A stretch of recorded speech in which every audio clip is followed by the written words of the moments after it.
A service of KIBMradio.com, the Internet's home for an all old-time radio.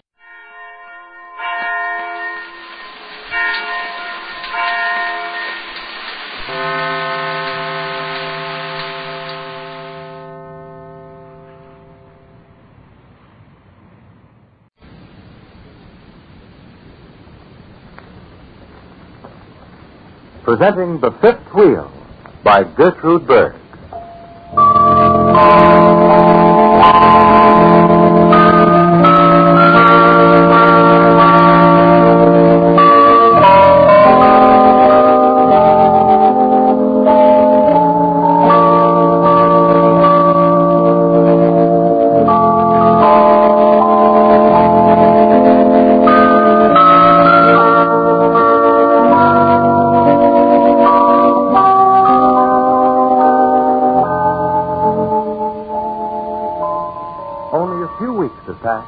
And two things have happened. The first is Mary Noggy. To the Brooks, he seems to have been there forever. Their lives have been complicated by a million loose ends. The city is enormous, the routine is endless, the time is crowded. And now suddenly, in Mary's smile, in her simplicity, in the faith she has in a perfectly ordinary life, the Brooks find an atmosphere of calm. And then, just as suddenly, when he least expects it, when he least can use it, Joe Brooks sees an opening. He is a wheel within the wheels of a large department store, and another employee, a Miss Wells, an artist and illustrator, comes to him with a new idea. It's an out, a chance for both of them to do something on their own, a revolutionary design and process in glove making. But they need money to register the idea, and money to start it off. And neither of them has a place to which to turn. The frantic hopelessness of the thing drives them together, and their common purpose becomes a symbol of escape. At home, life goes on, with Mary placidly fulfilling her duties. Listen. Mary, you're not going to wash my hair tonight, are you? Oh, yes. Not tonight. Oh, yes. Please, what Mama says. Mama said, please, Mary, wash the Jenny. Mother, why do I have to have my hair washed? Now, Johnny, please. Oh, hurry, Mary. Mr. Brooks is waiting for you. Yes, Mrs. Oh, the water's getting too All right. And make it cold. No cry, darling. No cry. All right, now. Here, not too hot. Come. Here. Put them down here. Oh, there, Mary, put in soap. Oh, has the garden. Put down a little bit. Towel so I don't get any soap in my hand. Oh, close your mouth. That's good. That's fine. So, here, put down head, go. See, see that?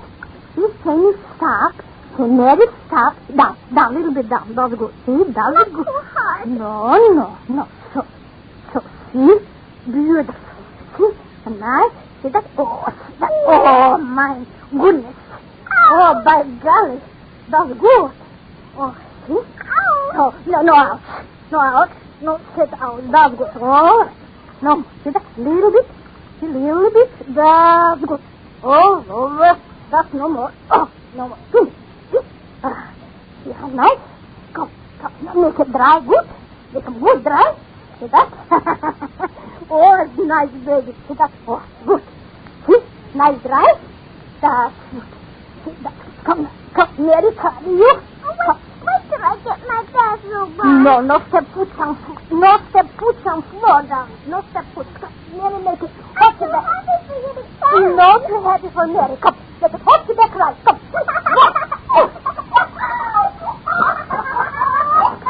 You hear all this noise? Mister. Oh, Mary, you sorry, Mister. Close the door, Mister. All right.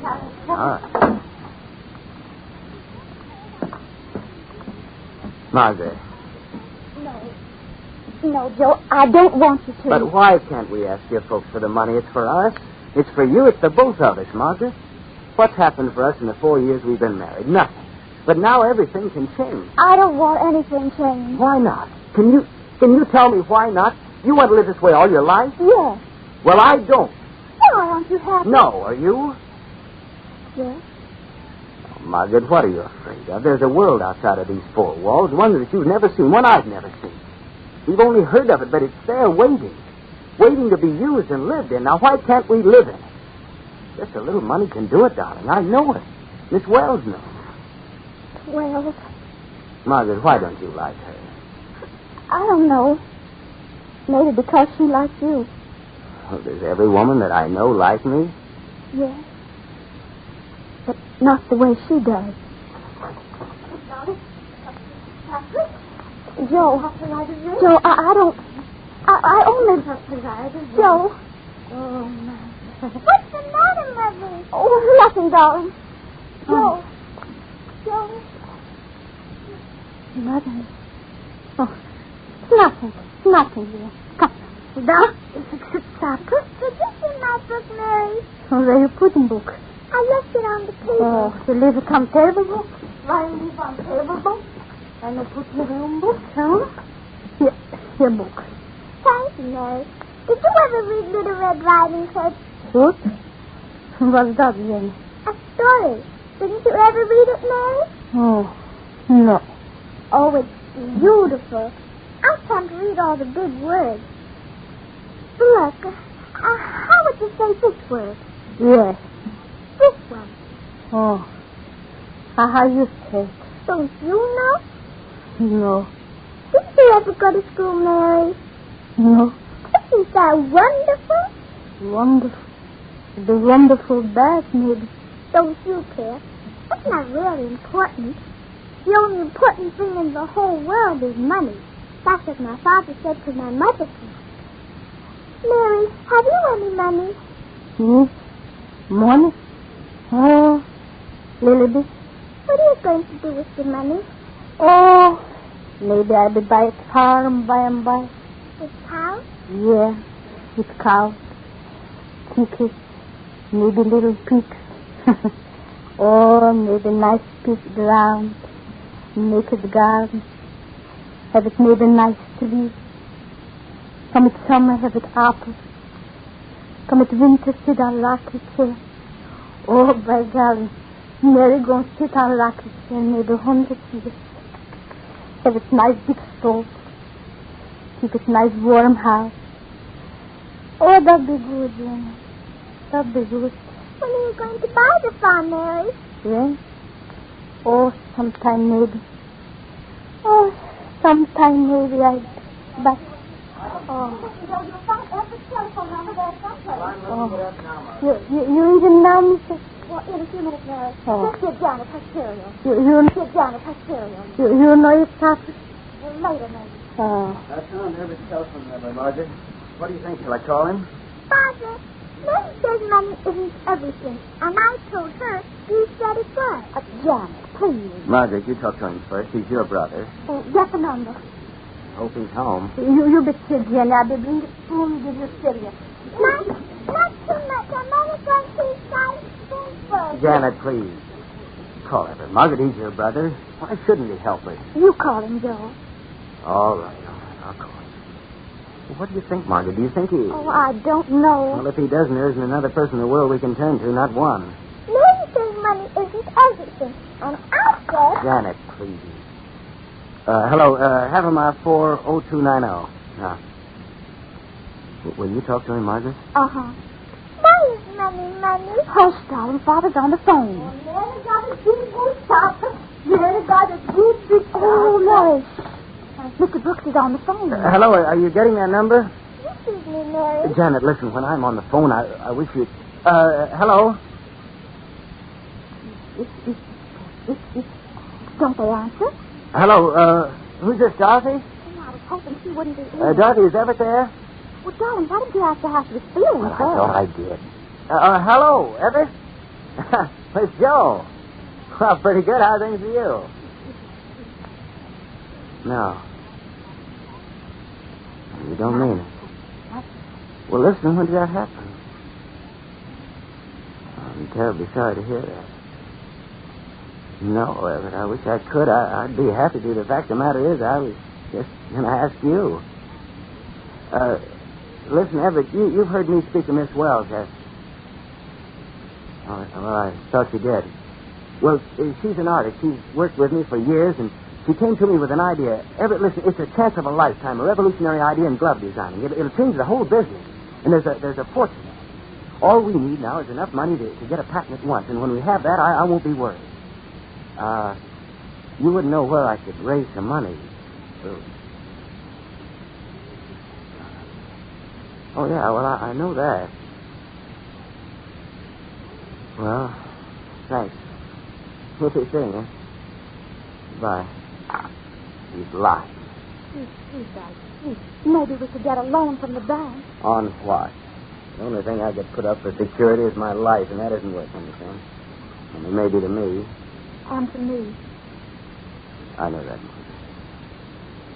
Well, that's out. Now what? What's that? Drink his milk. We'll just have to forget about it. That won't be easy. I've got a pretty good memory. Mary, would you mind fixing me a cup of strong black coffee? Strong black coffee. Strong black coffee. Strong black coffee, please.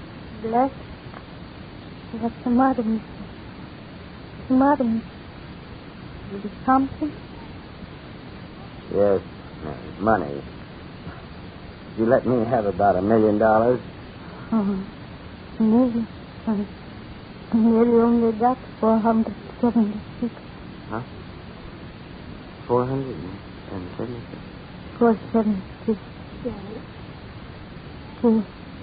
You been this morning, mister? Mary's going to buy a farm with her money. Mary. You been this morning, mister? Yes. I did get it right away. Well, where are you going, Mary? The bank's closed. It won't be open until tomorrow morning. Oh, there's been no bank. I do have it money in my wallet. I did get it, mister. Come, Jim. Come, I did get it, mister. I did get it.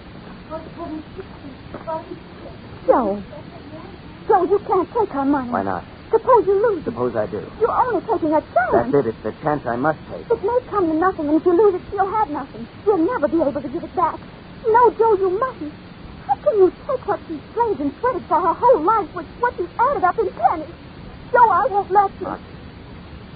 Margaret, look at me. This is the chance, the one we've always wanted. I have to take it. Oh.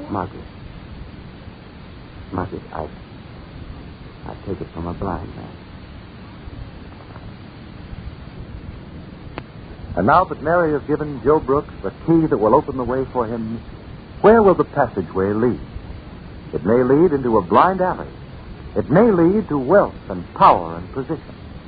But one thing will surely happen. It will bring Joe and his partner together. What does this mean for Margaret's family?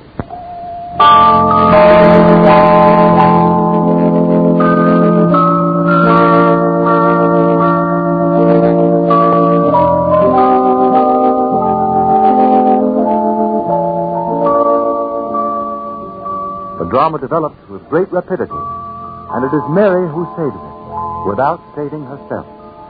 And it is Mary who remains unchanged, still strong, ready to go into other homes, into other stories, when the Brooks have passed into the distance of other lives.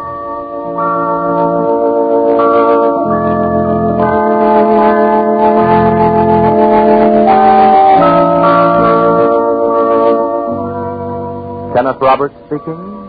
This is the Columbia Broadcasting System.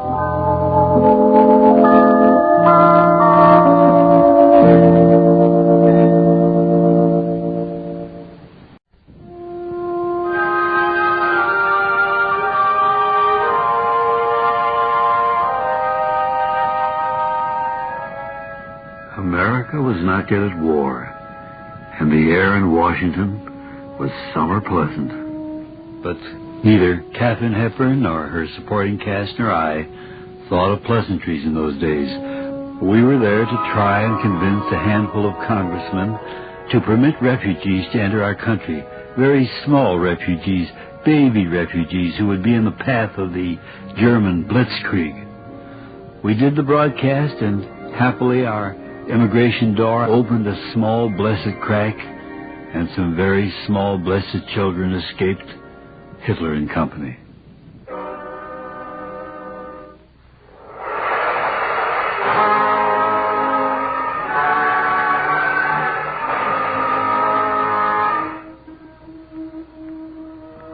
innocent children caught in a whirlpool of inhuman hatred.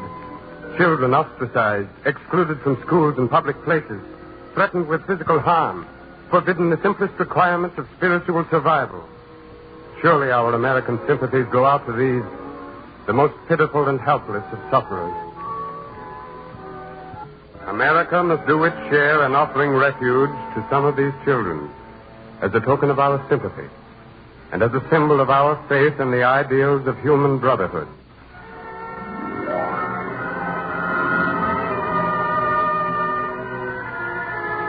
Miss Katharine Hepburn in another original drama. Its title, Miss American.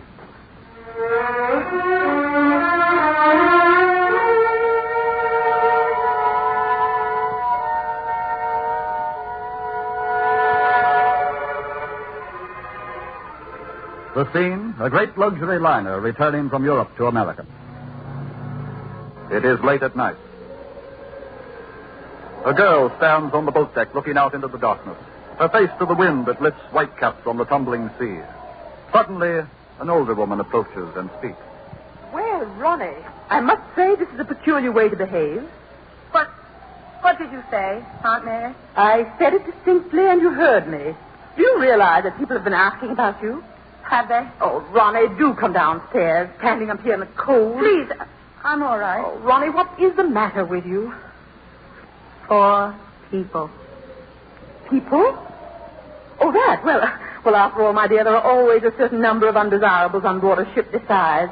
And if you'd only stop wandering up and down the second and third classes, you'd find everything quite right and proper. Right and proper? As for the children, I spoke to the captain about them. Did you? Staring at us every time we walked the deck. I told the captain exactly how we felt about the matter. We? The things we talked about this morning. Oh, yes, I remember. I should think you would. You were quite definite in your opinion. And, of course, I agree with you. They've no right to take such young children and bring them to New York to heaven knows what. But you know the captain. That little charming smile, and he changed the subject, and, oh, well, what difference does it really make? We'll be ducking in the morning and away from all this. Aunt Mary, there's something I want to tell you. No, tell me later, my dear. Right now, the thing for you to do is to go down, get dressed, and join the others just as quickly as you can. Come now. No. I want to stay here. Why, Ronnie. Please, a few moments longer. I'll come down. Ronnie, I've never known you... Well, very well, have your silly little mood. But I don't understand what it's all about. Mooning up here in the dark like a romantic 16-year-old. All I say is hurry downstairs. We'll be waiting for you.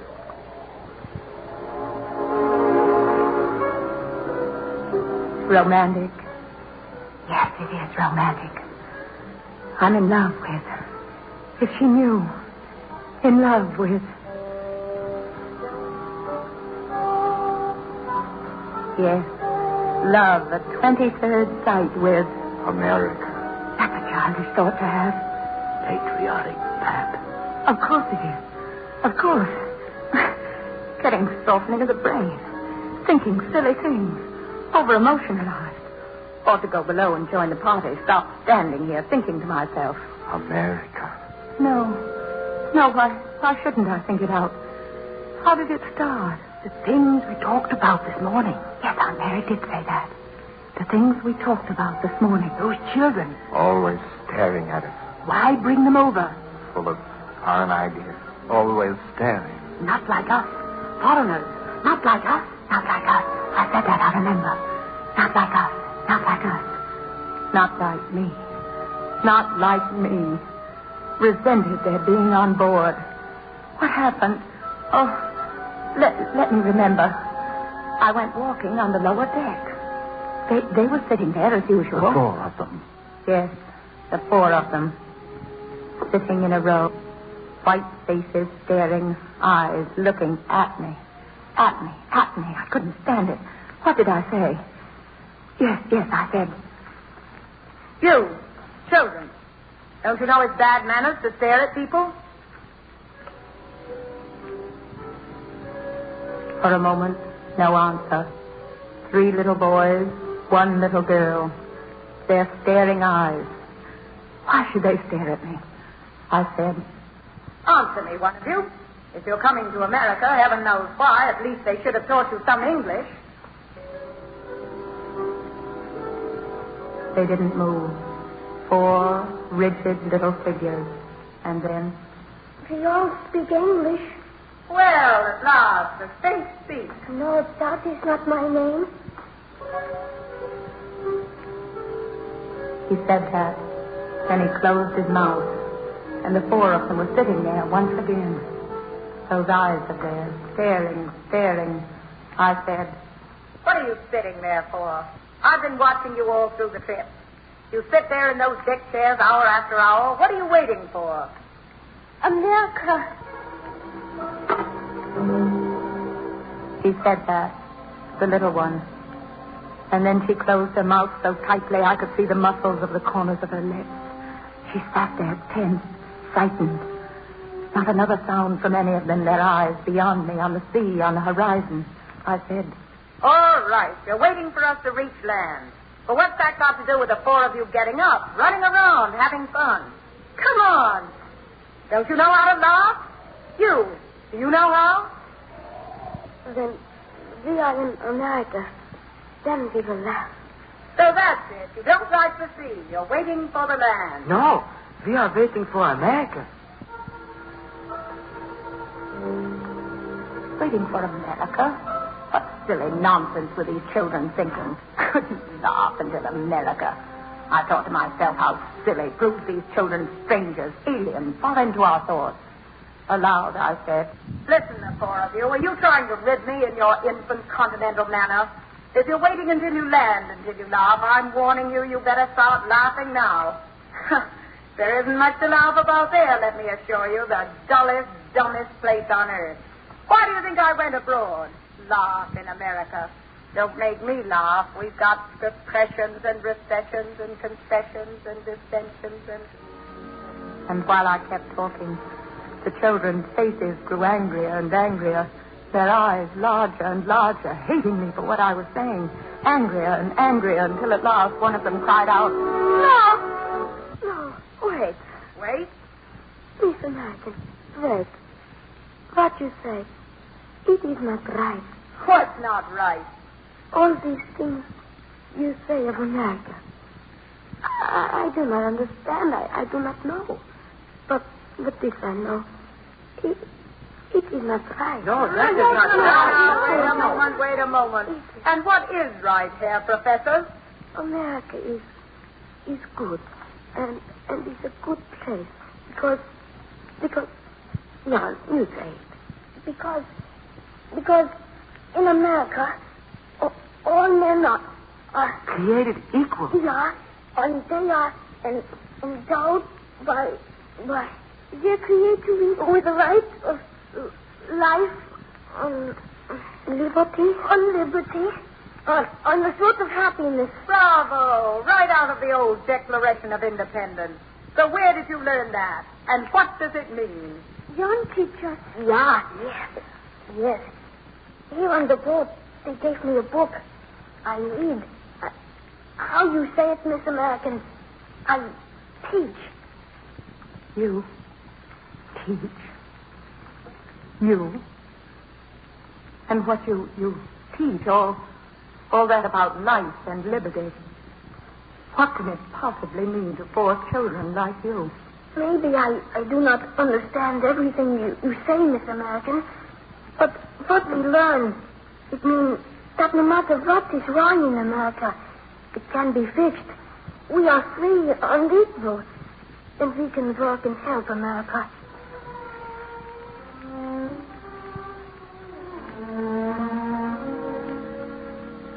Help America? When he said that, I didn't have anything more to say. Nothing cute or bright or clever. 4 little children. I stood in front of them. Suddenly, I wanted to say so many things to them, but my throat, I couldn't. I couldn't until one of them said, "Please, Miss American, what the book say about America?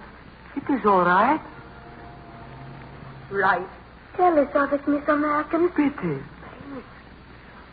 America. It's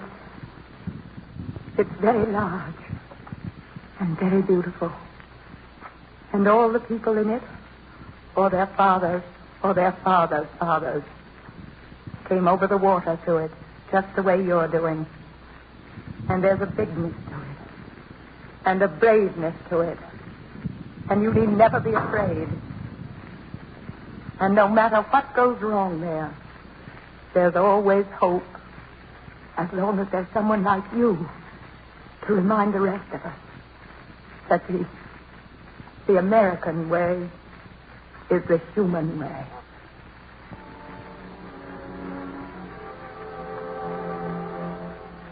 That's what I said to them. Yes. And they came close to me and touched my hand. And they smiled at each other and at me. And so I'm in love. Yes, in love. With my country. For remembering 4 little people who want to help us.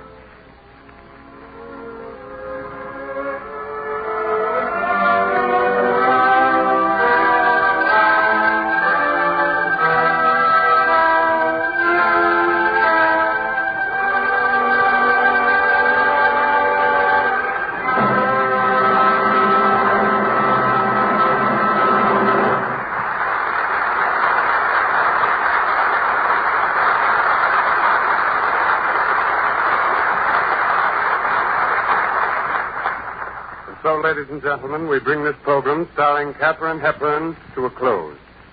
The broadcast was especially written for this occasion by Art Oboler. The cast included Betty Cain, Jackie Grimes, May Grimes, Jackie Kelp, Adelaide Klein, Ed Latimer, Bobby Reddick, and George Wallach. And speaking, Raymond Edward Johnson. The music was composed by Leith Stevens, who conducted the orchestra.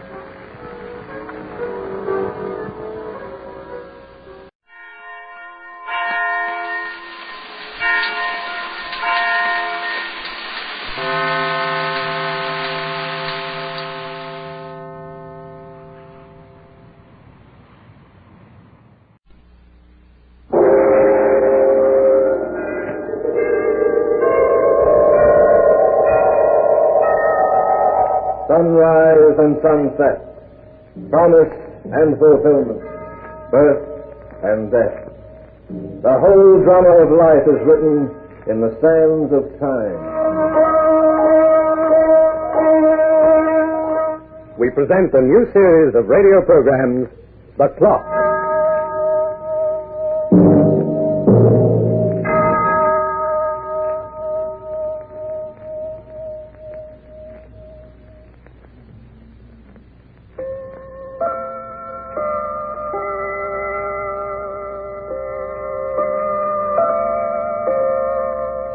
Time is uniform. There are just so many seconds and hours and minutes in each day. Their length never changes, and yet they often seem to change.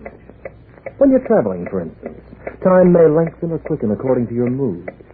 I'm not referring to the conveyance in which you travel. It doesn't matter if you use a train, a bus, or a boat. But when you travel by car, alone, when you sit behind the wheel and watch the highway ribbon out in front of you for mile after endless mile, time hangs heavy on your hands, and you long for a way to ease the monotony.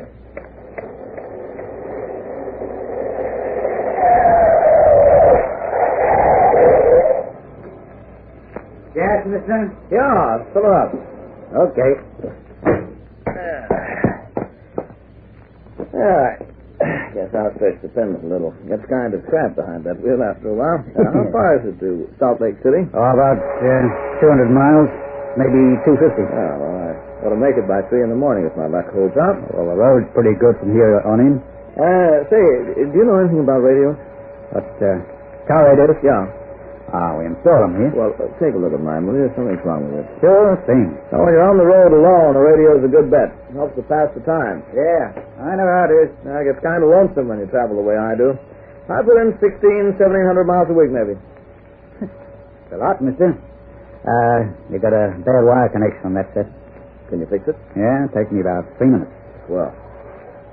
Say, look, mister, you got room for another passenger in the car? Another passenger? Yeah. I wouldn't ask except I'm so sorry for the kid, you know. And she said something about you said something about being lonesome, rather. And she's trying to hitchhike her way to Salt Lake City to see her old lady. Some guy dropped her off at the fork about an hour ago, and she's been, she's been waiting for a lift ever since. Well, I guess I can give her a ride. Where is she? Inside. Good looker, too. Nice shape. Hey, now take it easy. I'm a married man with 2 kids. Ah, well, you know how it is. Sure, I know how it is. I'll ask her if she wants to lift while you fix that wire. Okay, mister, okay. Oh, excuse me. What do you want? Oh, the gas attendant outside said you were looking for a lift to Salt Lake City. You going that far? I'm going to try to make it tonight, yeah. Well, I don't usually like to... My name's Keeler, Leonard Keeler. Everybody calls me Len. My name's Lola Pickens. Well, if you get your stuff... I don't have any suitcase. Oh, it's having light, huh? Hey. You coming? I guess so. You don't have to worry. I'm not the kind who makes passes. I wasn't thinking... Okay, mister. Radio's working fine now. I'll be right there. Now, come on, Lola. There's a long stretch of road ahead of us. We better get started, huh? Cigarette? Yes, thanks. There's a lighter on the dashboard. There's so many gadgets up here. The round one. Oh. The flat one's for the heater. Switch works the defroster, and the dial turns on the radio. Where's the gadget that turns on the dishwasher? That's good. And if you don't think I'd have a dishwasher in here if I needed one, well, I like a lot of cheesecake on my car. I'm willing to pay for them, so why not have them? That's a nice car. Yes, sure is. Where are you from, Lola? Chicago. And you're hitchhiking all the way to Salt Lake City? It's the cheapest way to travel. I'll say. Oh, you're pretty nervy. A girl like you traveling on the road alone. You ever run into trouble? Oh, once or twice. Every once in a while you come across a Romeo who thinks he's terrific. I know how to handle that kind. I bet you do. What do you do for a living, Lola? No, I wasn't getting nosy or anything like that. I was just trying to pass it. Oh, it's all right. I don't mind telling you. I've been almost everything from a waitress to a dancer in a burlesque line. You got experience, huh? Too much. Now I'm going home to my folks. That's where I should have stayed in the first place. Yeah, there's no place like home. What do you do, Mr. Keeler? Call me Len, huh?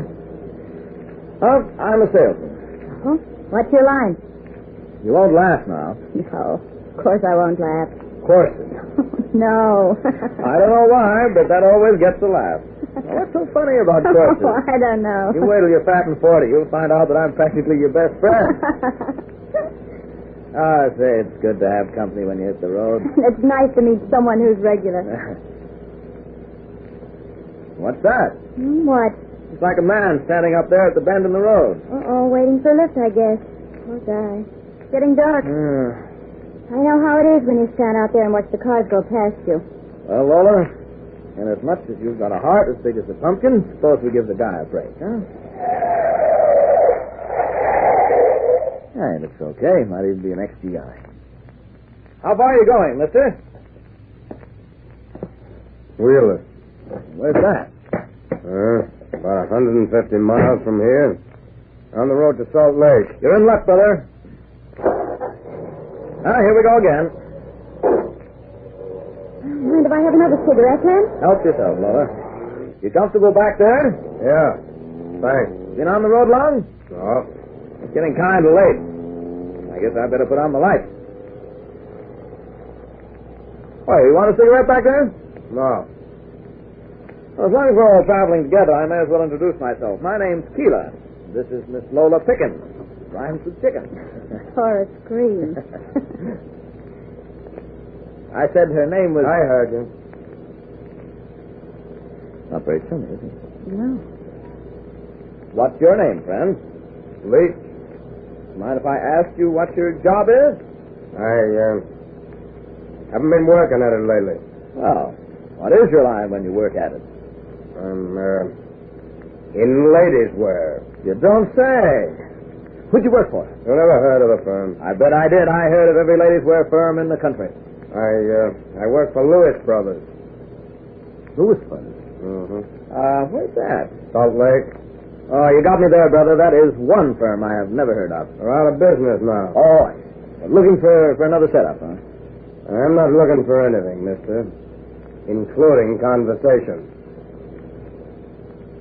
Well, I just thought Oh, that... leave him alone, man. Maybe he just doesn't want to talk. That's all right with me.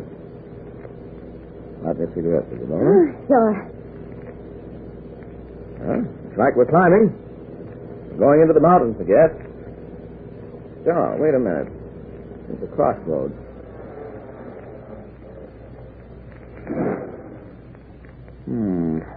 Route 7, Salt Lake City. Route 7A, Salt Lake City. So you get there either way. Well, I take a peek at the map and see which is the shorter here. Take Route 7, mister. It seems like 7A is shorter. Listen to me. Take 7. Now, wait a minute, friend. I'm still driving this car. We'll take 7A. Is it shorter? Sure. Save maybe 20 miles. Goes through the hills. This car can climb like nobody's business. Hope the good weather keeps up. The radio said it might get foggy before morning. Hey, that reminds me. May as well have some music. Don't put the radio on, mister. Why not? I don't like music. Now, look here, friend. Seems as though you don't like anything in this car at all. Maybe you want me to drop you off at the next turn. No. No, don't do that. Look, don't mind me, mister. I haven't been feeling so well lately. I'm sort of convalescing. Oh, that's different. But if you don't mind my saying so, a good disposition never stopped anybody from getting better. Sure, you're right. What was the matter with you? It was my ear. Your ear? Oh. Mastoid? Not exactly, no. But I'm all right now. Oh, I'm glad to hear. Lola? Yes, friend? Snap that radio on, huh? It's got to warm up first. Good set, though.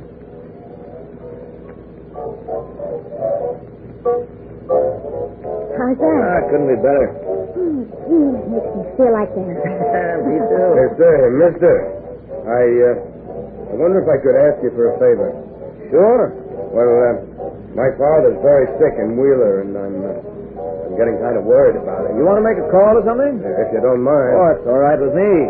Except, where can you make it? I don't think we'll hit another town until we get out of these hills. Well, there's a farmhouse up ahead. I could make a call from there and pay him for it. Okay, Leach. Will you wait for me? Naturally. You don't think I'd leave you flat out here this time of night? Thanks.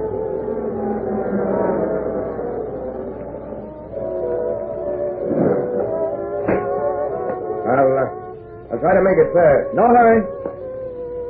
He's a funny kind of guy. Yeah, let's see. All the time he was sitting in the back seat, I got a creepy feeling. Creepy? Like he was staring at the back of my neck or something. It's a nice neck. I don't blame him. We interrupt this program for a special announcement. What's this? We've just been notified of a false state alarm broadcast for an inmate of the Lowell Hospital for the Insane located near Pike City. That's only about 20 miles, all right? This man escaped from the asylum 2 hours ago, and he's a very dangerous homicidal maniac. His name is John Slade, although he is probably using an alias. He is 5 feet 11 inches tall, light brown hair, blue eyes, about 170 pounds. This man is dangerous to both men and women, and he strikes without warning. He may possibly be immediately identified by the fact that he has an insatiable desire to cut small sections from the hair of his victim. If you see this man, please notify the nearest state police barracks. Now we turn you to our regular program. Wait a minute. Simply because that general description fits Leach. But how do we know? Huh? What's the matter, Lola? I can feel... Look at my hair at the back, Len. Oh. There's a piece of your hair missing.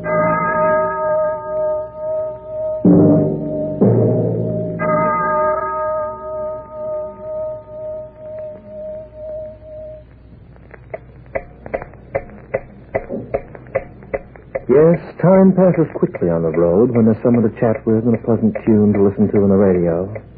But when that tune goes sour and the conversation turns to death, time stands still.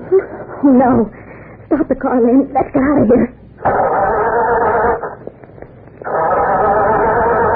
I can't see the stomach. Oh, what's the matter? He's coming back. Thanks for waiting, Mr. Keeler.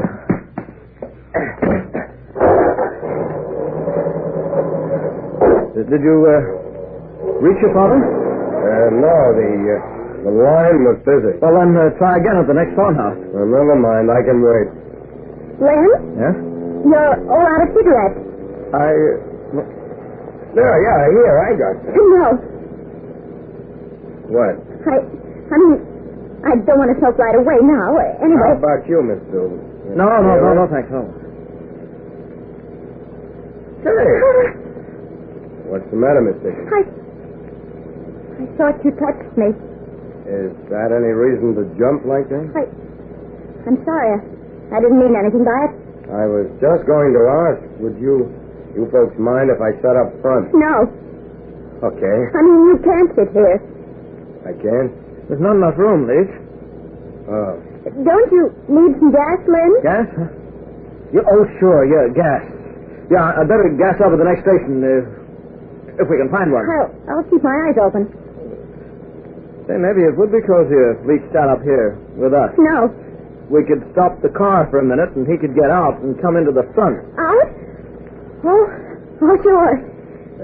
Is there room? Lola can move over. She doesn't take up much space. Yes. Stop the car, Len. You can sit in front.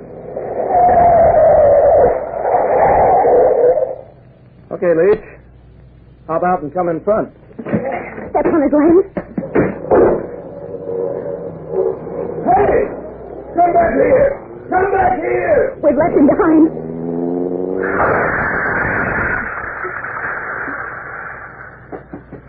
He's running after us. Don't stop, Len. Don't stop. We wouldn't get far in a flat.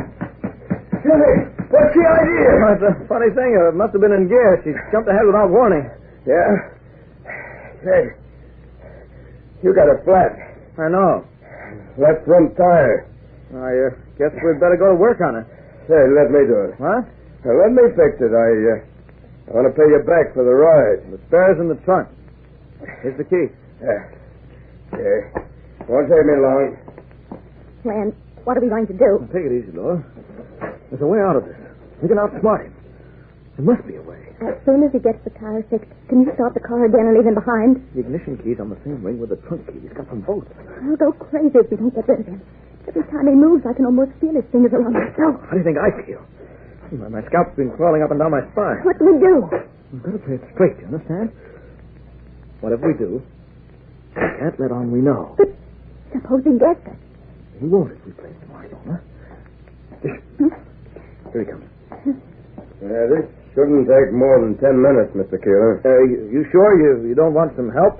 Hell no, you stay where you are. That suit of yours is too good to ruin on this road. Len, for heaven's sake, think of something. One thing we've got to do is all for time.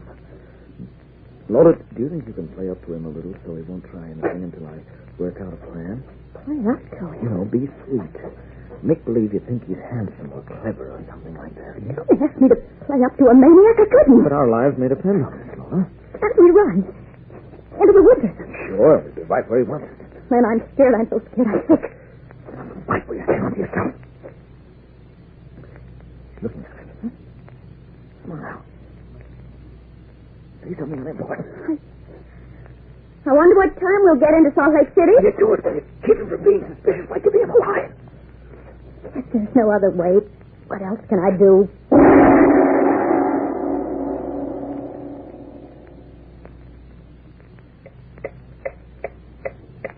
To Len and Lola, changing that tire seemed to be an age. But to Leach, it was just one of those things. Okay, Mr. Keeler, she's fixed. Thanks a lot. Don't mention it. We'll stop off at the first gas station to have that other tire. Hey, didn't you say you needed some gas? Yeah. The gauge on your dashboard says you're full up. That gauge doesn't work too well. You can't trust it. Well, give me the keys, Leach. I think I'll drive, Mr. Keeler. What? For safety's sake.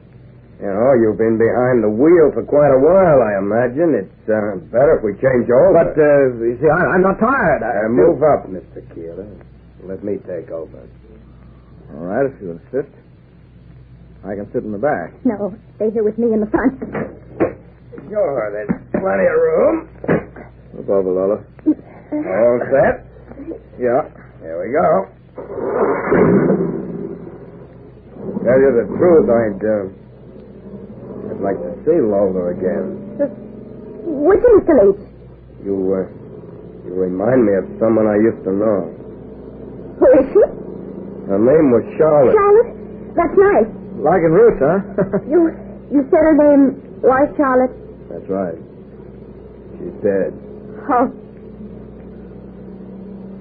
Maybe you're getting tired, Leach. Not a bit. I just started to drive. You're not used to the car. I'll let you know when I'm tired. Aren't you going rather fast? 55, that's all. That's all right. This car can take it. We ought to be hitting a town pretty soon now.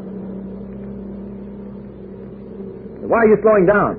I'm taking this turn. But how do you know it's the right one? I know. All right, Lola. Don't be a backseat driver now. Do you know this road, Mr. Leach? I've been over it before. The woods are kind of thick here. Yeah. Why don't we pass the village? I can't understand why... Don't be afraid. I mean, well, we're strangers, but we're both nice guys. Aren't we, Leach? We don't have much farther to go. We don't? What do you mean? We're not even near Salt Lake yet. I meant we don't have much longer to ride in this jalopy until we get out of these woods. Oh. You know, I think it's the first town we come to. I'm getting a hotel room. I'm tired, and I guess I'll call it a night. Well, anything you say, Miss Pickens. You won't forget to stop, will you? I won't forget. What time you got, Mr. Keeler? 8:20. Oh, that's fine. Is it? What's the matter now? Why are you slowing down again? There's a sign at that road fork. I want to read it. Can't you read it from here? No. What's he doing? Looking up and down the road. Lenny wants to make sure there are no other cars. All right. We can't wait any longer. Reach into that side pocket fast. Have you got a gun? No, but I just remembered there's a pocket knife in there. Quick. Here.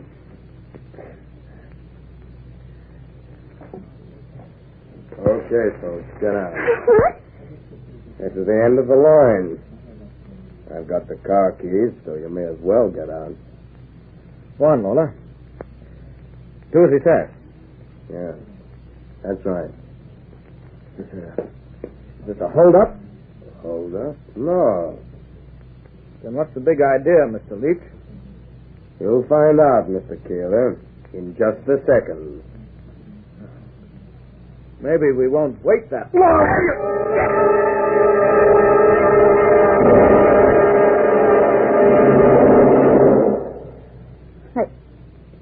I can't look at him. That's a good thing I had this knife. I guess you had to kill him, didn't you? There's no other way. I hope maybe you could do it differently. I mean, he couldn't help himself. He was sick. Well, he's better off this way, Lola. Well, let's leave him here and get back into the car. We can drive to the nearest police station and... Len? Huh? What are you doing? I was just looking at his hair. His hair? It's so long, soft. Like yours is. I think I'll just cut off a piece as a keepsake. What's the matter, Lola? Don't you like what I'm doing? I don't believe it. You couldn't be. He wasn't. No, Lola. He wasn't. Keep away from me. Come here, Lola. No, get away. I won't use the knife on you, Lola. Just my hands. Just my hands and my fingers on your throat. No, Look, please.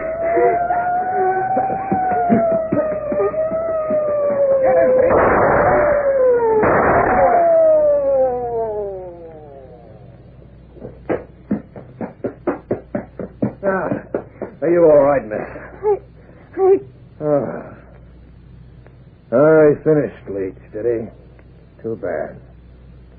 Poor guy called us about 20 minutes ago, and we told him to stall right here. He recognized Slade when Slade picked him up. Car was stolen. Right, Slade. Keep moving. Have you got him, Pete? Come on. Yeah, we got him. Are you sure that you're all right, miss? I've never felt better in my life.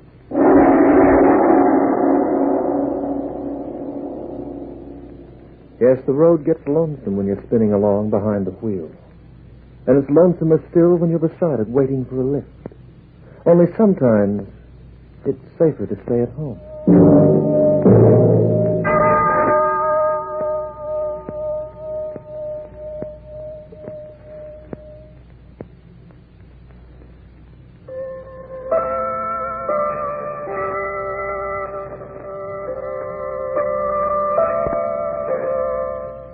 Well, as the walrus said to the carpenter on that memorable occasion at the beach, the time has come and I must be on my way. I have an appointment with an old friend of mine, a watchmaker by profession. He's quite a pleasant fellow and I enjoy his company. He's restful, so to speak, at least for me. Somehow, whenever I leave him, I always feel well-adjusted. The Clock will be heard again next week, same time, same station. Written by Lawrence Klee and starring Hart McGuire. You heard Wendy Playfair and Charles Tingwell as Lola and Len, as Leach, Owen Weingott, as garage attendant, Ozzie Wenburn. The Clock is directed by John Saul, a Grace Gibson radio production.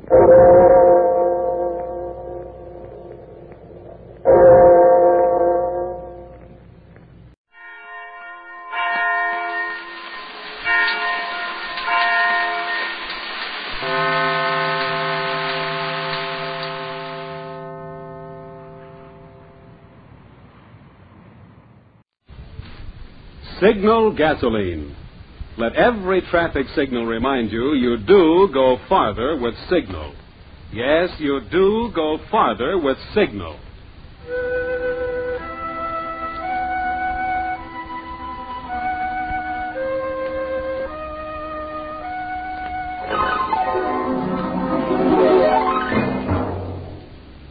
The Signal Oil Company and your neighborhood Signal dealer bring you another curious story by the Whistler.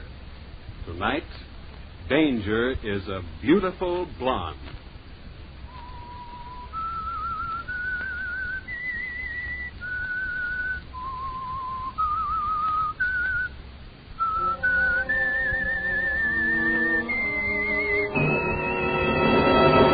I am the Whistler, and I know many things, for I walk by night. I know many strange tales hidden in the hearts of men and women who have stepped into the shadows. Yes, I know the nameless terrors of which they dare not speak.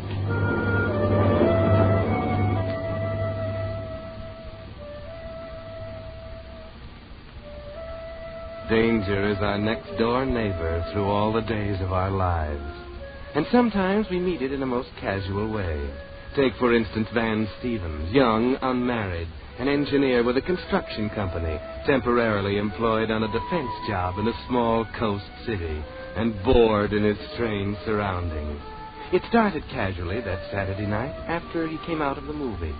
It was early, a beautiful night, and he had no desire to go back to the drab hotel room just yet. But there was no place else to go, so he just strolled down the main street of town, slowly, leisurely, pausing on a corner to light a cigarette and puff it slowly. He noticed the car because it was one of those big, slick-looking convertibles, the kind he wanted when the war ended. The second time it went by slowly, he saw her. She was very nice. Young, blonde, lovely. He waited. Back around the block she came, and this time she pulled up to the curb near him and stopped. Hello? Hello. You've opened the door before, no doubt. Oh. In other words, isn't it a beautiful night for a drive? Well, isn't it? Yes. That's what I said. You weren't going somewhere important? No, not at the moment. In fact, I was faced with a rather gloomy prospect of going back to a lonely hotel room. And it is a beautiful night for a drive. I suppose it was on the golf course at Biarritz? What? Where we met. That's as good a place as any. Yeah, only I've never been there.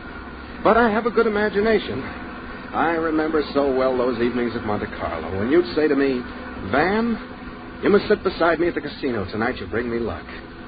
You called me Van in those days, remember? Never Mr. Stevens. And I used to call you... what was it I used to call you? Well, it might have been darling, mightn't it? Yes, might have been at that. Or maybe the mystery woman. Beautiful, fascinating, and unpredictable. Especially unpredictable. That's not very flattering, Mr. Stevens. You might have said especially beautiful. Yes, I might have. And meant it.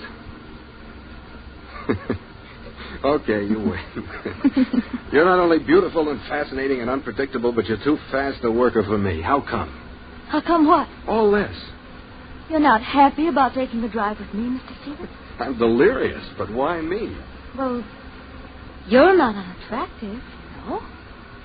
Yeah, but, baby, didn't your mother ever warn you about picking up strange men on the street? My mother was rather unusual, Mr. Stevens.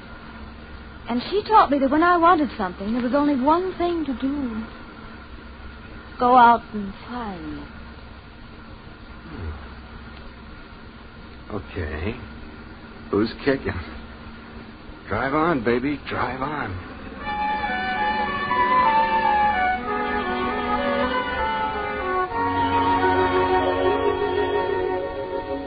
Well, Van, you never know what's going to happen to you on a Saturday night in a strange town, do you? You relax on the upholstered seat of the convertible and watch this blonde young lady as she drives. It's just about too good to be true, especially when she pulls up in front of a beautiful home close to the sea, a regular mansion, and says... Would you like a drink? You're driving. Come on. We'll go in. This is the swankiest roadhouse I ever saw. It's not a roadhouse. I live here. Come on. Inside, it's even more unbelievable. This layout cost $100,000 anyway. There's probably twice that on the walls and art treasures. And as she helps you out of your topcoat, Van, you say... Not a bad little place to hang a hat. We like it. Probably have 2 or 3 more scattered around the country? No, just a cabin up at Anderson Lake. I gather you're not worrying much about any wolves howling at your door. Not that kind, anyway. Touché. Hey, isn't that a Picasso? Oh, you're interested in art, Mr. Stevens? Oh, at times, yeah. Well, then perhaps you'd like to take a look around. We have some very nice paintings scattered all over the house.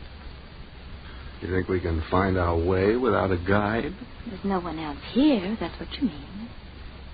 We have only one servant left, and this is her night off. Cozy, isn't it? Whole place to ourselves. All 50 rooms. Oh, it's not that bad. We'll take a look as soon as we have that drink I promised you. The tour starts. Room after room of rich furnishings. Only you're not thinking so much about the beauty on the walls, but more about the beauty walking beside you. Finally, you're standing in her room and she's saying... I did this one all by myself. I studied interior decoration. Very nice. You're not looking at the room, Mr. Stevens. I don't have to see a beautiful sight. Thank you. May I excuse myself for just a minute? Sure. Take your time.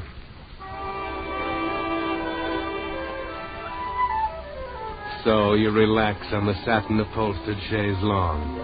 If this is a dream, you say to yourself, just let me go on dreaming forever. And then you open your eyes again, and there she is, But she's changed her clothes. Sorry to take so long. Okay.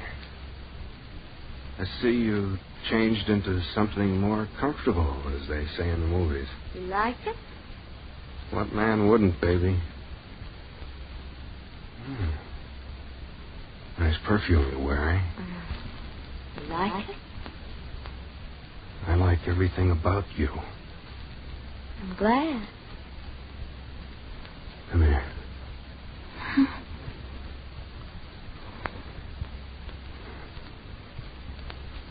Oh, I like that, too. You're not bad yourself, Mr. Stevens. Don't go away, baby. Well, you do something for me. Anything you ask, baby. Look under the bed over there. Under the bed? Okay, I'll play games. Just lift up the cover there. Okay. Hey! I thought you said we were alone. We are, Mr. Stevens. Because you see, the gentleman under the bed is quite dead.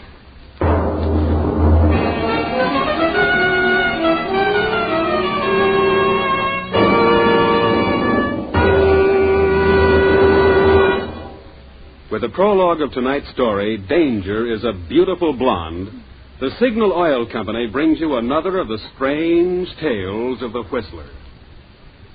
Now, before the story continues, a word about a boy who's mighty important to you. A boy in uniform. Maybe he's your kid brother, your son, your husband, or that friendly kid who lived down the street. Today, he's in a hospital in the Philippines, his shattered arm in a cast. But a Red Cross worker is writing the letter he wants to send home.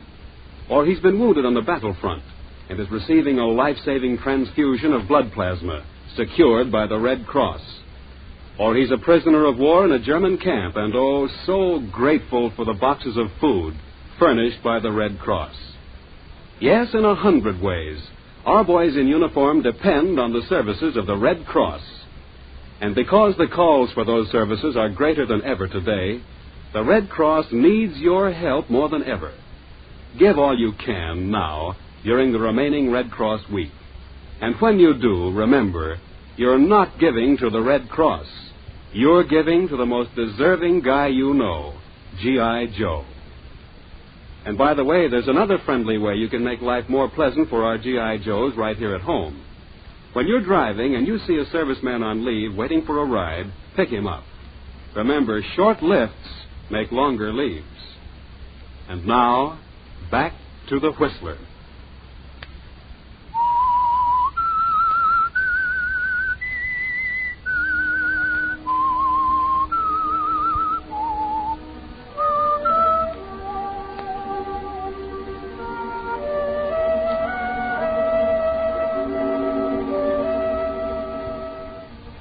Well, Van Stevens, you really got yourself into something, didn't you?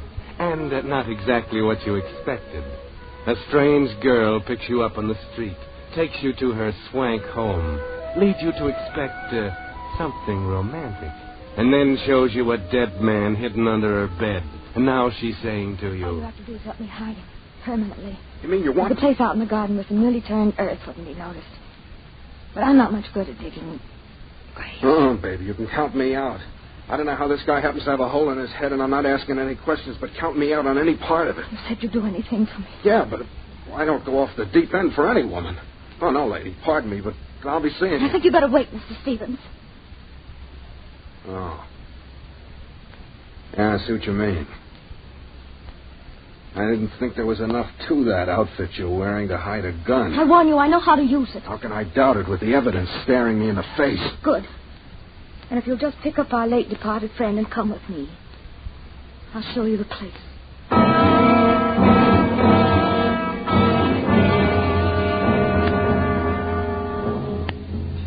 Yes, you really got yourself in for something, Van. And there's not much you can do about it now, not with that gun in your back. So you pick up the corpse and carry it downstairs and out into the garden. She gives you the shovel and shows you where to start digging. There's just enough light from the deserted street to see her standing over there with a gun on you. You look around. There's no house within shouting distance. Only a gas station down the street, and it's closed. In the back of the garden, there's a drop-off, an arroyo running on down to the sea a few hundred yards away. You're stuck, Van. And then the awful thought comes to you. What will she do with you? She can't let you go to spill the story. There's only one answer, and you remember something she said. Make it plenty big. And you know she meant big enough for two. You'll be in there too, Van, yes. Unless you do something. And so you do it. A shovel full of dirt right in her face.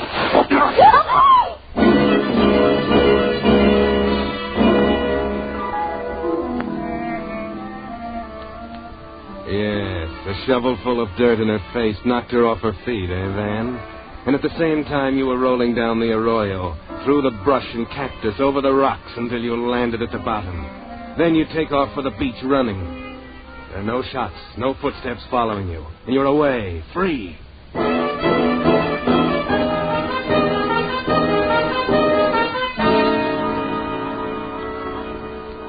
Down the beach to town, catch a bus into the hotel and fix up your scratched face and hands. And now, decide what to do. Go to the police? Yes, probably you should. But you're not going to. Not just yet, are you, Van? Because you can't get that blonde face out of your mind. And you want to be sure before you do anything that will send her up to the gas chamber. That kind of thinking has gotten many a man in trouble, Van. But you go to bed and get a fitful night's sleep. Next morning, Sunday, you're up early, but there's nothing in the paper that you get with your breakfast. Nothing at all. You hadn't really expected anything. But when you get down to the desk, you find there's something in your box. There's nothing written on the envelope. You say a young lady left it here last night? Late last night. She told me to put it in your box. All right.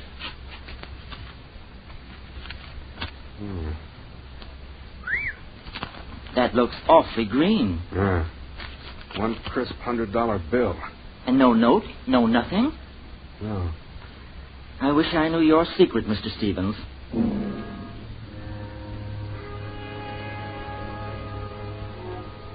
Yes, Van. You wish you knew the secret, too, don't you? Now, more than ever. $100 to keep still, and it's pretty obvious there'll be more if you live up to the bargain. But play it smart, Van. Find out more about this girl. You don't even know her name. Catch a bus. Ride out along the beach to the last stop. Walk on from there till you spot the house sitting back from the beach. There's a police car sitting out in front of it. Better stop in at the gas station. Maybe you can find out something there. Hi. What can I do for you? You run out of gas or something? No, I was just walking. I saw there was some kind of excitement around here. Oh, yeah. Lots of it. More than we've had in a long time. They found a body down on the beach this morning. Oh, somebody drowned? Maybe so. But he got a bullet hole through his forehead first. Murder, huh? Mm-hmm. Looks that way. Yeah, the cops been going through the neighborhood with a fine-tooth comb. Well, they don't know who he was? Oh, sure. Everybody knows him. Alfred Hamilton. Snooty young society guy. He lives not far from here. Over in that house? Where? Oh, Ridgely's? No. He used to be over there a lot, but he didn't live there. Well, I noticed there was a police car out in front of that house. Yeah, that's all part of the excitement. Not only is this friend of Ridgely's bumped off, but Doris is missing. Doris? Yeah, Doris Ridgely, old man Ridgely's daughter. That's Ridgely, the art collector, isn't it? Sure. You know, he's about the richest guy in town. Nice old upper. And Doris, his daughter. I remember I've seen her. Blonde. Isn't she good-looking? That ain't the word for that kid. Brother, she's a doll. She's beautiful. Yeah, but rather hard, spoiled. Doris? Nah, why, there ain't a nicer kid in town. Yeah, she's missing, too. Lord, she might even be in the drink herself. Only her car's gone, too. They think she murdered this guy, Hamilton? Oh, how should I know what they think? Only, if you ask me, she couldn't have. She's too regular. When was this guy murdered? Oh, last night. And I can tell you exactly when. 10 minutes to 8 on the nose. Well, how can you be so sure? Because I heard the shot. Of course, you know, I didn't think anything of it at the time. But I did notice what time it was because I was just getting ready to close up. Did you tell the police that? Oh, sure. Where'd the shot come from? Oh, how should I know? It was just a noise. Maybe from the house over there. Maybe from the beach where they found him. Tell me something. This is very important. Yeah? Was Doris in the house when you heard the shot? You know, that's funny. The cops asked me that, too. No, she wasn't there early in the evening. But she came by and went in sometime. I can't remember whether it was before or after I heard that shot. Like I said, I didn't pay too much attention. You see, it was about the same time. Well, thanks. Thanks a lot. Hey, who are you anyway? Nobody important. So long. Now, how do you like that? Who do you suppose he was?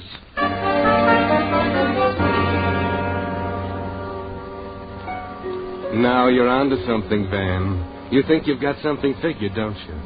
Doris didn't murder Hamilton at all, did she? She was covering for somebody else. And you've got to find her and bring her back. Why you, Van?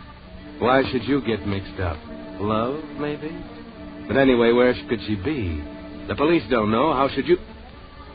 But wait. What was it she said about a cabin in the mountains? Yes, at Anderson Lake. Okay, Van. The bus station can probably tell you how to get to Anderson Lake.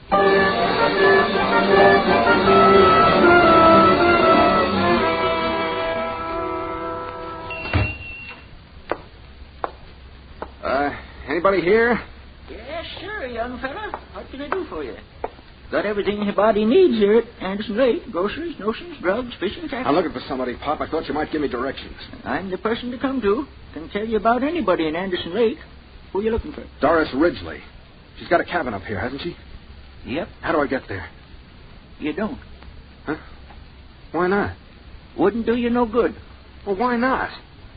Nobody there. But I'm sure Doris is up here, and I got to find her. Well, if you've got eyes in your head, you wouldn't have to go to no cabin. What? If you'll just look across the street over there, you'll see her car in front of Jake's Cafe. She's inside eating. Okay, Pop. Thanks.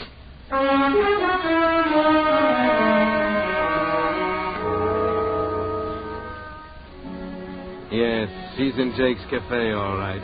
And you wait and watch until she finishes eating and comes out. And as she gets into the convertible, you slip around the other side and open the door. Oh. Hello, baby. Nice day for a drive, isn't it? Stevens. Don't reach for your bag. I'll take it instead. Now, just take a look inside, too. Just as I thought. The gun, you still got it. Well, I'll just keep it this time if you don't mind. Mr. Stevens. Just a minute, baby. I'll do the talking. First, I'll give you this $100 bill back. Even if I had a price for this sort of thing, it wouldn't be 100 fish. That's all I had last night. I said even if I had a price. I don't. I'll keep my mouth shut until I'm ready to talk, or you are. Makes you think I have anything to talk about? Look, baby, I don't know much about this, but I know a lot more than I did last night, and mostly I know a good kid when I see one. If you're really in trouble, I'm sorry, but I don't think you are. I don't think you killed this heel Hamilton.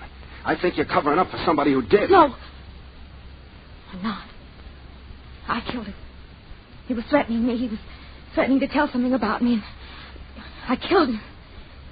That's all there is to it. I don't believe you. All you did was try to get me to help you cover up somebody else's work. No, my own. Okay. So you're not ready to talk yet. So let's go for a drive, like last night.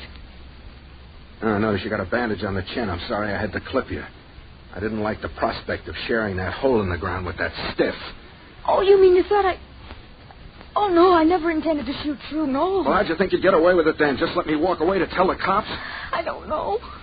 I don't know. Okay, keep your chin up. Of course you didn't know. You were mixed up in something you knew nothing about. You couldn't have killed this guy Hamilton any more than you could have killed me. So, come on, come clean. Yeah, I can't. Look, whoever this is you're covering up for, they'll be found out eventually anyway. And probably they had good reason for what they did, from what I hear about Hamilton. And the jury will take that into consideration. But now you got to get yourself off the spot. And me, too. We're accessories to the murder now. I know. Why are you doing this? Why did you come here? Come here. Does that answer your question? No talking now. Come on, start driving. We'll be back in town in 2 hours, and we'll settle it all with the police.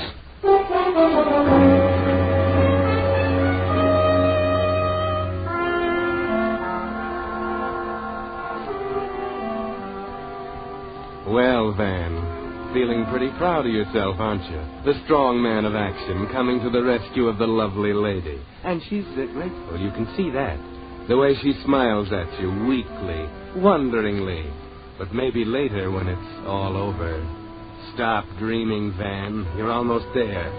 You're back in town and driving down one of the main streets toward the police station when suddenly Doris puts on the brakes and you wheel up beside a squad car. Hey, what's wrong, baby? Not a squad car. We want to go to the police station. What are you doing? Officers! Officers! Yes, ma'am? Arrest this man. He's wanted for murder. Be careful. He's got a gun.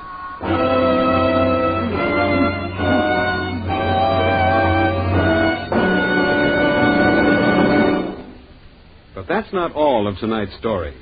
The Whistler will return in just a moment with a strange ending of tonight's tale. Meantime, let me ask you a question that's mighty important to drivers today. How many miles per gallon of gas are you getting these days? If you're among the great majority of drivers who don't know the answer to that question, then here's a point well worth remembering. For years, more and more Western drivers who keep close track of their gasoline mileage have been switching to Signal, the famous Go Farther gasoline. And what's more important, the switch to Signal has actually increased since gas rationing. And here's why. Although certain gasoline ingredients have gone to war, Signal's standard of quality still guarantees you the very finest gasoline that can be made today. And Signal still places the emphasis on mileage. Naturally, no company can promise you all the flashing performance you found in pre-war gasoline. And we can only hint at the brilliantly improved Signal gasoline you'll be able to buy after victory is won. But what you're interested in today is getting the most possible miles from every ration coupon. And for that job, you'll find Signal Go Farther gasoline your best buy today. And now, back to the Whistler.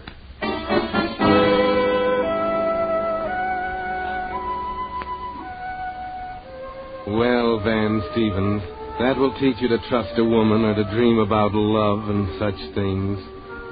You have lovely young Doris figured for an innocent heroine, and now she's turned into a villainess and is trying to pin the murder on you. At the police station, you're both up in front of the chief of the Homicide Bureau, and you can hardly believe your ears. Yes, they were both at my house last night. They left together. I heard a shot, and when I went looking, I found Mr. Stevens standing over Alfred's body, down on the beach. But I tell you, I didn't kill him. It's all a lie. I know you didn't kill Hamilton, Mr. Stevens. But I saw him. And you are a pretty clumsy one at trying to frame an innocent man, Miss Ridgely. But... Oh, I did it. No, you didn't either. You might as well stop all this, because you see, we know who killed Alfred Hamilton. Oh, no, he didn't do it. Oh, please, you've got to believe it. Miss Ridgely, if you think it was your father who killed Hamilton, you're mistaken. Mistaken? Yes, because we have pretty conclusive proof that Hamilton's death was a suicide. And if you hadn't messed up the evidence by trying to destroy the body, it would have been much easier. I don't understand. I'll explain. When you came home last night, you found Hamilton on the floor of the study, shot through the head, with your father's gun on the floor beside him. Yes, that's right. You immediately thought your father had killed him. But why? Because Hamilton had been blackmailing Ridgely for years. That's how he lived. We needn't go into why, because the suicide closes the case, and it will never be made public.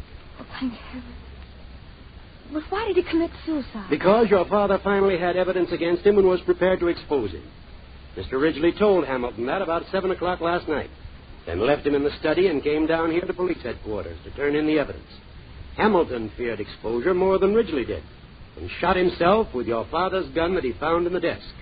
He was a pretty weak sister to try as tough a racket as blackmail. And I thought... You shouldn't have jumped to conclusions. We were called when your father got home, found blood on the floor, and you'd gone. It all began to make sense when we found the body and the gas station attendant gave us the exact time of the shot. We knew where Mr. Ridgely was at that time. He was here. We checked back and found that you, Miss Ridgely, couldn't have arrived until shortly after the shot was fired. The condition of the wound almost proved suicide. And I have a report here that adds the last word. They've just found Hamilton's fingerprints on the gun that you and Mr. Stevens have been carrying around. So, the case is closed. I can't believe it. Technically, I could hold both you and Mr. Stevens on a charge of obstructing justice. But I suppose you've learned your lessons, and not much would be gained. So you're free to go. Thanks a lot. Thank you. You will probably be called in for the coroner's inquest. But until then, Miss Ridgely, I've called your father. He's waiting for you at home. Thank you very much.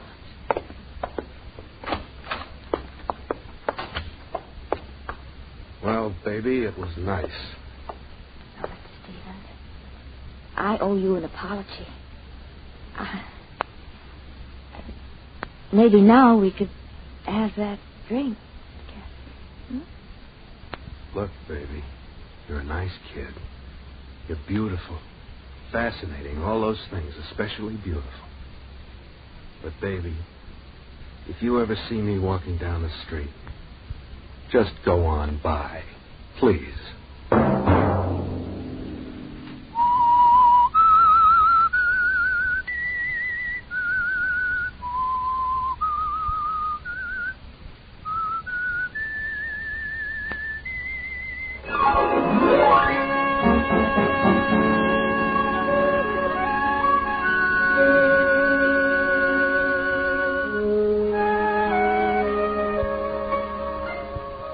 Next Monday at 9 o'clock, the Whistler will bring you another strange tale.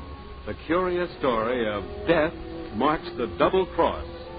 The Whistler is broadcast for your entertainment by the marketers of Signal gasoline and motor oil and fine quality automotive accessories. This program, directed by George W. Allen, with story by John Dunkel and Hazel Lytle, music by Wilbur Hatch, is transmitted to our troops overseas by the Armed Forces Radio Service. Bob Anderson speaking, and suggesting you let every traffic signal remind you, you do go farther with Signal gasoline. Yes, you do go farther with Signal.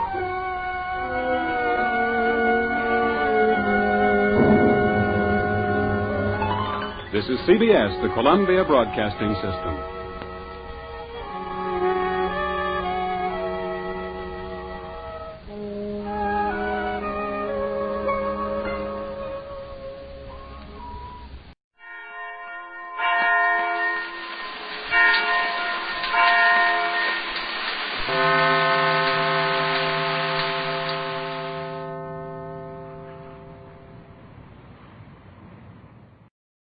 Signal gasoline.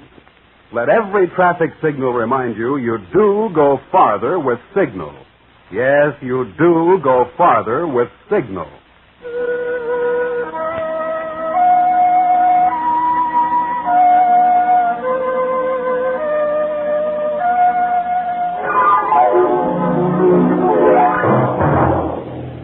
The Signal Oil Company and your neighborhood Signal dealer bring you another curious story by The Whistler. Tonight, Gateway to Danger.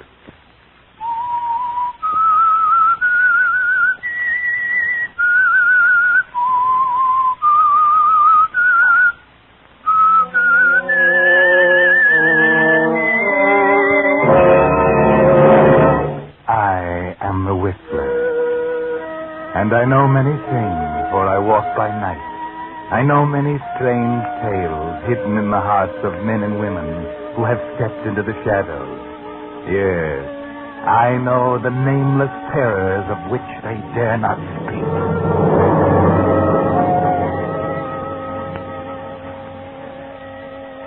It's too bad, in a way, that old Horatio Alger isn't grinding out dime novels anymore, because he could have grabbed off another bestseller for himself by simply writing the story of Eddie Vincent, up to a point, of course. For Eddie was a real rags-to-riches success story, born in a charity ward, selling papers on the streets while the other kids were playing ball and going to the movies. Yes, he came from the wrong side of the tracks, but from the first, everyone knew he was going places. The only trouble was that he didn't care how, so long as he got there. There were mumblings in the senior class at high school when he picked off the prize scholarship to college. The same mumblings that echoed through the anterooms later in law school. But no matter, Eddie Vincent had arrived, right-hand man to the district attorney. Yes, it was a thrill at first, sitting in with Ryan on all the big cases. But after a few years of it, he began once again to feel that itch he couldn't scratch. The opportunist without the opportunity. Well, Brakes don't grow on trees, Eddie. Sometimes you have to make the brakes yourself. Yes. Spend a few months on it. Give it a lot of thought. Then maybe, for example, on a particularly foggy night at the prison across the bay, you might have a stroke of luck. Hey! What do you think?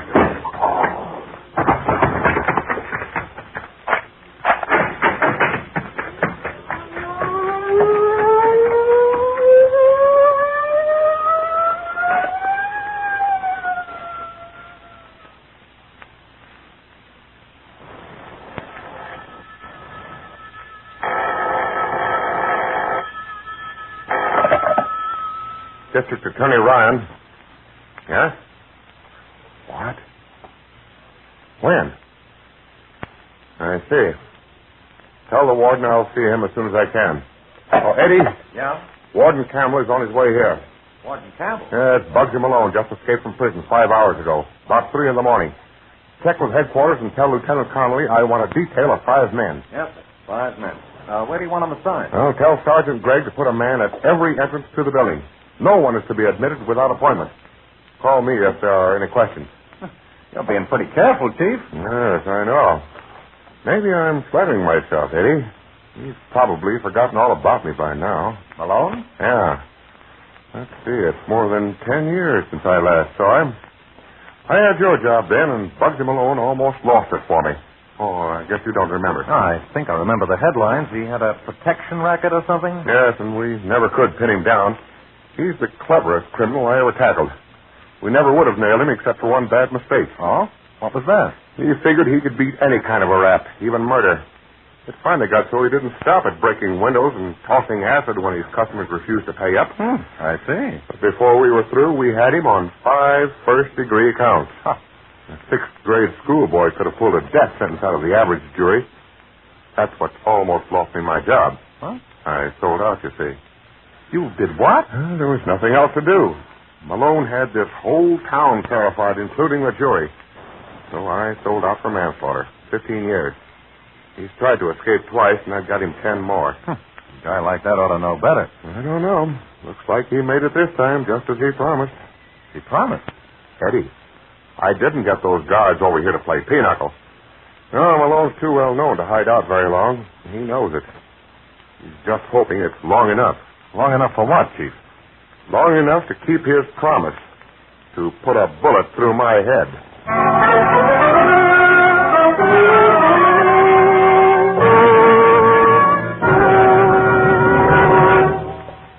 With the prologue of tonight's story, Gateway to Danger, the Signal Oil Company brings you another of the strange tales of the Whistler. Now, before the story continues, here are 2 timely tips for making your ration gasoline go farther. When you start your car these cold mornings, don't race the motor. Even though your car is standing still, a racing motor burns up as much gasoline as a car traveling 60 miles an hour. And secondly, be sure you're using the gasoline that gives you the maximum miles per gallon. Now, if you think I mean Signal gasoline, you're right, and for 2 good reasons. For years, Western drivers who have kept a careful record of their gasoline mileage have found they actually do go farther with Signal gasoline. But that's only the half of it. Although certain gasoline ingredients are now reserved for war, the ingredients which gave gasolines their flashing pickup and speed, Signal Oil Company is still producing the very finest gasoline which can be made today.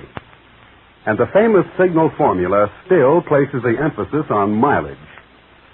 Since the only way you can get in extra miles of driving today is to get the most miles possible from every ration gallon, you really owe it to yourself to give Signal gasoline a trial. Invest your next ration coupons with your neighborhood Signal dealer and see if you don't agree with thousands of Western drivers who say you do go farther with Signal gasoline. And now, back to the Whistler.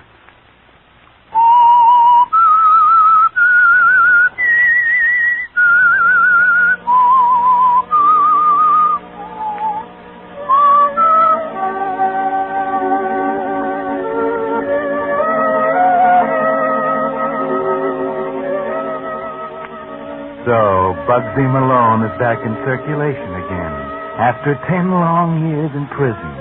It looks like a clean break, too clean almost, as if it were tailor-made by someone on the outside. There are still no leads the next night at 10 o'clock, when Eddie finally says goodnight to the DA and starts home. Just for a change, he takes the long way, a lonely road leading through the hills above the city.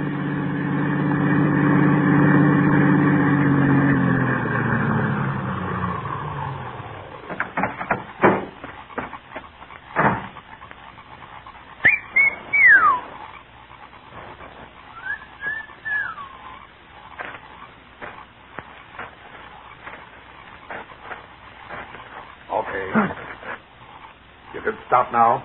Oh. Hello, Bugsy. You're right on time. Yeah. Where are you staying? Never mind. Okay. You didn't slip up anywhere? No. How could I miss them keys? You couldn't have been followed. What's the matter? Nervous? I don't do this every night. Neither do I. Where's the dough? Here? You can count it later. This goes with it. A rifle? Yeah. With a telescopic sight. I don't get it. What do I want? You're still interested in Mr. Ryan, aren't you? What's that got to do with...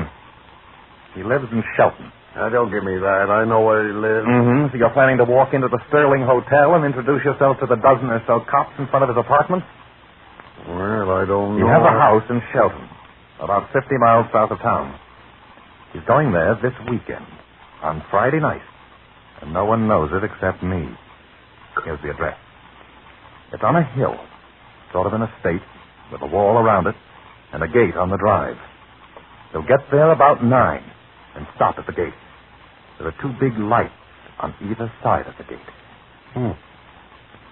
I still don't get the rifle. There's a hill right opposite the gate with trees on it. With that silencer and the scope, you can't miss. Oh. It's just one thing, Bugsy. You know the chance you're taking? Every cop in the state will be on your tail inside of an hour. It's still better than the pen. All you wanted was a chance. Now, if you slip up... Yeah, I know. It's strictly my own idea. You got rid of the keys? Yeah. Okay. It's your baby from here on. We won't see each other again. Unless... Unless what? Unless you get caught. And if you do, Bugsy, I'm going to hang you.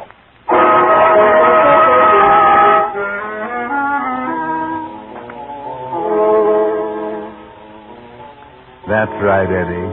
Sometimes you have to make the breaks yourself. The DA's done a good job. Been in there pitching for 10 years now. Good for perhaps 10 more. And that's too long for you, isn't it? Too long when you begin to feel that old itch again. That urge to climb up there where the real money is. And there's plenty up there for a smart DA. One smart enough to inherit the job, for instance. You can see it now. Ryan's car pulling out of the darkness into the circle of light at the gate. He gets out, fumbles with the lock for a second, right under the light like a duck on a pond. The faint whine of a bullet. And you're the district attorney.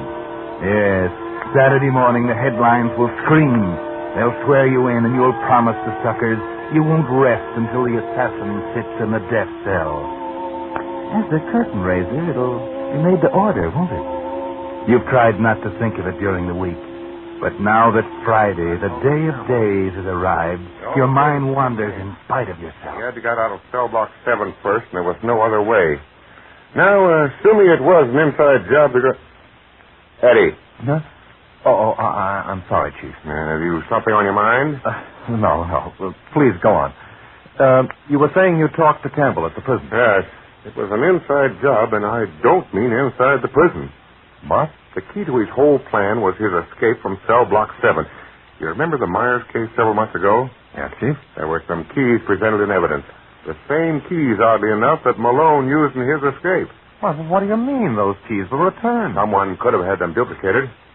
Someone on the police force, perhaps, or Even someone in this office. Oh, but why? I don't know, but I intend to find out. The police can take care of him alone as far as I'm concerned. I'm vastly more interested in the man who had those keys made. Well, it's still a theory, of course. Far more likely some guard at the prison. Yeah, maybe. Oh, by the way, Eddie, we're leaving at 7 tonight. We? What do you mean? Now, don't get the wrong idea, Mr. Vincent. I'm not afraid. It just takes 2 to open my gate. Gate? What the... Yeah, that's a fact. It's on the blink. You see, it has a bar you have to lift. Hey, you're kidding. Maybe I am, but that's true about the gate. Seriously, Eddie, I want you with me in case something breaks over the weekend. But, you see, I've already arranged for one of the men. I'm sorry, Eddie. You'll have to cancel whatever plans you had. I can't, Chief. Hey, what's the matter with you? I really don't know. Very well, and we leave at 7. I'm expecting an important call from Lieutenant Connolly. If he calls, tell him I'll be back late this afternoon. I'll tell Miss Quinn. Think I'll go out for a little lunch. Yeah, good idea. You look like you need it.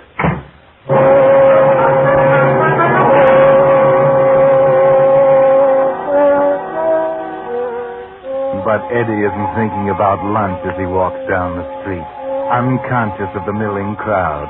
No, his mind is on other things. It's funny, isn't it, how you can spend 6 months building a beautiful house of cards, only to have them fall flat in a split second.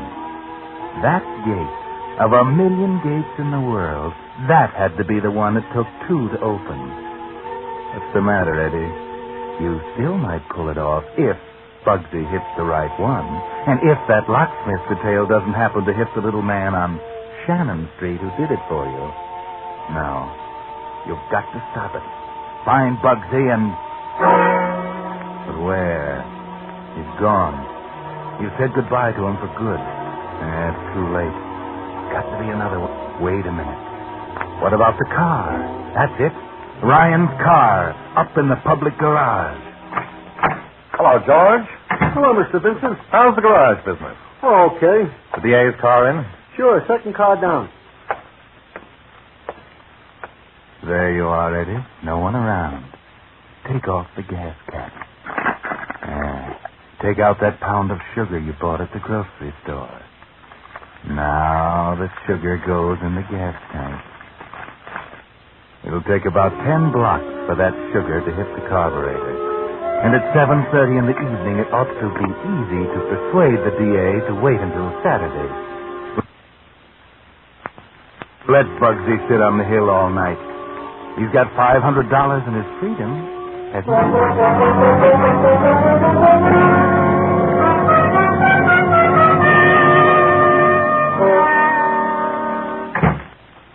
Lieutenant Connolly called yet? No, not a word, Chief. Well, what time is it? 6. Well, I'll have to call him from down there. Come on, let's go. Oh, you may as well wait here, Chief. I'll go and pick up the car. My car's been in the shop for the last couple of days. Had to borrow one from the department. It's right outside. Come on, let's go.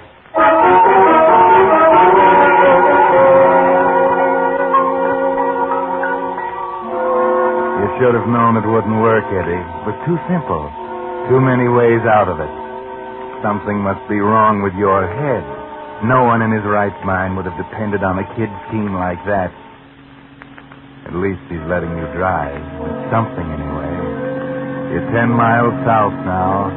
Coming into Bellevue. 40 miles to go. It's about an hour, Eddie. 1 hour to think of something. But you can't think. Your heart is thumping like a trip hammer. Your Adam's apple is a ball of sandpaper. You're way ahead of schedule. 9 o'clock, you told him. Maybe you could hurry. Cover the 40 miles in less than an hour. Arrive at 8 instead of 9. No. That wouldn't work either. Bugsy didn't operate that way. He's probably been there since this afternoon, sitting on the hill with a rifle across his knees, waiting. Here's Bellevue. You've still got a chance. Take it easy, Eddie. Be calm. Think. This is Bellevue, Chief. Yeah, so I see. I'm a little hungry. Why not wait till we get home? There's a nice little steak place down here, and we're ahead of time. Suppose I buy us a dinner. Well, I did want to get down there early. Oh, come on. Forget you're the DA for once. Okay, but I'm going to stick you for the best steak in the house.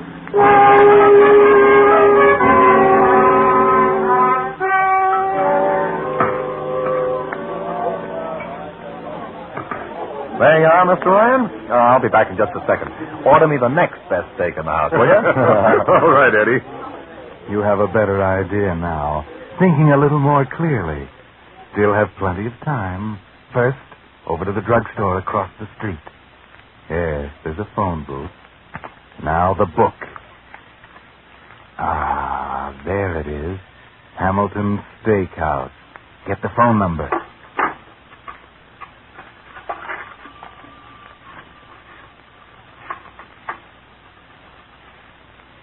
Hello? Hello, headquarters? Give me Lieutenant Connolly. Not there? Okay, Lieutenant McCrae then. Oh, McCrae? This is Eddie Vincent. I'm having dinner with the DA in Bellevue. It's a place called Hamilton's Steakhouse. The phone is Washington 15401. Yeah, thought I'd let you know. Okay, got it? Yeah, we'll be here for a half hour at least. Right. Now, wait a couple of minutes, Eddie. Let it settle. That's it. Plenty of time. Okay, now.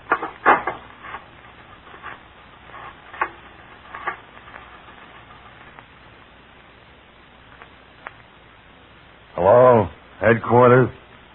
Listen, I've got a hot lead on Bugsy Malone. Tell the district attorney I'll meet him at his office in an hour. He's gone? Well, that's too bad. No one else will do. Never mind. You'll find out who this is soon enough. Oh, you know where the DA is. That's better. Make it 8 o'clock.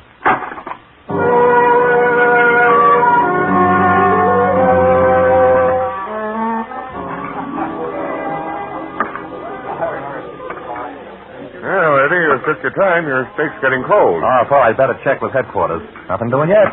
Smart boy. Did you leave the number? Yeah. You know, Eddie, I wouldn't be surprised to see you district attorney someday.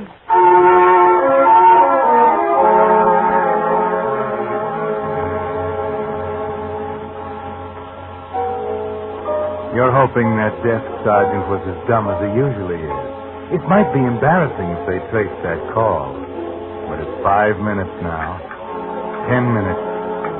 15. What happened to them? Where's the call? He's finishing his pie now. There isn't much more time. Oh, I feel better, Eddie. Come on. You can finish that cigarette in the car. Oh, what about another cup of coffee? Oh, we'll have some when we get there. Oh, waitress. Yes, sir. How much do we owe? That'll be, $3.85. No, this is mine, Chief. Thanks. Now you only owe me 6 lunches. Okay, let's get out of here. Oh, by the way, Eddie, I meant to ask you, why did you make that phone call across the street? Oh, we all do, sir. Huh? Our phone's been out of order all day.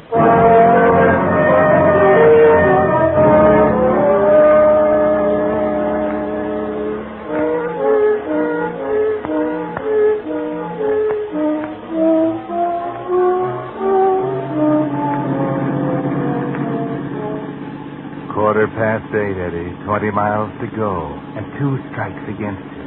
There's only one thing left to do. Well, snap it up a little, Eddie. You can do better than 30 miles an hour even in this hack. Okay. You know, I still think I was right on that key business. We found a little joint on Shannon Street. Huh? Yeah, I'm almost sure he was the one. Been mixed up with a lot of suspicious characters. Did you find anything? No, that's the trouble. The old boy died last month. The warden still swears the guards are all okay. Naturally. What else can he do? Yes, I know. Monday, I'm going to make a thorough check on every man who had access to that evidence. Good idea. Oh! What's the matter? My stomach. Hey, look out. Look out. You're going off the road. Give me that window.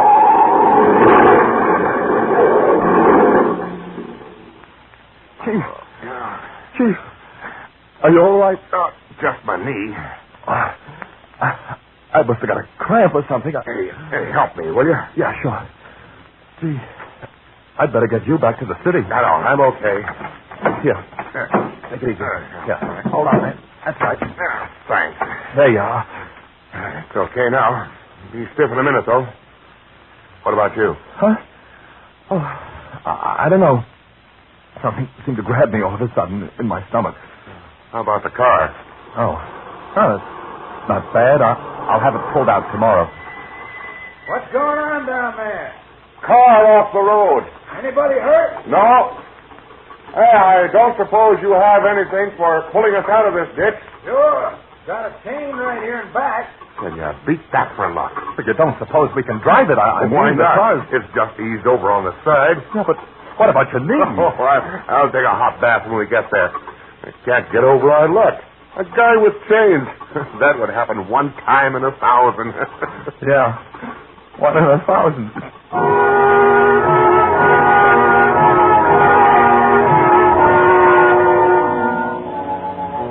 Three strikes. You're out, Eddie.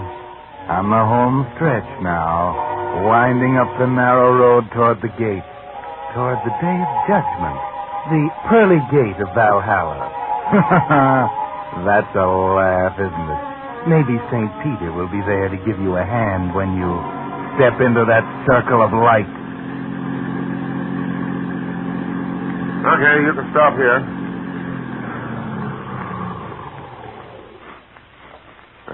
Come on. I'll show you how the Ryan Gate operates it. What's the matter? You're as white as a sheet. I don't know. I guess it's my stomach. Yeah, well, I'll fix you up when we get inside. I can't move. Come on, snap out of it, Vincent. You're acting like a baby. Oh, no. Here, come on, I'll give you a hand. There you are. Now, I'll go over behind that pillar and raise the bar. You go up there and pull the pin when I say so. No. Shut up. I'm going to slug you in a minute if you don't get hold of yourself. Now, pull that pin when I tell you. 13 steps to the gate latch, Eddie. Not even the chaplain to see you off. But Bugsy sees you now in the telescope sight. He's just the right distance to aim, but not quite close enough to recognize you. A good shot, too. Probably has a nice, solid rest for that rifle, with the center of the gate right where the telescope sight lines cross. Here we are, Eddie. He's squeezing the trigger slowly now. 1 second more.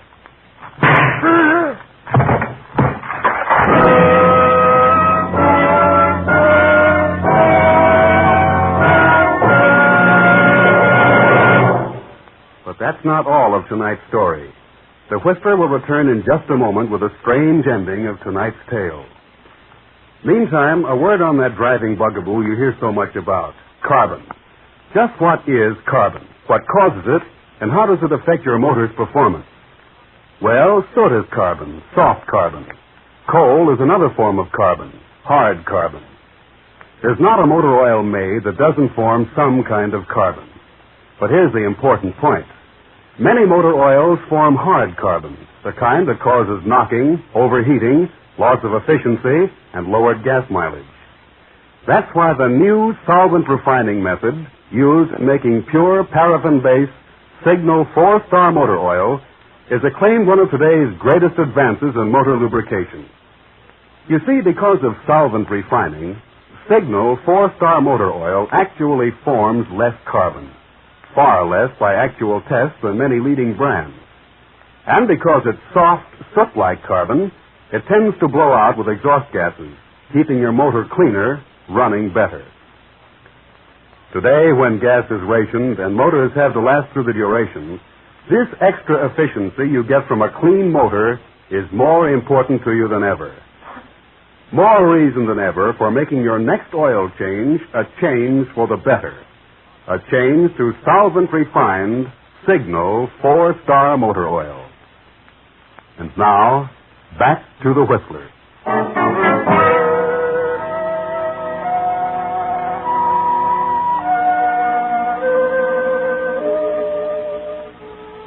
Yes, Eddie Vincent knew the cards were stacked against him, that he didn't have a chance. The gate that took two to open, the borrowed car, the telephone out of order as if someone did it on purpose, the desperate lunge into the ditch, only to have a car happen by just in time to keep him moving inexorably toward his appointment at the gate. No, Eddie didn't have a chance, and he knew it as he walked toward the gate latch, into the circle of light, and into Bugsy's sight. He was waiting for it, his mind frozen into a stupor, his legs moving like those of a mechanical robot. The sharp report, a blinding flash of light across his consciousness, a cold hand on his heart. That was all. District Attorney Ryan is still behind the stone pillar, working at the gate lever when...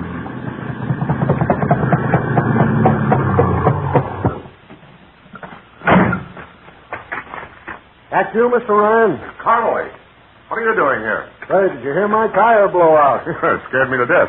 What's the matter? That's Bugsy Malone. What? We cornered him this afternoon. I've been trying to get you since 8 o'clock. Well, where is he? In the morgue. He reached for a gun. Good. Hey, what's the matter with him? Who? Him. Good Lord, Eddie. Eddie! Passed out, huh? Passed out nothing. He's dead. He was sick. Did he hit his head or something? No, I don't know what happened. Must have been a heart attack. There isn't a mark on him.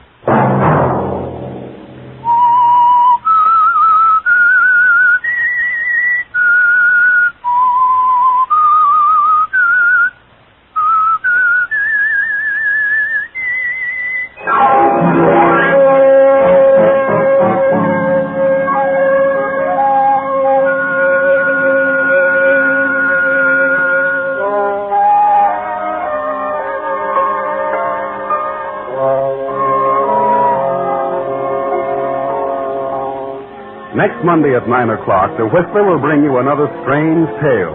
The curious story of death marks the double cross.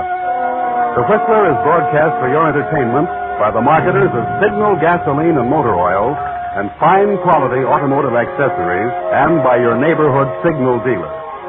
This program, directed by George W. Allen, with story by Harold Swanton, music by Wilbur Hatch, is transmitted to our troops overseas by the Armed Forces Radio Service.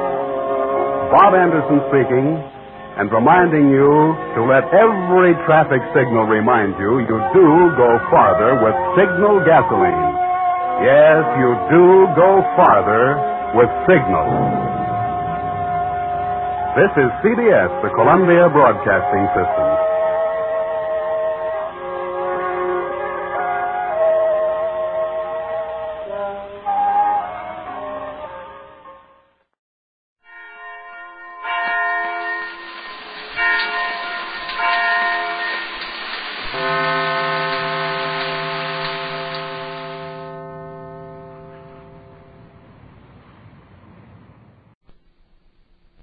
Quiet, please.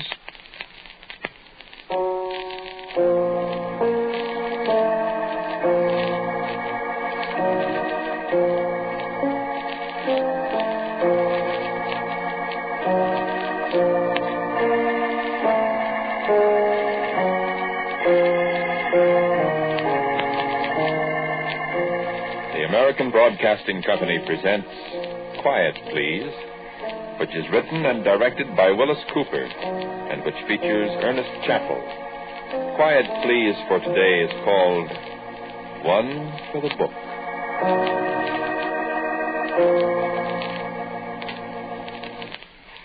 Once upon a time when there were more lieutenants than lieutenant colonels in the Air Force, and when you could tell a cadet by his blue suit like a mailman's, a thing happened. And if you think the boys from the bright blue yonder got snafu'd sometime in this last war, brother, I'm here to tell you ain't seen nothing yet. Because this was the largest, the most comprehensive, the doggonedest. Well, I have to tell you. And the thing about it is, this snafu isn't over yet. It won't be over for 9 years. Listen, I'll tell you.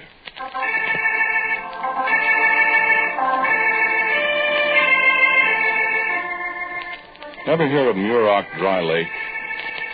Well, you go out San Fernando Road and you turn off at Fremont Pass onto 6 instead of going up over the ridge route. You go up through Mid-Canyon, see, and on through Palmdale and Lancaster. And then you take a road off to the right by the SP station. After about 40 miles of Joshua trees, you get to Muroc, and a big, tough MP tells you, turn around and go back where you came from. Because that's where they got the jets, where guys are ringing them out so fast they sometimes get where they're going before they've started. And they tore up the welcome mat a long time ago. But back in the early part of 1937, well, it was kind of different. Muroc, which incidentally is not an Indian name, it's just the name Coram spelled backwards like on the radio. Coram Brothers was ranchers that owned a joint. And it's just what you think it is, the bottom of an old dried-up lake. It's flat as a billiard table, flatter than the one in the officers' club at Maxwell. And back in those days, you could take your car out in the middle and open her up to 80 and sit back and watch. Look, Mama, no hands. Which was quite a lot of fun till some newspaper guy blew a tire and did 108 snap rolls with it, with the customary results. Well, it ain't like that today. I mean, the lake's still there, but it isn't a lonesome place anymore. The lobo wolves and the coyotes and the rattlesnakes and the roadrunners have scrammed. They got an installation there that, well, never mind. You're not going to see it, but it's a biggie. And the lake itself is about the biggest landing field in the world. You could set down anywhere, practically. Well, the Air Corps decided back in 1937 to have them a big air maneuvers there at Muroc. So in came about everything they had that could fly. Martin V-10Bs from Langley, P-26s from Selvage and Maxwell Randolph. A bunch of skinny blue things they call PB-2As that came from, I don't have any idea. And over at March Field of Riverside, they had a flock of A-17s, attack jobs, two-seaters that Northrop made. They had holes in their flaps, I remember. First ones to have holes in their flaps. And there was a lot of other miscellaneous stuff. It was quite colorful. P-26s painted OD. The bombers black and yellow. They all had yellow wings. The PB-2As were blue and the A-17s shiny Doral. Everybody had the red and white stripes on the rudder and the big old white star and a blue circle on the wings. Well, all 300 of them. All we had, practically, in 1937. And anti-aircraft, complete with the 1937 version of radar, a cluster of big horns on a trailer with a guy wearing earphones in the middle of them. You couldn't spit half a mile away if the horns was pointed at you on account of you bust the guy's eardrum. And there was a bunch of movie guys taking pictures. They had plenty of expense money. They didn't shoot crap so good. So, one way and another, it was quite a thing. And, brother, it was hot. Yeah, it still is. It'd get down to 40 or 50 in the early morning, and by noon it was up to 115 with the sun bouncing off that white lake bottom and mirages everywhere you looked. Well, I was a crew chief in a P-26 squadron from Selvage, see? Oh, excuse me, I didn't introduce myself. Westlake's my name. Max Westlake, Captain USAF. I was a staff sergeant in 1937. Up there at Muroc, I got acquainted with a guy. Of all things, a sergeant in an anti-aircraft outfit named Bill Carrot. And I remember how this snafu started.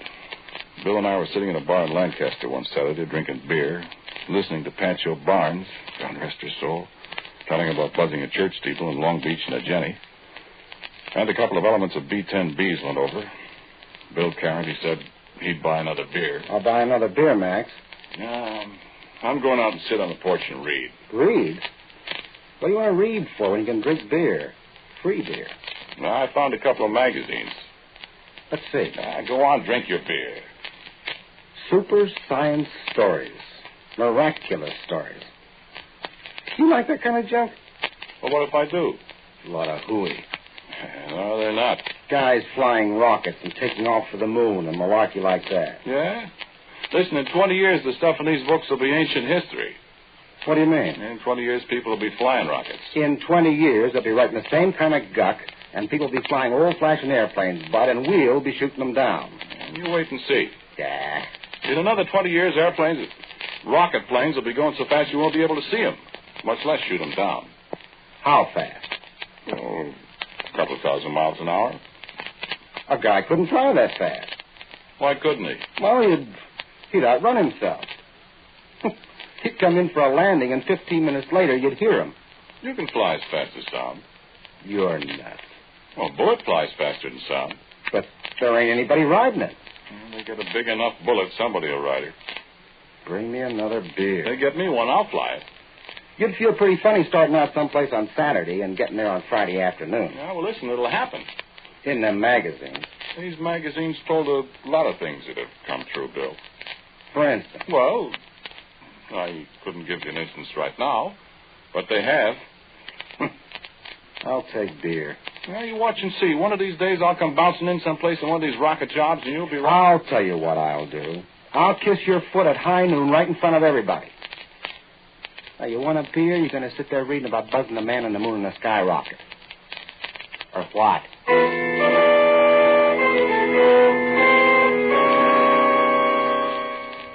I did both. Then we bummed a ride back to the lake after a while, and I went to bed. Bill Carrot was pretty disgusted when he got there and found out he had to stand guard because the sergeant that was supposed to be had broke out with the measles. And he put on his overcoat and stopped by my tent for a cigarette before he went off where it was cold. We talked, and he left, and I went to sleep. Well, I woke up in the middle of the night, see. I couldn't get back to sleep. So I got up and put on my pants and shoes, a flying jacket. And I went out to the anti-aircraft battery. I said, "Hey, Carrot. Hey, Bill Carrot." Who's that? Me. Westlake, Max Westlake. What are you doing up? I couldn't sleep. Well, I wish I could. I'm about froze. How much longer you got? Half an hour.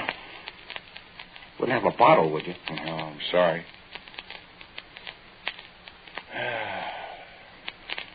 Gee. Pretty night, ain't it? I'll give it to you. Millions of stars. Yeah. Ever fly at night, Bill? And I ain't going to. I ain't going to fly at all. That's swell up there with the stars. I'll stay here. I wonder what's up there. I got no curiosity at all. Yeah. I'm going to find out some one day. In your skyrocket? Well, probably. What was that? Search me. Sounded like it came from up there. Probably one of your skyrockets. Well, I don't think there's anybody up tonight. I don't see anything. I wonder what it... Hey. What? Look up there. Where? Right there by the Big Dipper. What is it? I don't see anything. Say, you know what that is? That's a parachute. Right. Say, that's what it is. Only that's the biggest parachute. There goes the searchlight. They saw it over at 8 Battery. Gosh, that is a big one. Yeah. Wonder who it is. That's a funny-looking thing. Looks like a box or something. It looks like part of an airplane. There goes the crash truck. I didn't see any airplane, Bill. Maybe it was one of your skyrockets. Oh, shut up. Give me your field glasses. He's gonna hit awful hard. Give me the glasses. Oh, he sure did. Yeah, that's part of an airplane, Bill. They're pulling a guy out of it. In some kind of funny suit. What, soup and fish? That's kind of like a diver's suit, kind of like a space flyer's suit. I know where he came from. Where? He bailed out of Goofy Stories magazine.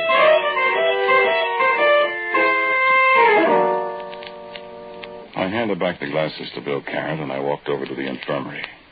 That's where they'd take whoever he was, I figured. And in a minute, the crash wagon came back, and they carried the fella in. I sat there a minute and talked to Daniel Webster, the medic that had the duty. They were fussing around with the fella inside the ward, the doc and everybody. I sat there talking. There was a piece of metal lying on a stretcher that one of the medics had picked up where the thing crashed. I looked at it.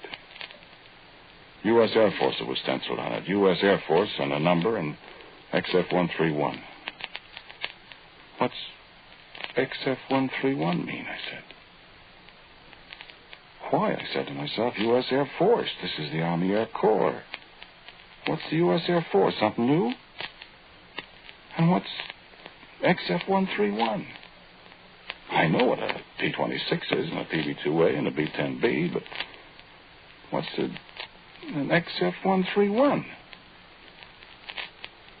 And then the doctor called me.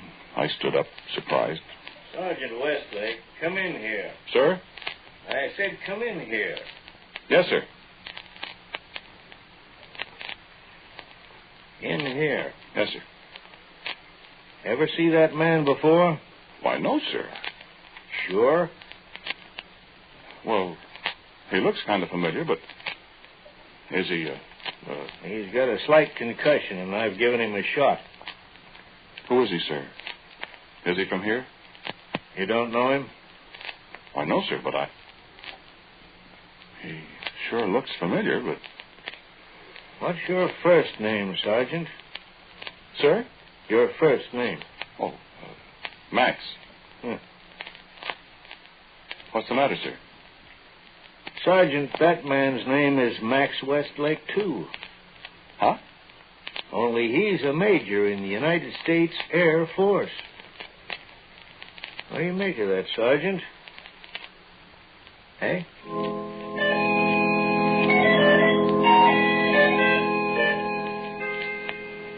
Huh?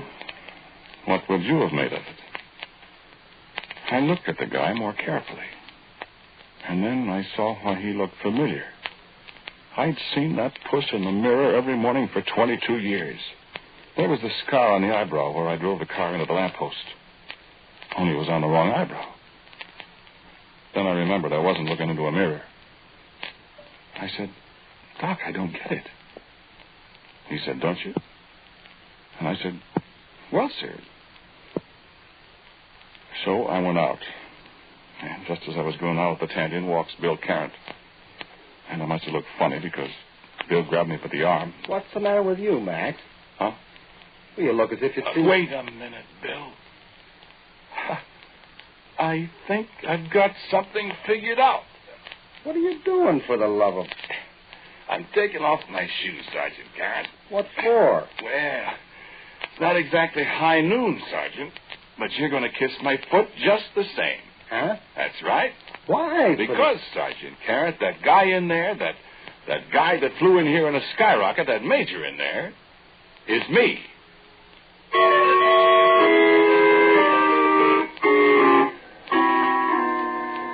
And so the snafu began. I got called over to the colonel's tent right after breakfast. He was sitting there with the doctor. They looked up when I got my heels pretty close together and placed my hand, fingers extended and joined against my right eyebrow. Sit down, Sergeant. Yes, sir. The doctor tells me this fellow who bailed out last night has the same name you have. Yes, sir. Looks a lot like you, too, Sergeant. You know him, Sergeant? Yes, sir. Said last night you didn't. Well, I got it all straightened out in my mind now, sir. Well? He's me, sir. Sergeant, have you lost your buttons? No, sir, I don't think so, sir. Say that again, Sergeant. Sir, I said, no, I don't think so. No, what you said before. Oh. He's me, sir. Cross your knees, Sergeant. Sir? Cross your knees. Yes, sir. Ow! Reflexes are all right. Sergeant, do you mind explaining what you're trying to give us? I've got a tactical program on this morning, and I... Go ahead, Sergeant. Well, sir, it's perfectly simple. Aviation is progressing, sir. So what? Well, sir, it's perfectly simple. This Major Westlake, who is me, flew in something like a rocket plane or something quite a long time in the future. You understand, sir? Go ahead, Sergeant. And he flew so fast, he just got here before he started, sir. Sergeant. Sir? Nothing. Go on. Well, sir, that's all there is. Sometime I'll be a major like he is. I mean, like I am. No, what do I mean? I mean, if he's me, I'm a major. But I'm still a sergeant. I mean, I'll be a major, and I'll take off, and when I get here... I mean, when I got here, I'm still a sergeant. Sergeant, please. My head hurts. I'm sorry, sir, but that's what happened, sir. Somebody around here is crazy. Oh, no, sir, not me. Let's try that again, shall we? What, sir? Your theory. I just want to be sure I'm not hearing things, Doctor. Well, if you're hearing them, so am I. Go on, son. Well, sir, some day in the future, I'm going to be a major. You're not if...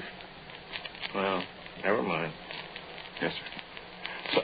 Someday I'm going to be a major, see, and I'm going to fly a rocket plane or something. How do you know all this, Sergeant? You got a crystal ball? No, sir. It's obvious, ain't it, sir? Not to me. You, Doctor? Well, you're going to be a major, son. Yes, sir. Well, I must be. I'm over there in the tent, ain't I, Doctor? And I'm a major, ain't I? You see? Sir? And someday when I'm a major, sir, I'm going to get into this rocket plane, see, and boom, I'm going to take off and I'm going to go so fast that... Gosh, I sure must have been rolling last night. Sergeant, you must want to get out of the Army awful bad. Sir, me? No, sir, I don't want to get out of the Army. Well, what makes the colonel think that? Well, if I ever heard of anybody asking for a transfer to the loony bin, this is it. Sir, I assure the colonel I am not nuts. Well, then, why the dickens are you telling me all this? Sir, the colonel asked me. Okay. Go on. You were taking off in a rocket ship. Or something like that, sir. And boom, like I said, I go so fast that I just run out of time, and I landed last night. You believe that, Sergeant? Yes, sir. Where did you, how did you fall on this theory? Well, sir, I read science fiction magazines, and... You do? And I just deduced it. Oh. Sir, rocket travel is perfectly possible. Mm-hmm. It's an interesting theory. Doctor, are you nuts, too? I'm really not sure, Colonel. Well, what are you talking about, then? I was just looking at this identification card I took out of the Major Westlake's pocket. What about it? It's dated November 24th, 1951. 15 years from now.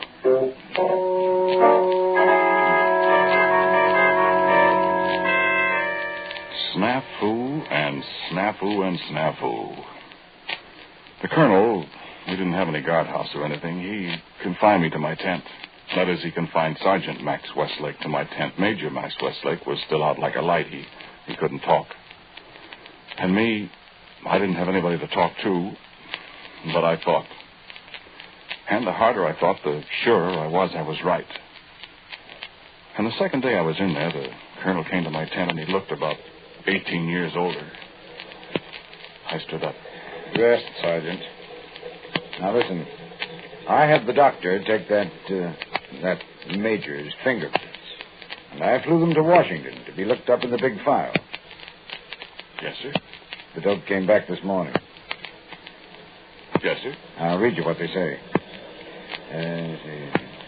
The subject fingerprints are those of Staff Sergeant Max Westlake, and so forth and so forth.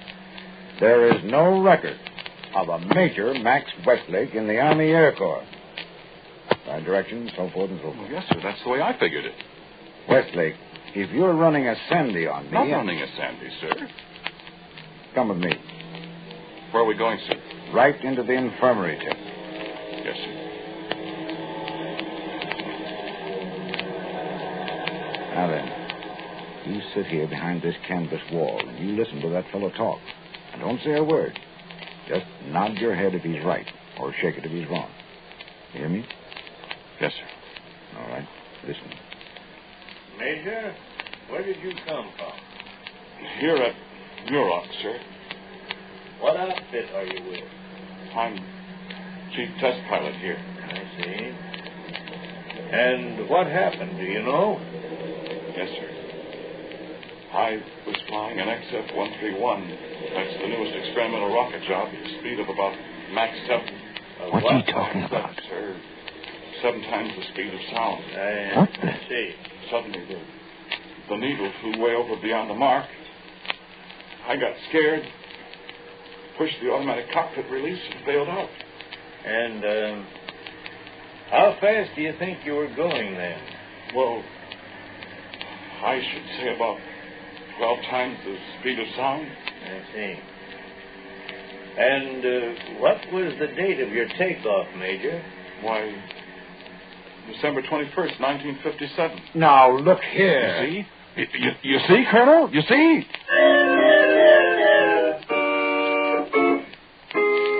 Snafu. Wow. Tafu. Fubar. The Army never saw one like this before. They sent us to the General. Sit down, gentlemen. Yes, sir. Now, Westlake. Yes, sir. Yes, sir. Your brothers? No, sir. No, sir. Now, just a minute. Just a minute, I mean. Westlake. Yes, sir. Yes, sir. Stop. Yes, sir. Yes, sir. Sergeant Westlake. Yes, sir. Who is this Major Westlake? He's me, sir. Sergeant, We can't prove otherwise, General. That will do, Colonel. Yes, sir. Now, Major Westlake, who is this sergeant? Sir, I don't know. Well, isn't he your brother? No, sir. Well, who is he then? Answer me. Sir, I think he's me. Doctor, are these men crazy? Not as far as I can tell, sir. Well, what ails them then?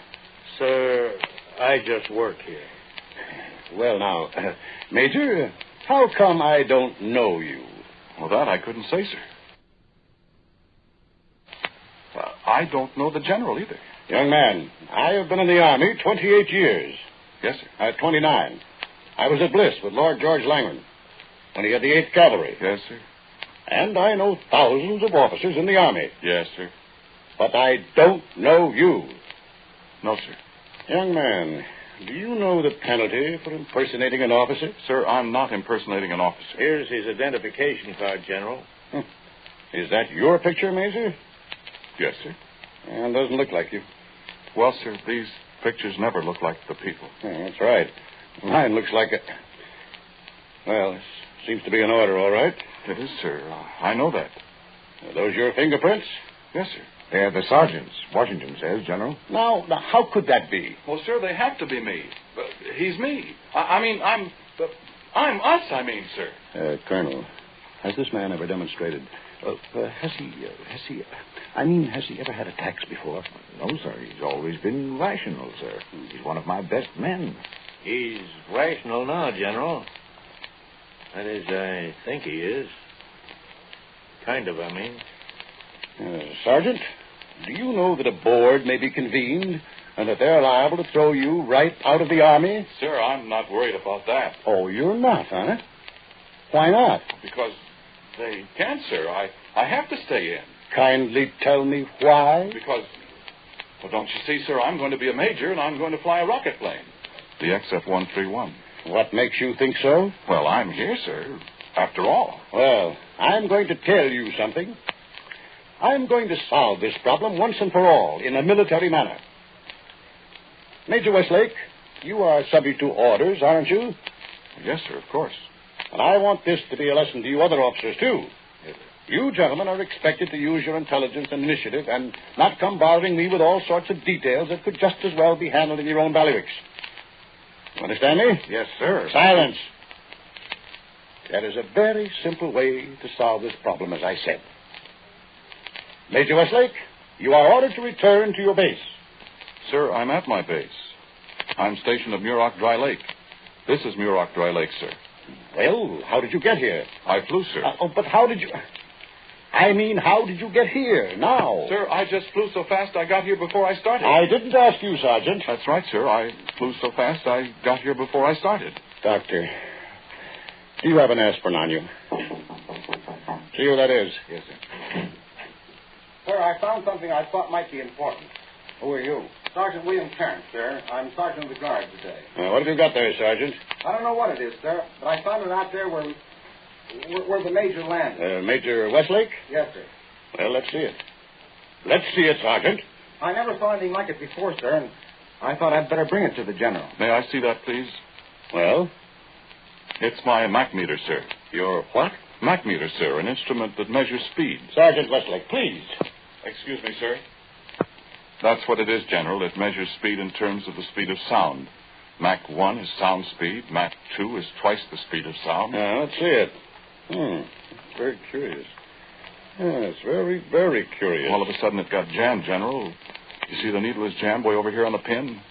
It indicated probably 12 times the speed of sound, and that was awful fast, so I bailed out. See if I can't unjam the needle. There's a ratchet underneath, sir. Oh, I see, yeah.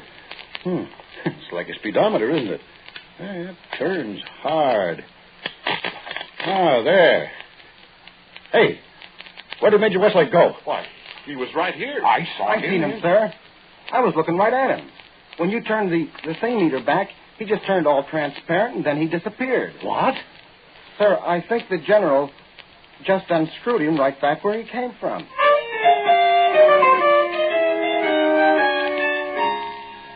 That was it. The General turned the Mach meter backward, and that's all. But I'd like to never got out of all that snafu.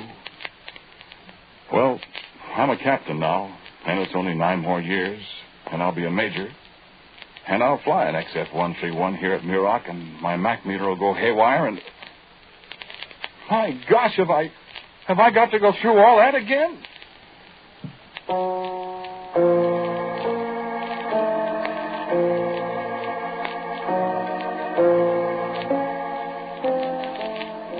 The title of today's Quiet Please story is One for the Book. It was written and directed by Willis Cooper, and the man who spoke to you was Ernest Chappell. And Dan Sutter played Sergeant Carrant. Melville Ruick was the colonel. The doctor was played by Charles Eggleston. General, Floyd Buckley. As for Major Westlake, well, we leave that for a guess. As usual, music for Quiet Please is played by Albert Berman.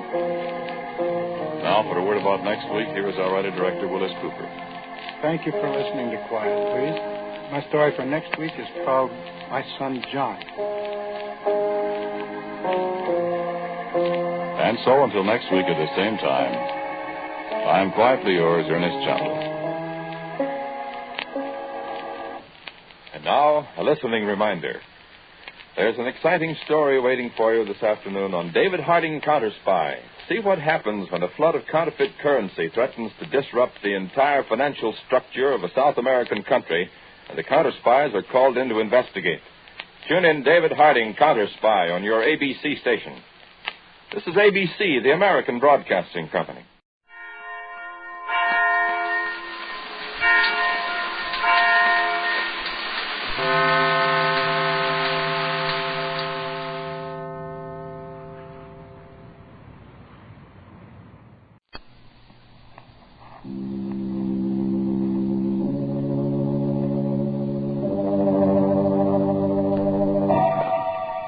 Lipton Tea and Lipton Soup present Inner Sanctum Mysteries.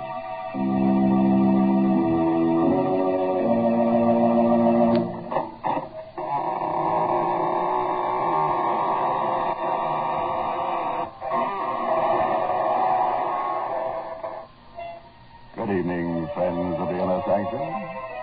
This is your host to welcome you through the creaking door.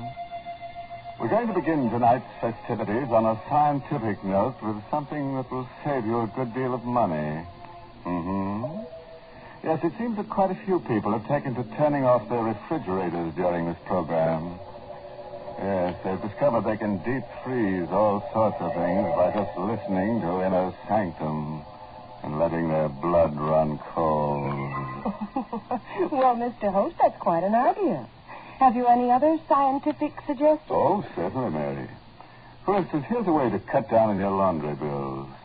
Instead of having the laundry starch your clothes, just put them on top of your radio Tuesday night. Inner Sanctum will scare them stiff. Well, now it's my turn, Mr. Host, and I'd like to make a suggestion, too. It's about an easy way to get more enjoyment out of your teapot. Here's the whole trick. Just use Lipton tea. In every cup of piping hot Lipton's, there's extra tastiness waiting to delight you. And the reason is Lipton's grand, brisk flavor. Brisk, you know, is the tea expert's own word for the tangy, full-bodied flavor of Lipton's. And what a pleasure that flavor is. No wonder more folks buy and enjoy Lipton's than any other brand of tea in the world. They've found, as you will, that Lipton's always has brisk flavor. It's never flat, always lively and spirited, with the hearty zest of tea at its best. So next time, serve Lipton tea. Its brisk flavor gives you more contentment in every cup. Now, friends, lend an ear to tonight's story. An original radio play by Robert Newman called Blood of Cain, starring two of your radio favorites, Mercedes McCambridge and Carl Swenson. A tale of blood spilled in hatred and vengeance. A blood that carries a curse that is as old as man. You don't believe that's possible, huh? And suppose you put out all the lights, pull your chair up close, and listen. A small square, once fashionable, on the outskirts of New Orleans. The iron balconies where elegant ladies once sat are now rusty and sagging. The paint on the rambling houses is cracked and peeling, and grass grows between the cobblestones. The bayous and the jungle have crept close to it. And at night, the cries of strange birds, the croaking of giant frogs can be heard. What was formerly a living portion of the old world has become a place of decay and death. More pigeons died this evening. I saw them towering up and up into the darkening sky as if to escape the pain gnawing at their vitals, and then fall into the square and into the garden. I still didn't believe, couldn't let myself believe. And then I saw her standing in the shrubbery, the bag from which she had been feeding them still in her hand. I knew then that I could wait no longer, that I had to find out. Louise. Eugene, the pigeons. There's something wrong with them. They're Dying. Yes. How? And why? I'm no chemist, but I'd say it was poison. Poison? But who would do that? Louise. Now listen to me, dear. Please listen. I love you. I've loved you since I first came down here. First met you. You know that. And you know that I'll understand. Now, tell me, why have you been doing it? You're the only one who feeds them. The only one who could do it. Oh, no, I didn't. Louise, where are you? Grandfather! Grandfather! Oh, my dear child, what is it? The pigeons. They're dying. It's the second day now. And Eugene said... He said what? Have you looked at any of them, Dr. Philippe? Examined them? Will you go into the house, my dear? I'll be along in just a minute. But, Grandfather... Please, dear. Yes, Grandfather. Go ahead. I'm very sorry you did this, Owen. You mentioned it to her. Did you examine any of the pigeons? I did. Poison. Probably from my laboratory. But then you know... I know a great deal, Mr. Owen. I'm her grandfather. And I think it would be very wise if you kept away from Louise. Did not see her again. What? Well, that's ridiculous. I love her. I'm sure you do. But perhaps I did not make myself clear. If you continue to see her, it might prove dangerous for you.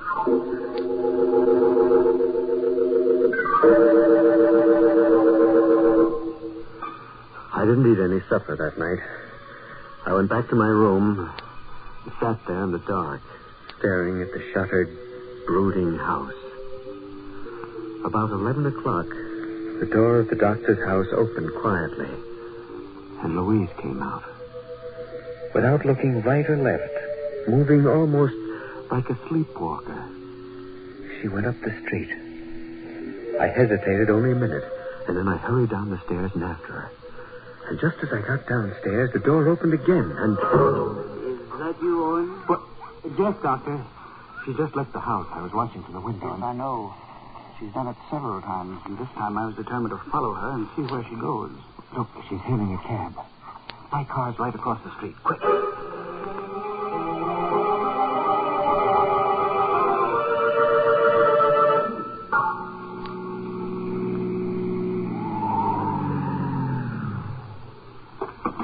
Louise went in there.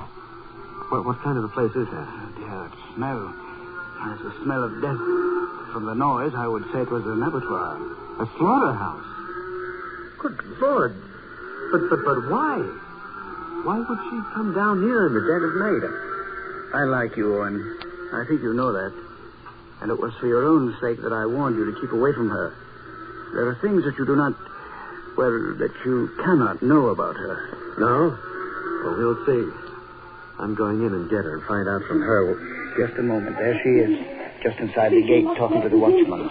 No sense arguing about it, lady. I just can't let you in. But you must. You've got to. You always did before. That's just it. Now, once was all right, even twice. But, well, if you want to know the truth, the men have been complaining. Nobody exactly likes killing steers, but they say that the way you stand there watching them, well, it makes them nervous. You've got to let me in. I'll make it worth your while. Watching the killing? I've just got orders from your That's awful. It's horrible. I'm going in and get her. No. Owen. In the state she's in, well, having you come on her suddenly would have a very bad effect. But you wait here. I'll go. No. Don't hit me. No. Louise. What is it? What happened to Watchman? This stone here on the temple. Louise. Why did you do this? I don't know. I had to get in here. He wouldn't let me in. Take her out to the car, Owen. Come on, let's go. You can't go now. Leave him lying there like that. He's hurt. He may be dying. No, it's not serious. He's just stunned. We can phone for an ambulance as soon as we get home. But we've got to get her away from here immediately.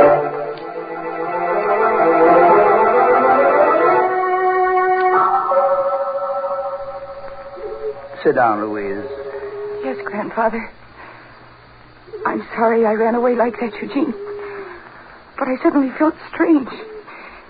Ill. That's all right, Louise. You've been feeling that way quite often lately, haven't you? Yes. Yes, I have. Just what makes this feeling so strange? Well, it's hard to describe. It's as if I weren't myself anymore. It's the opposite of sleepwalking. It's as if I were awake, but not really conscious. And I hear voices telling me to do things, and whispering a name that sounds like Jonard. Like what? You've been in my study reading my books. No, but I haven't, Grandfather. You always forbade me to. Then how did you know that name? Well, whose name is it? And, well, what does it have to do with Louise? It's the name of a family which is almost extinct. And it is a name which means death. Well, what do you mean? I was always very interested in the Jonard family for reasons of my own. And I've collected all the historical references to them that I could. Now, these references start with the 13th and 14th century. But by the 15th century, they had become the traditional executioners of France. Executioners? And in those days, you know what that meant. It was a Jonard who put the torch to Jeanne d'Arc. A Jonard received a handsome bequest from Louis XI for services rendered. A Jonard operated the guillotine during the French Revolution. Perhaps that's why the family migrated here after the fall of the Republic. They came here? Yes. 20-odd years ago, there were a whole series of particularly atrocious murders here. The murderer was finally caught and executed. His name was Max Jonard. Why do you tell me all this? And why should I constantly seem to hear that name? Well, even when you were little, my dear, you used to have those strange fits, spells when you would do unpleasant things. Afterward, you could never remember them. Oh. Now, do you remember poisoning the pigeons and going to the slaughterhouse? What? Oh, no. Well, no. I've never discussed the matter with you because I thought it might actually implant the idea in your mind. I'd hoped that if you were left alone, you'd outgrow it, but... But what? You still haven't told me what all this about the Journals has to do with me. It has a great deal to do with you, my dear. You see, Max Journal was your father.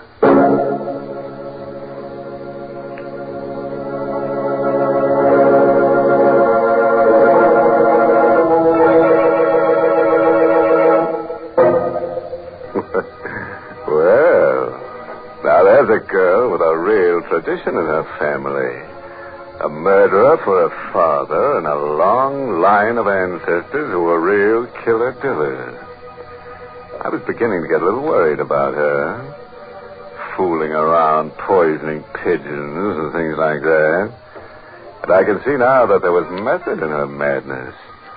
After all, practice makes perfect. Good gracious, Mr. Host. Louise may turn out to be a very dangerous person. Yes, Mary. She's not the kind of a character you'd like to have ringing your doorbell. Well, I should say not. Why, usually, as our Lipton listeners know, a doorbell is one of the nicest, most friendly sounds there is. Because so often it means friends are dropping in for a visit. Of course, your first thought is to make them welcome. So after you've taken their coats and made them comfortable, pour them a cup of flavorful, spirited Lipton tea. You know, it's wonderful how Lipton's adds sparkle to the conversation. For there's extra enjoyment in its grand, brisk flavor. Each sip is brimming with such lively, full-bodied tanginess. Yes, serve your friends Liptons when they call, and when you say goodbye to them at the door, you can be sure they'll come back for another visit and another cup of Lipton tea. That's a friendly suggestion, all right, Mary. And now, are we ready to get down to business again? The kind of business that Louise's family has specialized in for a good many years. Murder. Oh, I know that what she's been interested in so far is small fry, but I think from now on she'll really be cooking with gas. Just a moment later now. Sitting in Dr. Philippe's study, Louise and Eugene Owen stare at the elderly gentleman with shock and horror in their eyes. You mean my father was a murderer? Your father, and his father before him, back as far as the family's history can be traced. Well, I don't believe it. And even if it is true, it's ridiculous to think this need to kill can be passed on from generation to generation. Well, of course, Owen, there is absolutely no scientific basis for it. Still, how else can you explain some of the things that Louise has been doing? Oh, it's true, it's true. These spells that come over me when I don't know what I'm doing. That name which I never heard consciously until... Oh, no, it can't be true. It can't. Oh, Louise, dear. No, Eugene, don't. Don't come near me. Don't touch me.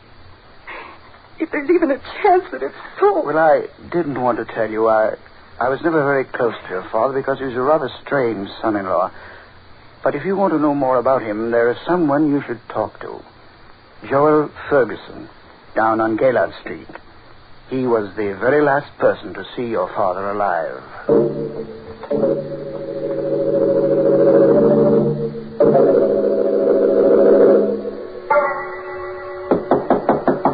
Yes, who is it?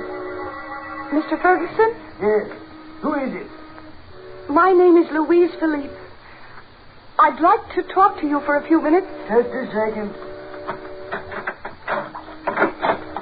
Come in. Come here. What did you say your name was again? Louise Philippe. At least that's what I always believed it was. Until yesterday. And then I discovered that my name was Louise Jonas. Jonas? Not Max Jonas? Yes. He was my father.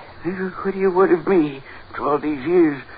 It wasn't my fault. You know it wasn't my fault. I only did what I had to do. I don't know what you mean. I was told that you were the last person to see him alive, and that perhaps you could tell me something about him. Yes. There are things that I can tell you. That he was evil, but that he knew he was evil. There was a curse on him that made him do the things he did do.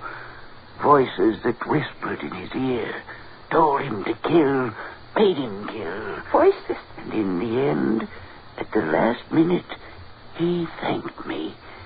He thanked you for what? For stopping him from doing any more killing in the only way he could be stopped. And when I put the rope around his neck... the rope. I was the state executioner. It was I who hanged him.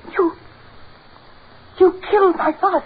I only carried out the sentence that was passed on him. And why are you looking at me that way? I didn't know.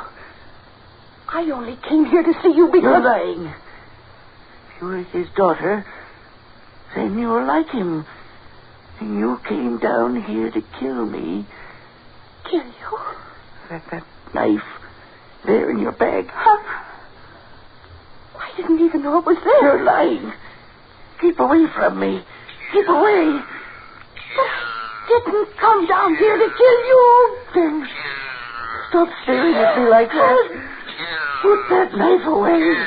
No, don't come near me. Don't.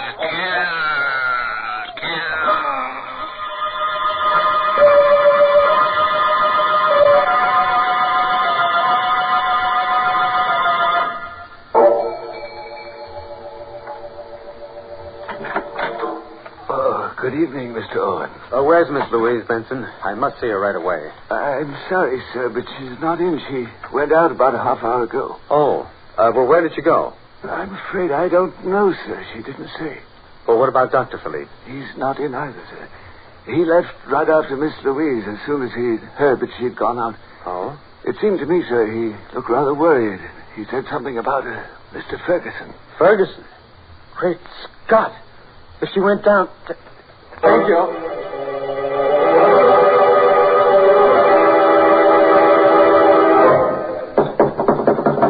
Who's that? I'm looking for Miss Louise Philippe. I was told that she... Is that you, Dr. Philippe? Yes, Eugene. Is she here? Yes, she's here. But you're too late. Just as I was too late. What do you mean? Inside there. See for yourself. Oh, don't tell me that anything's happened. Good Lord. Louise. She won't answer you. That's the way I found her when I got here. Sitting there with a knife in her hand and Ferguson lying across the table, dead. Eugene. Louise. Eugene. Oh, Louise, Eugene. darling. Oh, why did you do it? Do what?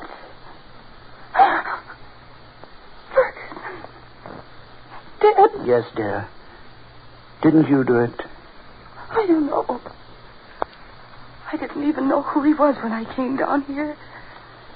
Then I found out that it was he who executed my father. Then I started to hear those voices.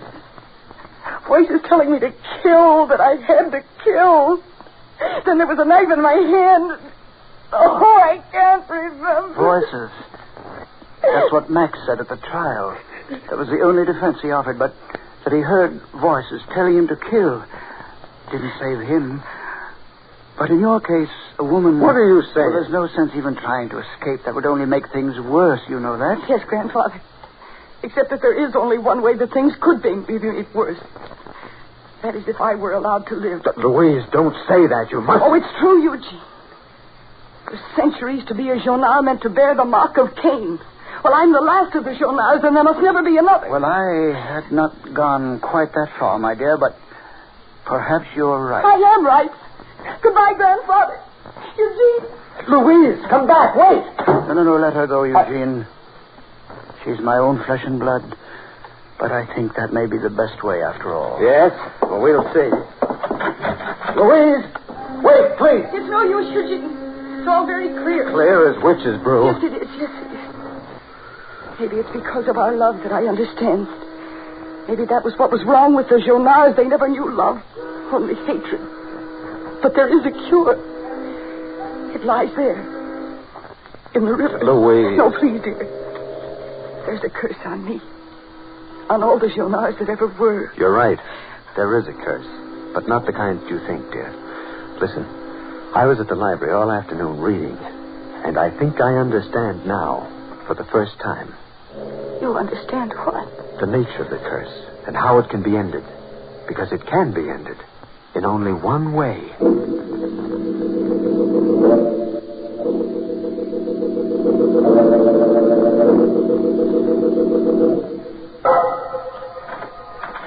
Oh, Eugene? Is that you? Eugene? No, Grandfather. It's not Eugene. Louise, why, I thought you... Why did you come back here to Ferguson's place? I don't know, Grandfather. The voices, the call in my blood, it's too strong. I tried. I wanted to end it finally and completely, either in the river or with the police. But I couldn't. You mean you're not going to give yourself up? No, Grandfather. I'm not going to give myself up. But that's not all I mean. Louise, you still got that knife? Yes, Grandfather. Walking up the street, realizing that I was still holding it, that it was red with blood. I think it was then that I knew for the first time what it meant to be a gendarme. Oh, look, Louise, you're completely distraught. That's only natural. But now, look, you put that knife down and let me take you home. I'll give you something that'll help you sleep and then... No, Grandfather, you won't give me anything. Ever again. Well, Louise, you're not going to kill me. Yes, Grandfather, that's just what I'm going to do. No, please don't. No, don't try to get away. I'm younger and quicker than you. Just one quick... No, listen to me. Listen carefully. You can't kill me. There's nothing driving you to do it. You see, you're not a Jonat. What are you saying? It's true. I am a Jonat. Max Jonat was my son. But you're not evenly, distantly related to us. You're lying. You're lying. You're just saying that. No. I swear it's true. I changed my name when I studied medicine to avoid the stigma. But Max kept it. Your father was Louis Martin, the judge. You're lying. How is that possible? Because I adopted you after your father's death for a reason. It was your father who condemned Max to death. But he didn't know Max was my son, and I didn't tell him until later.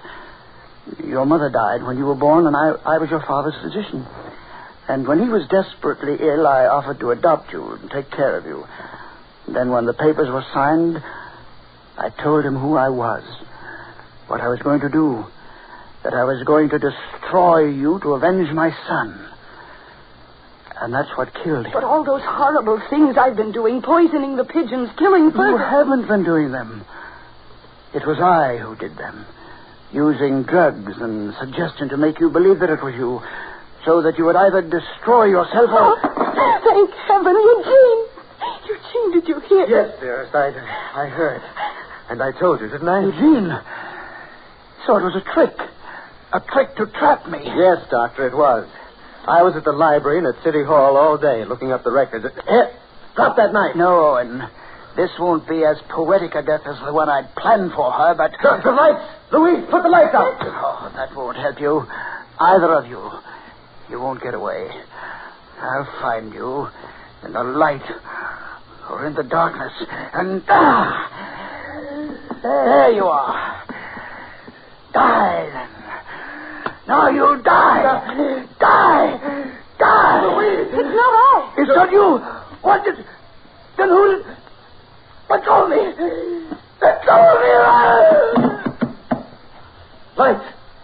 Louise, quickly. Eugene, what happened? Who did he... Ferguson. Yes. He stumbled into him in the darkness, thought it was one of us. Then he must have tripped. The knife. He must have fallen on the knife. Well, somehow it seems only right that the last of the Jonars, who killed so many, should be destroyed by the dead.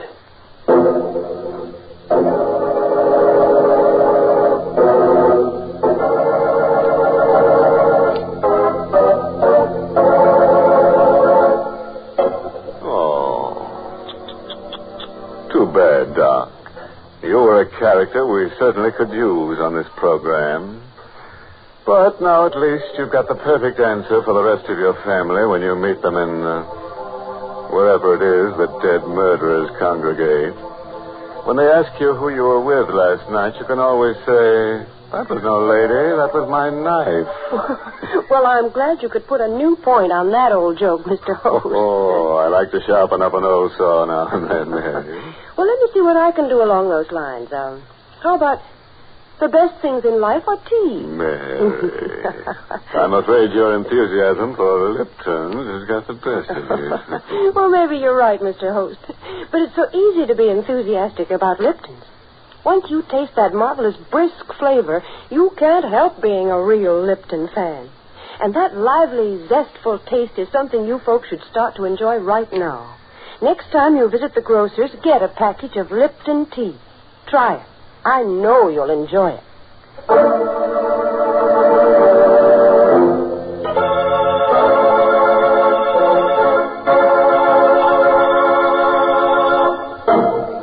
May I add a word of advice, friend? If you should happen to bump into an elderly gentleman dressed all in black on a dark street some night, don't get into an argument with him. Especially if he happens to be carrying a blood-stained knife. After all, you can end up just as stiff if you're dead right as if you're dead wrong. Oh, by the way, this month's Inner Sanctum mystery novel is The Pavilion by Hilda Long. And next week's Inner Sanctum story, brought to you by the makers of Lipton Tea and Lipton Soup, and directed by Hyman Brown. Next week's story is called Skeleton Bay. It's about a lady novelist who writes murder mysteries until she decides she'd rather be a character instead of an author. She chooses Skeleton Bay as a vacation spot, but it turns out to be her last resort. Now join us next Tuesday on Skeleton Bay. Until then, friends. Good night. Pleasant dreams.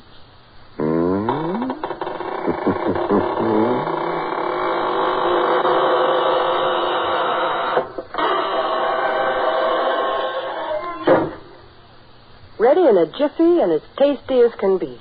That's Lipton's Noodle Soup.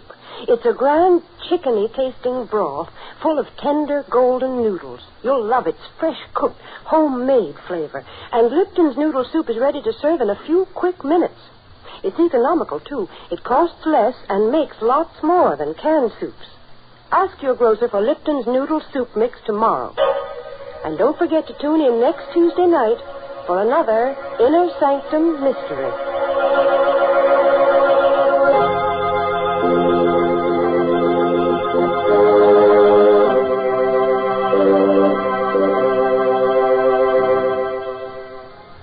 All names and characters used on Inner Sanctum are fictitious. Any similarity to persons living or dead is purely coincidental.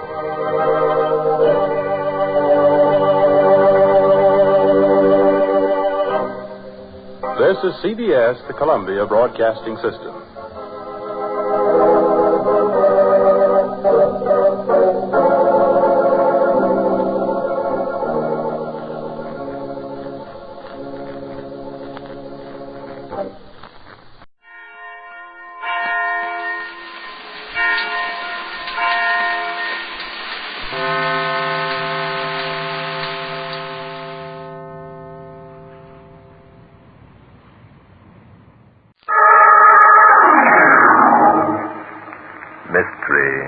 Is my hobby.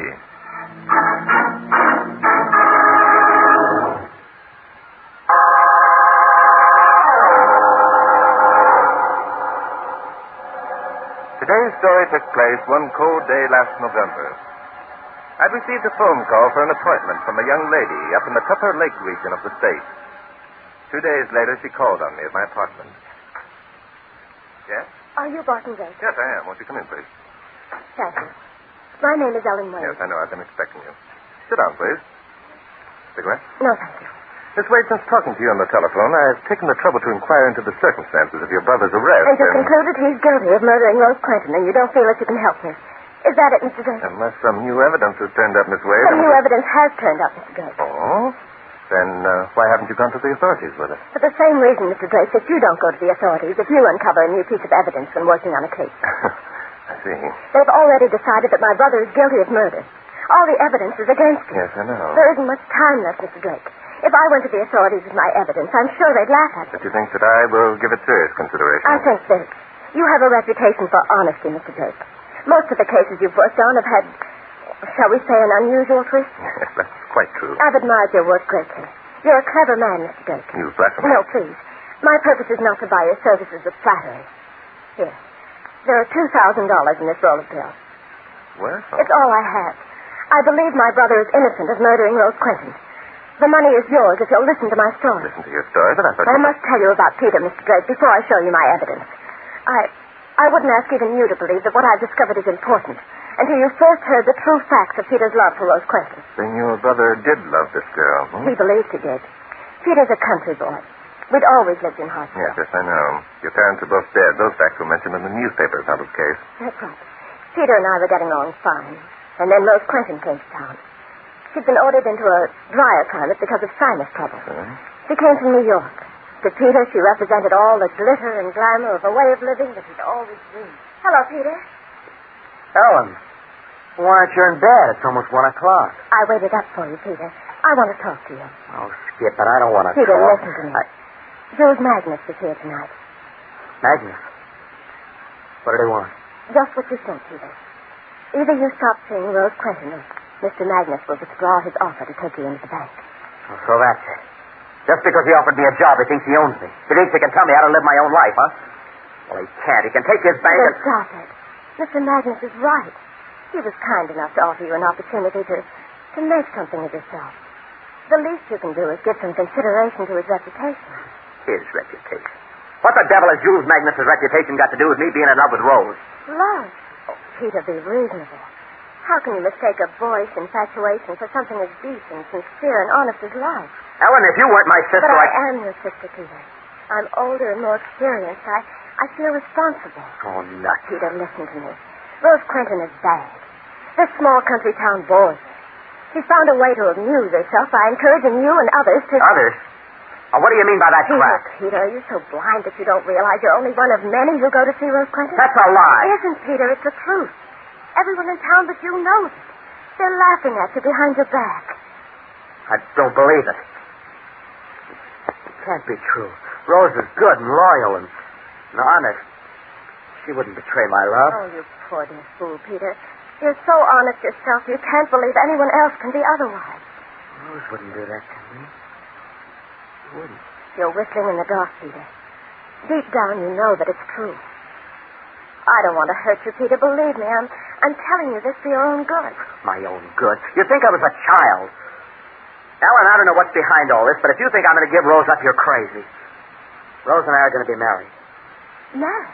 Yeah, she promised me tonight. We're getting out of this stinking town and its small-minded people forever. Peter, I'm sorry. Oh, forget it. I'm not blaming you. I mean, Peter, that I'm sorry I have to tell you this. I hoped it wouldn't be necessary. Tell me what? Jeff Bullard was at Rose Quentin's last night. Oh, Ellen, for gosh sake, quit trying to dream up wild stories in order to I saw make him, Peter. I saw him with my own eyes. And the night before, my Tanner was there. Ellen, if I thought you were lying to me, I'm not lying. I'm your sister, Peter. You're all I have in the world. Do you think I'd lie to you? Peter, what are you doing? What does it look like? Peter, no! Put that gun back! Peter, in heaven's Keep your hands off me! I'm going to settle this thing right now, tonight. Not that way, Peter. Killing won't settle anything. Peter, you fool! You fool! Oh, Peter! I didn't dream that Peter would lose his head, Mr. Drake. He was never an impetuous youth. I tried to follow him, but we only had one car. He'd taken it. I see. And the next morning they found Rose Quentin dead, shot through the head with a .32 caliber pistol. Yes. What caliber was your brother's gun, Miss Wayne? It was a .32. But they never found it. Peter had dropped it somewhere. Dropped it? Yes. He didn't go to Rose Quentin's that night, Mr. Drake. Long before he reached her house, he realized what a fool he was. He changed his mind about wanting to kill her. Where did he go? As I remember the case, he was picked up the next morning in the woods several miles from Hartsville. Peter doesn't remember where he was or what he did. He left the car and spent the night wandering aimlessly through the woods. I see. Oh, I know. Everything points to Peter's guilt. I have only his word against the evidence. I believe my brother, Mr. Drake. That's why I brought you this. Is this your evidence, this picture? Yes. On the night Rose Quentin was murdered, we had a thaw in Hartsville. The next morning, the temperature dropped. The ground was frozen solid. I see. So you found a footprint in the frozen ground and took this picture of him. Yes. Seems to be just an ordinary picture of a footprint. Except for the fact that the man who made it wore hobnails in his boots. I see you did. I suppose now you're going to say that your brother owned no boots with hobnails. No, he didn't, but that's unimportant. Look closely at the picture, Mr. Drake. I don't want to influence you. You must see for yourself. See what? Turn the picture sideways. Study the design of the hobnails. Do you see anything unusual? I turn the picture sideways and I... By Jove. Do you see it? See it. It's as plain as day. Miss Wade, I should be delighted to take your case.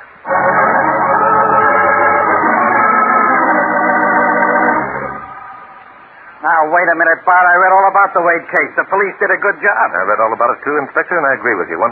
Well, then? Well, then, I'm going to prove that the authorities were 100% wrong, Inspector. You are, eh? I am. Well, count me out. I'm not sticking my chin out on anything as dead open and shut as that. Very well, Inspector. By the way, there's a picture I'd like you to have a look at. Huh? A picture? What's it a picture of? What does it look like? Look like? It's a picture of a footprint. The guy had hobnails in his boots. Exactly. These boots were worn by the murderer of Rose Quinton. Is that a fact? Yes. Turn the picture sideways, Inspector. Look closely. What do you see? What do I see? Well, doggone it, I see the same thing I saw before. Jumping Judas. Well, Inspector. Bart, where'd you get this? A very lovely young lady gave it to A me. very lovely young... I'll bet. Well, what are you going to do about it? I've already told you what I'm going to do. Yeah? So you did. Huh. Let me see that picture again, Bart. Of course, here's it. Huh. Bart. Yes, Inspector? Oh, get that smug grin off your face and make 2 reservations for Hartsville.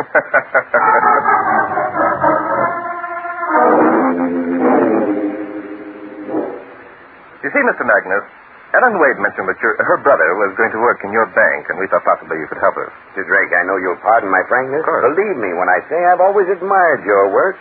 Your reputation is to be envied. How about me? I figured in some of Drake's deals. I know you did, Inspector Danton. I admire you, too.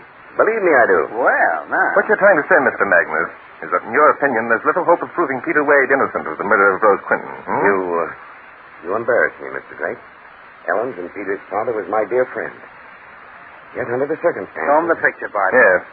Mr. Magnus, this is a picture of a footprint taken by Ellen Wade on the morning after Rose Quinton's murder. Will you examine her closely, please?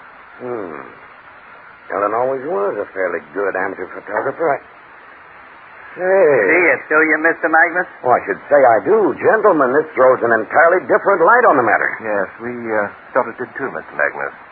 Tell me, how many cobblers are in this town? But your problem there is simple. There's only one.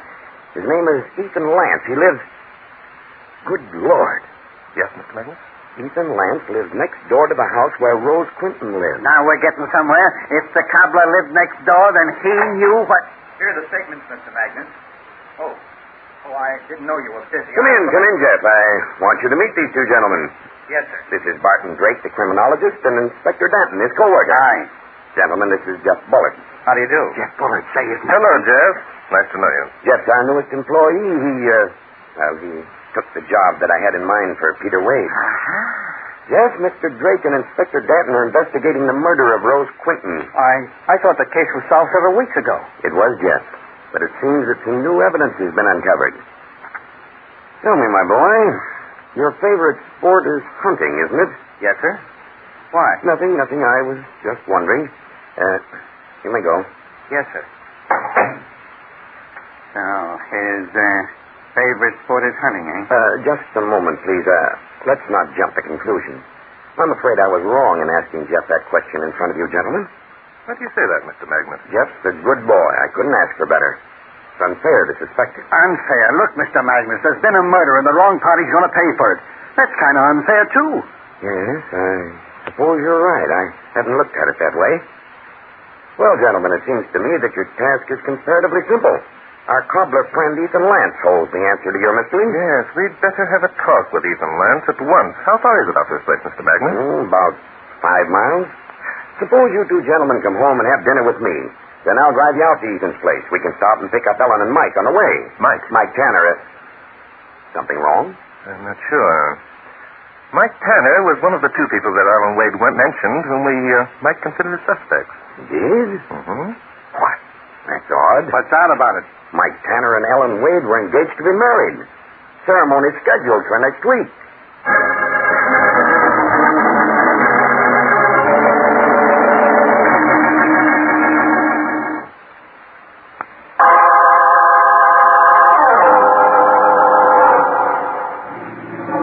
Look, Bart, I think you're a nice guy and all that. I'm willing to play along with you, but... But you don't like the idea of passing up a good dinner for a ride in the country, eh, Inspector? Oh, it isn't a dinner. I'm like a camel. I can go for days without eating. You mean drinking, Inspector? Oh, drinking either. I'm a very rugged fellow. Well, then what is your particular complaint, Inspector? It's the principle of the thing, Bart. When a gentleman asks me to dinner, I at least like to be polite. But instead of that, we ignore his invitation, borrow his car, refuse his company, and set off by ourselves. Yeah. Now, do you call that good manners? No, I call it atrocious well, manners. Well, then. There are times, Inspector, when it's smart not to consider one's manners or stomach. This must be the place. What place? Oh, the cobbler's. I forgot where we were going. Hey, there's the cobbler. What are you running away for? He isn't the cobbler, Inspector. That's Mike Tanner. Come on. We're going to try and catch him? Definitely not. We have more important things to do. What, for example? Examining the corpse of Ethan Lance, for example. Examining the corpse, for God's sake, Bart. Here we are. There's no point in knocking. Our cobbler friend is dead, Inspector. Open the door. Okay. I won't ask any questions. Just do as I'm told. He isn't in this room, is he, Inspector? Nope. Well, let's try the kitchen. Okay, let me open the door. That's my job. There we are, Inspector. There we are, he says, pointing casually at the corpse. Do you have to be so cold-blooded about it? Sorry, Inspector. I was thinking of young Peter Wade, who was scheduled to die for a crime he didn't commit. You're sure Wade is innocent, eh? Positively, Inspector? Yeah. Well, how are you going to prove it now that Ethan Lance is dead? I can prove it, Inspector. Come on. We're going to report this murder to the local authorities, and then we're going to have a talk with Ellen Wade.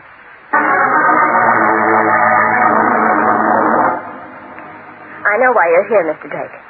You found out about me and Mike. I'm not at all interested in your flirtation with Mike Tanner, Miss Wade. I'll tell you in private I'm capable of carrying on a flirtation with a murder. I'm not implying anything, Miss Wade. I merely want to Why ask don't you let me explain? Mike and I were engaged before Rose Quentin came to town. Inspector. Yeah? Would you stop saying, aha? Okay. Thank you. Miss Wade, it is important that you answer some questions I And have it to is ask. important that you understand about my interest in Mike Tanner. Very well, Miss Wade. You're merely pretending to be in love with Mike Tanner in the hope of getting information from him that will prove your brother innocent. Is that it? Yes, that's it. That's what I thought. And how have you made out? Well, Also, why didn't you mention your plans to me when you called at my apartment in New York? Because And why didn't you tell me that you called on Ethan Lance and asked him in whose boots he placed those hobnails? Who told you that? Nobody. It merely seemed logical. And I think the reason you neglected to mention those facts to me in New York was because you were afraid I'd refuse to take your case. Is that correct? Yes, it was.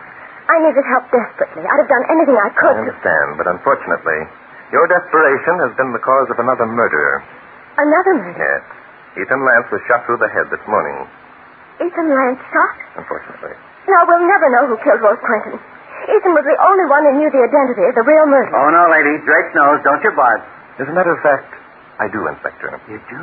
Yes, but proving it is another matter. Miss Wade, have you any idea where your brother went after he left this house on the night that Rose Quentin was murdered? I've already told you. He doesn't remember himself. He was dead. Yes, I know. But a man in that condition usually follows a pattern, Miss Wade. The chances are that his wanderings carried him to some place where he'd been before. Peter was in the woods all the time. He's sure of that. Say, I once knew a guy who got lost in the woods. You know how he found his way home? No, Inspector. Huh? Your brother was quite a sportsman, wasn't he, Miss Wade? He must have had a favorite spot where he went to hunt or fish. Well, yes, I suppose he did have. I'll be glad to tell you folks how this guy I know found his way home. It's important, Miss Wade. You see, if we can find the gun that Peter lost and that hasn't been discharged, that will prove conclusively he didn't shoot Rose Quentin, won't it? Won't cost you a cent to listen. I remember now. Peter was always talking about a place called Sunset Hill.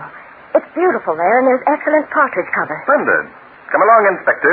We're going hunting for a gun. Okay, so you don't care how the guy found his way home. Okay, all I was trying to do was tell you.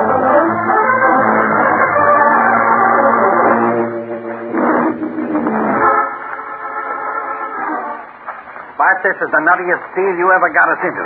How the heck do you think we're ever going to find a gun in this stuff? Just keep your eagle eyes open, Inspector. We'll find it. I wish I could feel as sure of myself as you sound. Look. Don't you think the local authorities came looking for that gun when Wade told him he dropped it? I certainly do, Inspector. Well, then, what? If they couldn't find it, how do you expect us to find it? They didn't have you to help them, Inspector. Very funny. Now, look, Bart, I'm getting sick of this. That gun was lost a month ago. It's been looked for. There wasn't a...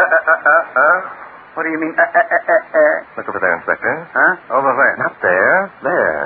See it? Well, I'll I'll be a ruffled grouse. It's a gun. Not a gun, Inspector, the gun. Pick it up. Sure, lying right there, all shiny and nice. Say, boss. Yes, Inspector. This is cockeyed. Oh? If we found the gun so easily, how is it I told you, Inspector, the others didn't have you along. There's another thing. Put the gun in your pocket, Inspector, and let's get back to Ellen Wade. Just a minute Stop now. asking so many questions, Inspector. Come along. But, Bart, don't you see? I see more than you think I see, Inspector. If you must talk, tell me about your lost friend and how he found his way out of the woods. Come along, man.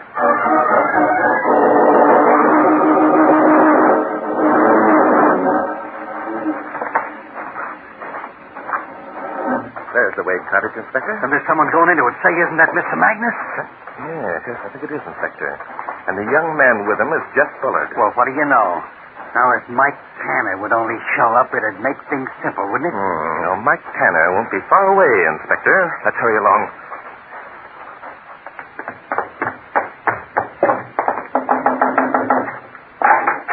Well, gentlemen, I'm glad to see you. I've unearthed a bit of interesting information. That's right, Mr. Magnus. Miss Wade, you were right about your brother going to Sunset Hill. You mean that you found No, not I. The inspector found it, Miss Wade. He has very sharp eyes. Oh, sure. As a boy, they call me Gimlet-Eyed Danton. Now, look. Gentlemen, if you don't mind, I think you'll find that what I have to say is important. Oh, I'm so sorry, Mr. Magnus. What is it you want to tell us? And after you left the bank this afternoon, I got to thinking. That's the way Bart figures things out, thinking.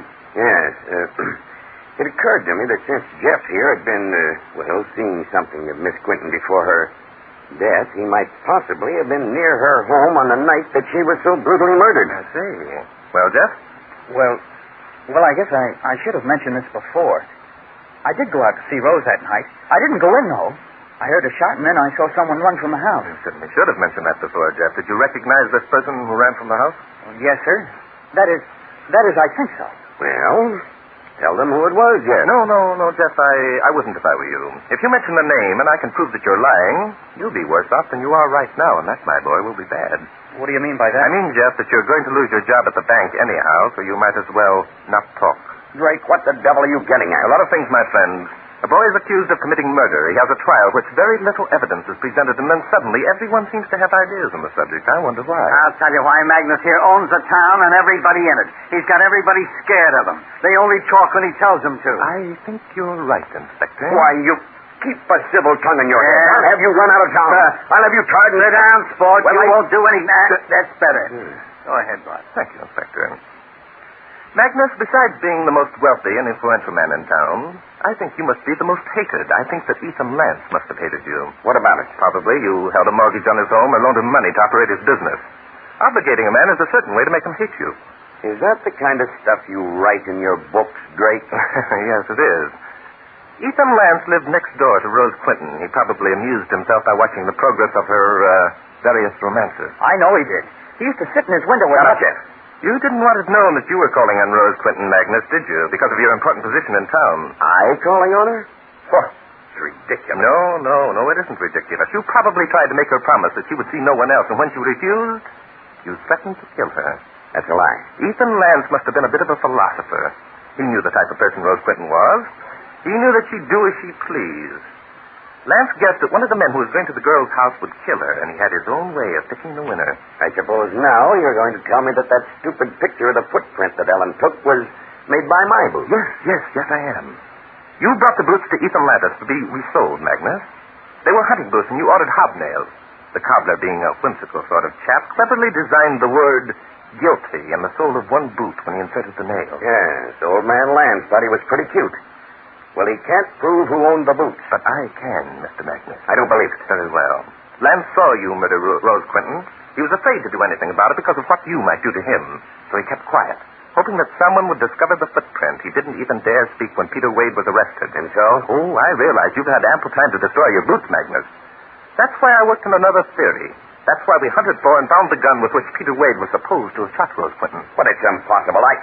We looked for that gun. But you didn't have Inspector Danton's eagle eyes to help you. Show him the gun, Inspector. Sure, here it is, sport. No bullets discharged, and a fingerprint test will prove who owned it. Exactly, and Ethan Lance's testimony given to us this morning before we saw you, Magnus, will prove that you... Inspector, I see him all right, sport. Keep away from me, Danton. Why, you... What's my death? What don't you... Don't touch me. Nice work, Jeff. Yeah, thanks, son. I've been wanting to hit that rat for years.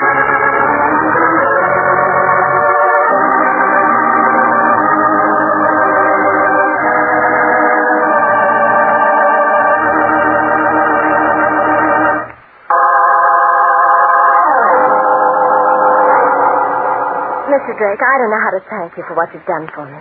And Peter. Oh, there's lots of ways, lady. That will be enough, Inspector. Pardon me. And look, lady, ask him how he happened to find your brother's gun so easily. I did wonder about that, Mr. Drake. Yeah, so did I. The thing is, here's a gun all shining and bright lying out there in the woods staring up at us. Ask Mr. Drake why it wasn't kind of rusty and dirty after lying around in the brush for a month.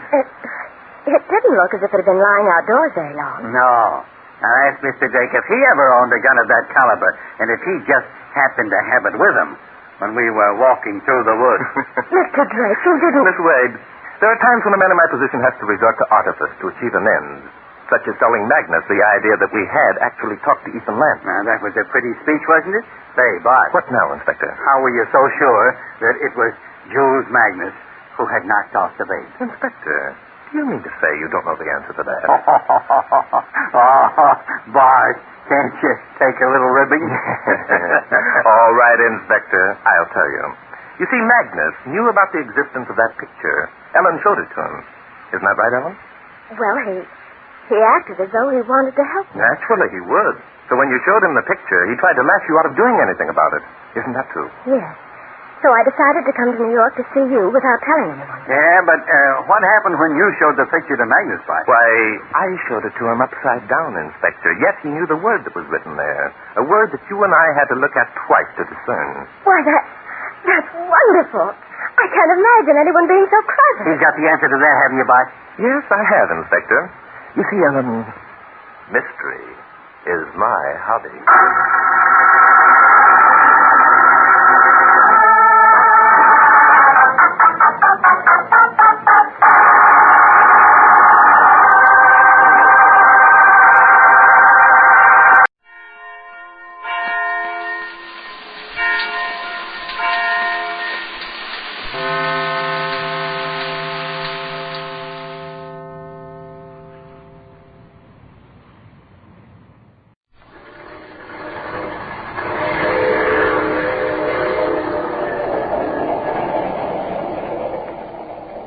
The Mysterious Traveler.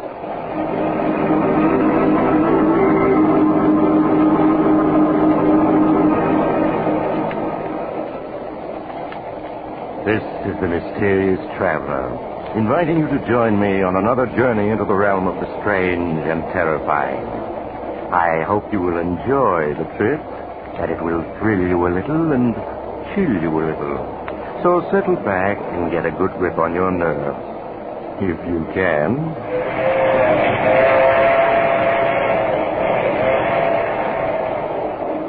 Where are we going?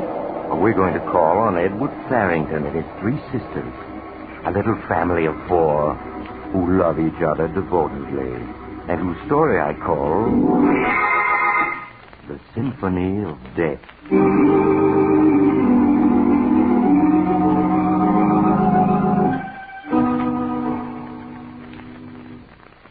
Edward Farrington and his sisters live by themselves in a large, gloomy old house on the outskirts of Boston. It is evening, and Edward is on his way home when his attention is attracted by a small establishment which is advertising a close-out sale. An economical and foresighted man, Edward stops his car and enters the dimly lighted shop. Good evening, sir. May I serve you? I'm not sure. I saw your sign, and it occurred to me that by purchasing now something I'm sure to need sooner or later, I might save a substantial sum. You are very foresighted, sir. Now, here is a design I can recommend unreservedly. A simple white column, yet cut from the finest Carrara marble. I see. The angel on top is of a single piece with a shaft. It can never be dislodged or separated. In every inch, in every line, it expresses dignified grief. Yes, I agree with you, but I'm afraid it's too expensive. What are these stones here in the corner? These? They are our simplest designs. Polished granite cubes with just enough room for the name and the date. They are excellent memorials, but I am sure in the long run you will get greater satisfaction from something more appealing to the eye. No, I think these will do excellently. Yes, they're just what I had in mind. I'm particularly pleased by the fact that they're all alike. I see. You wish all 4 of them, then? No, not 4, just 3. 3 will quite prepare me for all eventualities. Will you be able to store them for me until they're needed? Yes, we can store them at our main warehouse, if you wish. Excellent. I suppose I might as well give you the inscriptions to be carved on them while I'm here. You can leave room for the dates to be added. Of course, sir. Then if you'll just take this down. In loving memory of Florence, sister of Edward Farrington. Yes, sir. In loving memory of Martha, sister of Edward Farrington. In loving memory of Emily, sister of Edward Farrington.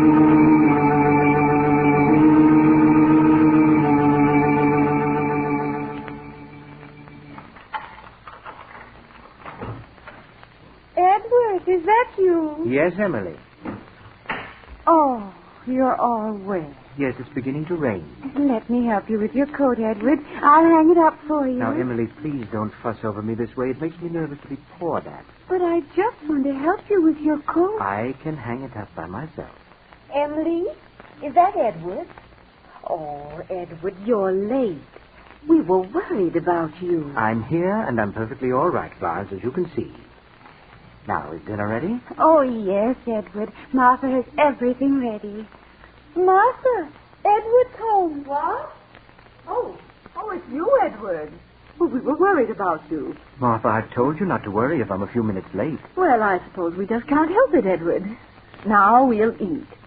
And perhaps after dinner you will play the piano for us. Oh, will you, Edward? Please, say yes. Please, Edward. Well, we'll see. I really should work on my symphony tonight, but perhaps I can play for a few minutes after dinner.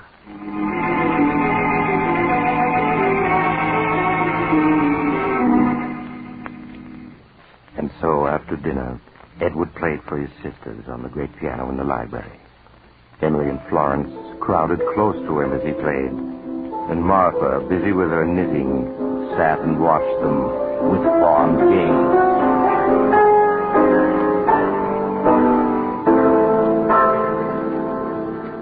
Oh, that was lovely, Edward. Please play some more. Yes, something we can sing. Well, all right, just one more, and that's all.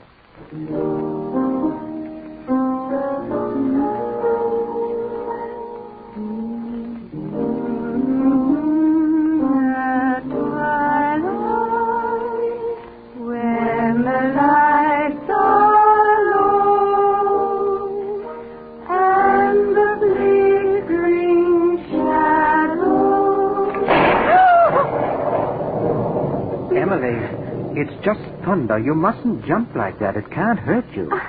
I know, but I can't help it. I like thunderstorms. I like to watch the lightning. I think that's enough for tonight. Now off to bed, both of you. All right. Good night, Edward. Good night, Edward. Good night, Emily, Florence. Well, I suppose I might as well go to bed myself. No, Martha, don't go yet. I want to talk to you. To me? Yes. What about Edward? How old are you? How old? I'm 35.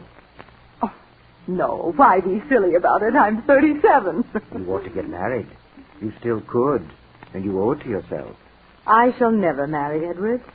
I promised Father that I'd look after things and keep the 4 of us together as long as we live. And I will. As long as we live. But perhaps we'd be better off if we weren't together. You can't mean that. But I do. I need solitude in which to finish my book and my symphony. It's very distracting, you know, to have the 3 of you constantly hovering about me. You're just feeling blue tonight. You wouldn't be happy without us any more than we would be without you. No, we'll all be together, the 4 of us, as long as we all live. Well, now I'm going to bed. Good night, Edward, dear. Good night, Martha.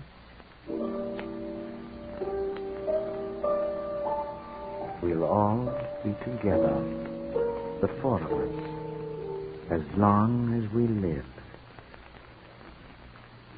As long as we all live.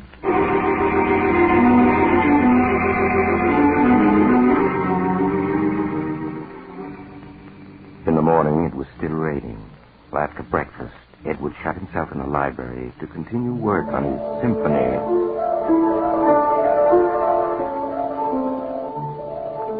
Doesn't Edward play well, Emily? Edward's a wonderful player. Let's listen a minute before we go upstairs. Do you think he'd really mind if we went in? If we just sat very quiet? I don't think so. We'll be very quiet.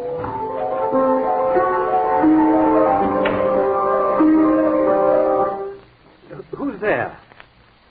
Oh, it's you two. We're sorry, Edward. We didn't mean to disturb you. We'll go right away. No, you don't have to go.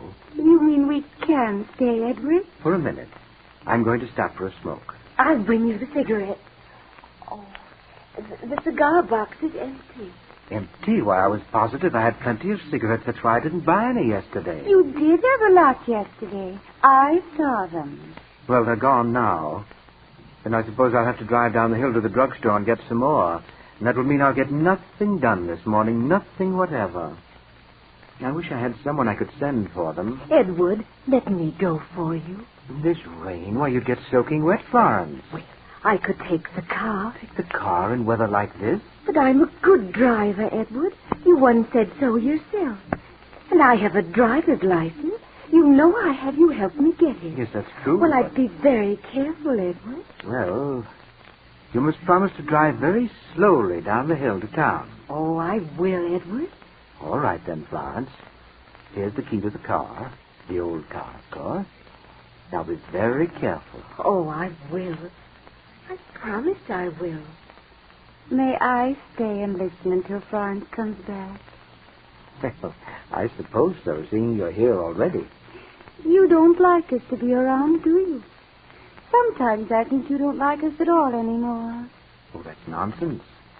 It's just that I'm trying to get a great piece of music written, and you keep disturbing me. Oh, there goes Florence in the car now. She's going fast. Florence likes to go fast. And then step on the brakes. She promised to be careful. I know, but she forgets. Well, I'm sure she'll be all right. Now I must get to work.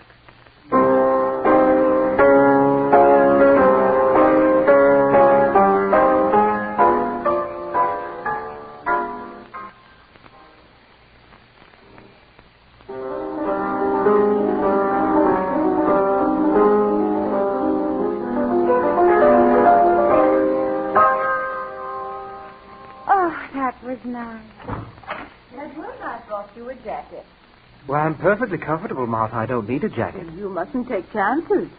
Here, put it on. Oh, all right. What?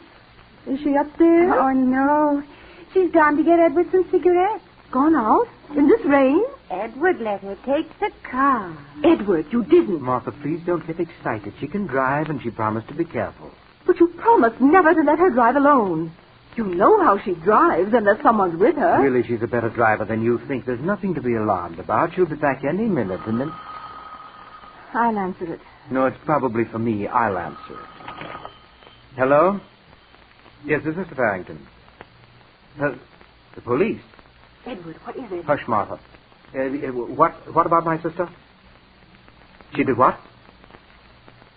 All right. Yes, of course. I'll be right down. Edward, what is it? What's happened to Florence? Martha, we must all be very calm. Florence has had a terrible accident. No. The brakes of the car apparently gave way at the bottom of the hill. Florence ran off the curb and crashed into the rocks there. She was killed instantly.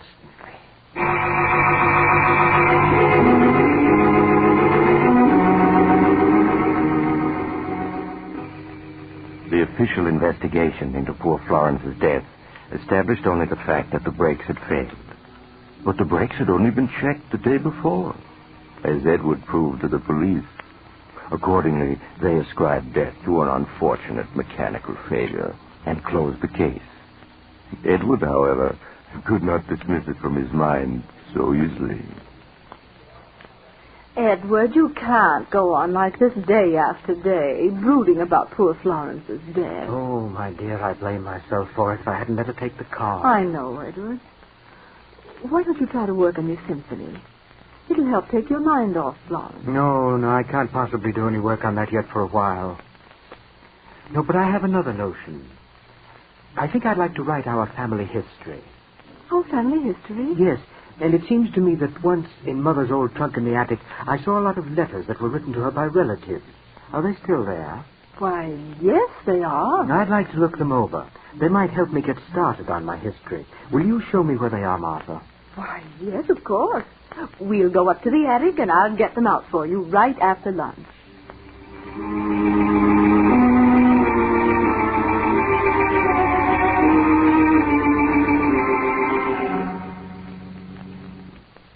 Here are the letters, Edward. Mother wrote a lot of letters those last few years. After the doctor said she must never leave the house. Yes, I remember. How quiet and dark it is up here in the attic. We used to play hide-and-go-seek here, the four of us. Yes. Until Mother died. I've often wondered about that. She fell from one of these attic windows, I remember. She was leaning out, looking at the river, and she slipped. Yes. It was that window there. The one looking down into the courtyard. I'd like to look at it. Oh, the catch is stuck. Will you help me open it, Martha? Well, all right. There. It's almost 50 feet down to the courtyard. She was killed instantly, wasn't she? Yes. But let's close it now. In a moment. Martha, did Mother really slip and fall, or did she throw herself out? What makes you ask that? I was only 8 at the time, but it seems to me Mother was wandering badly in her mind there at the end. And then I recollect hearing Father say something about an asylum to Uncle George. Edward, you mustn't say that ever again. It would terrify Emily. But it's true, isn't it? Yes, it's true. Poor Mother. It's strange you calling her Mother because she wasn't really your mother. No, but I always think of her as Mother. I was only 2 when Father married her. Poor creature. Let's believe that she slipped. It would be easy to slip from this window, wouldn't it? Well, the sill isn't very low. Yes, but lean out a little farther and see how easy it would be. No, a little farther. You see how overbalanced one becomes? Yes, you're right. Now, help me back, Edward. Of course. Martha, catch yourself. Martha!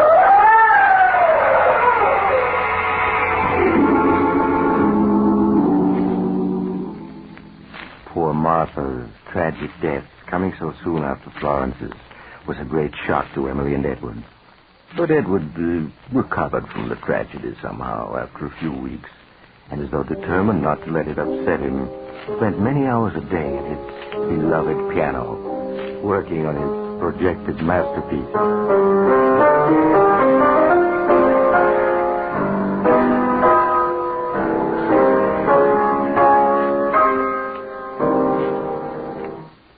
Oh, Edward, that was wonderful. You played just like you used to. Before Florence and Martha died. Yes, I'm getting my old touch back. You don't mind my coming in to listen, do you? Not today, but Emily, you have been disturbing me these last few weeks. Must you follow me around all the time? But, Edward, you know how much I like to be near you. And now that Florence and Martha are gone, I haven't anyone else to talk to. Yes, I know that, but I can't get any work done unless I'm left in peace. I won't bother you anymore, I promise.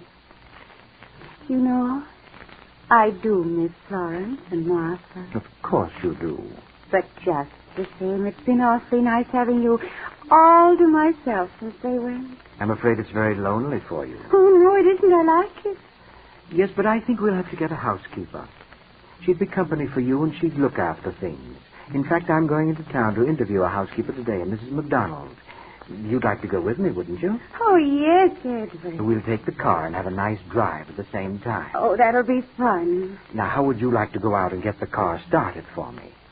Get the car started? Yes, I have to tend to a few things before we go, and the motor needs to warm up. It's not working very well. Oh, Edward, do you think I could start it? Of course you could. Just turn on the switch and step on the starter, and then let it run until it's good and warm. All right, Edward. May I have the key? Yes. Here you are. Now, this is the ignition key. Mm-hmm. And use the little side door to get in. I'll unlock the big doors when I come out. I can pretend I'm driving it. Will you be long? No, just sit in the car and wait until I come. All right, Edward.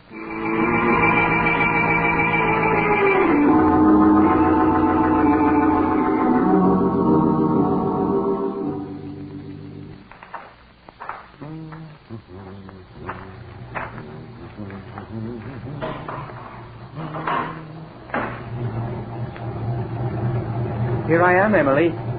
I took longer than I expected.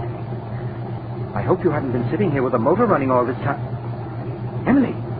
Emily!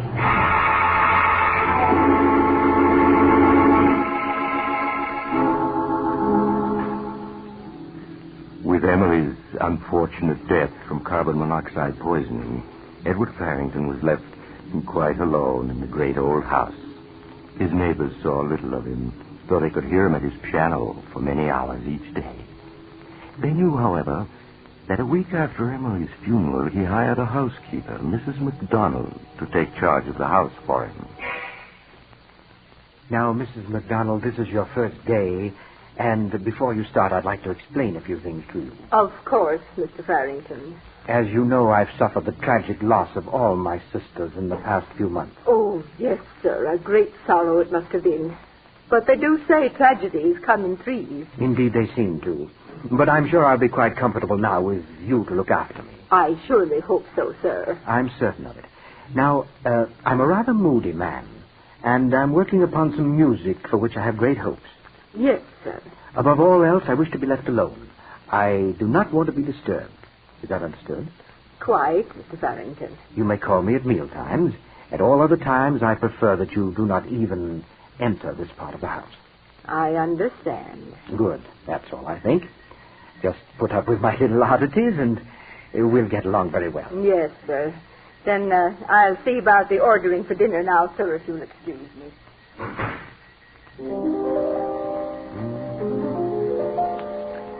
Now, let me see. The second movement needs touching up, so perhaps I'd better... What is it, Mrs. McDonald? I thought I said I was never to be disturbed. I'm very sorry, sir, but there's a gentleman come to see you. It's Detective Barnes, sir, from the police. From the police? Am I to be bothered with more stupid questions? Well, show him in. I suppose I must see him. Yes, sir. Will you go in, sir? Thank you. Good morning, Mr. Farrington. You remember me, I think. Yes, Mr. Barnes, I remember you. In view of the number of ridiculous and unnecessary questions you asked me after the deaths of my poor sisters, I have good reason to remember you. I've come to ask you more questions, Mr. Farrington. Tell me, did your sister Emily have a driver's license? I really don't know, and I don't care. You should care. Listen to me.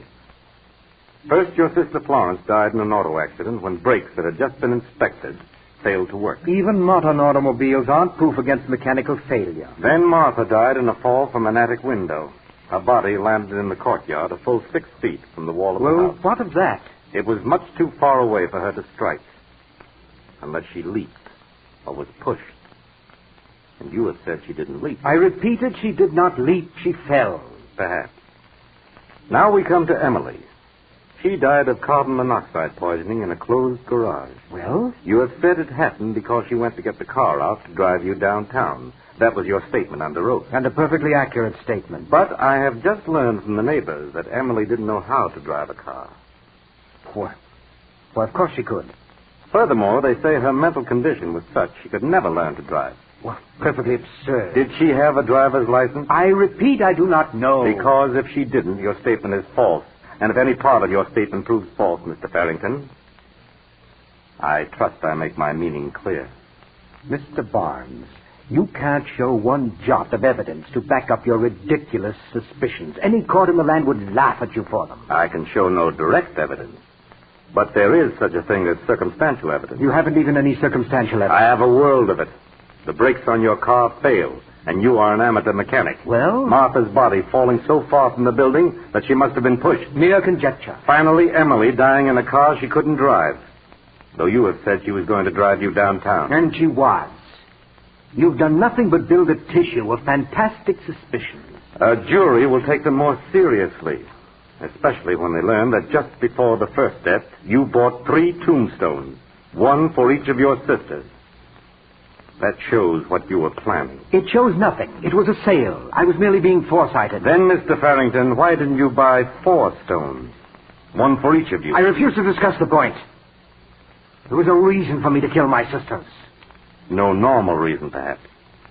Though now that you are alone, you are living very comfortably on the income from your father's estate. Indeed. Furthermore, Mr. Farrington, I have checked on your family history. I know the truth about your unfortunate mother. Well? The fact concerning her might cause the jury to look differently upon you. It might influence the jury to bring in a verdict of murder while of unsound mind. Get out. Get out of this house, do you hear? You can prove nothing. Nothing whatsoever. All right, Mr. Farrington. I'm going. But I'll be back. No, wait. I'm ill. Help me, Here, sit here. That's it. It's my heart. There's medicine in my desk drawer. There. A small bottle. In the desk here? Here's the blue bottle. Is this it? Yes. Hurry. There's water in the thermos jug. Yes, I have it. Here's the water and the pill. Swallow it. Yes. Thank you. That's better. The pain is going away.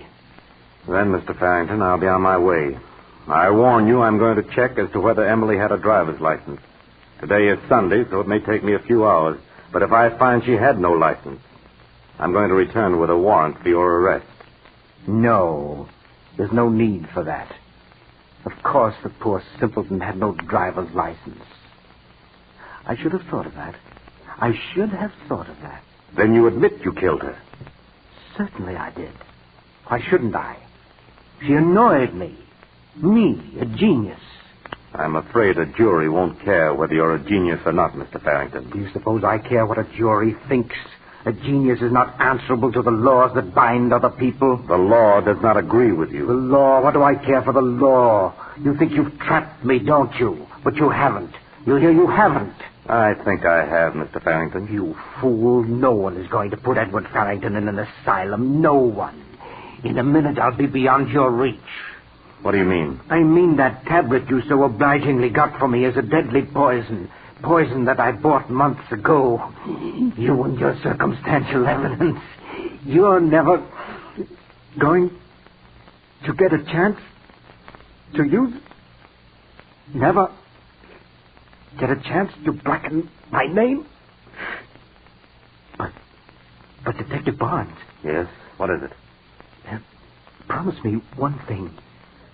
Promise me you won't let them bury me with my sisters.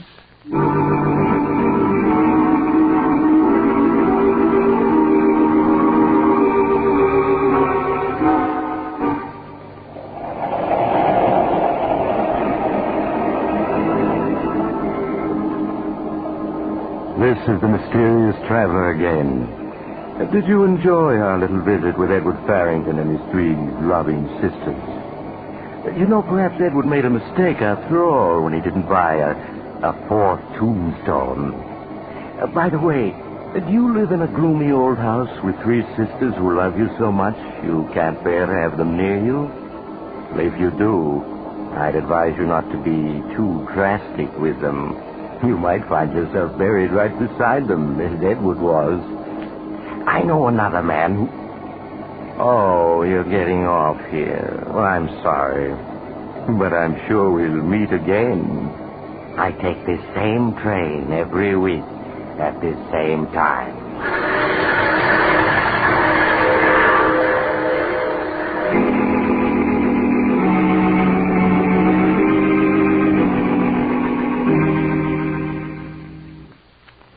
You've just heard The Mysterious Traveler, a series of dramas of the strange and terrifying. But before we tell you of next week's exciting story, here is Maurice Tarplin, the mysterious traveler himself, with a brief but vital message from your government. You all know that the stories we tell on this program are just stories, designed to entertain you, but not to be taken too seriously. Well, what I have to say now, however, is not a story, and it's deadly serious. All over the world, people are starving. The United States and other food-producing nations are fighting a battle against famine. To win, food stocks must be conserved. You can help conserve them by canning and preserving food for your own use. If you have a victory garden, put up as much as possible from it. When your local markets feature an abundance of fruits or vegetables suitable for home preservation, can or preserve a winter's supply and release that much commercially canned food for the starving. Conserve your sugar for canning purposes. Follow the wartime rule of 1 pound of sugar to 4 quarts of finished fruit. And be sure to use only safe, tested methods. If you want information on any phase of home food preservation, write to the United States Department of Agriculture, Washington 25, D.C. Thank you, Maurice Tarplin. In addition to Maurice Tarplin, today's cast included Eric Dressler, Hester Sondergaard, Ann Tiemann, Inga Adams, and Martin Wolfson. Original music was played by Doc Whipple. The Mysterious Traveler is written and directed by Bob Arthur and David Kogan.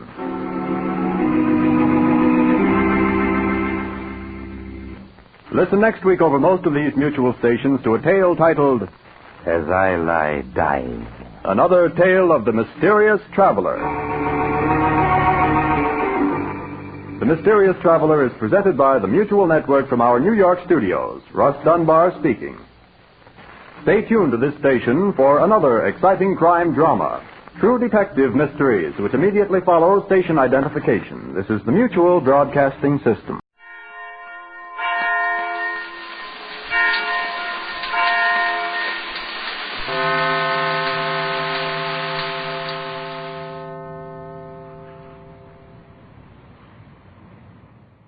The Mummers in the Little Theater of the Air.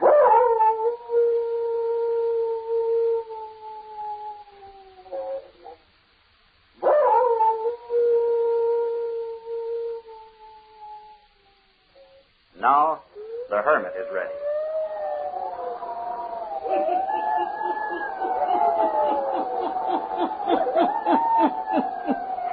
Ghost stories. Weird stories. And murders, too. The Hermit knows of them all. Turn out your lights. Turn them out. Have you heard the story? The Black Band, eh? Then listen while the Hermit tells you the story, just as it was told to him.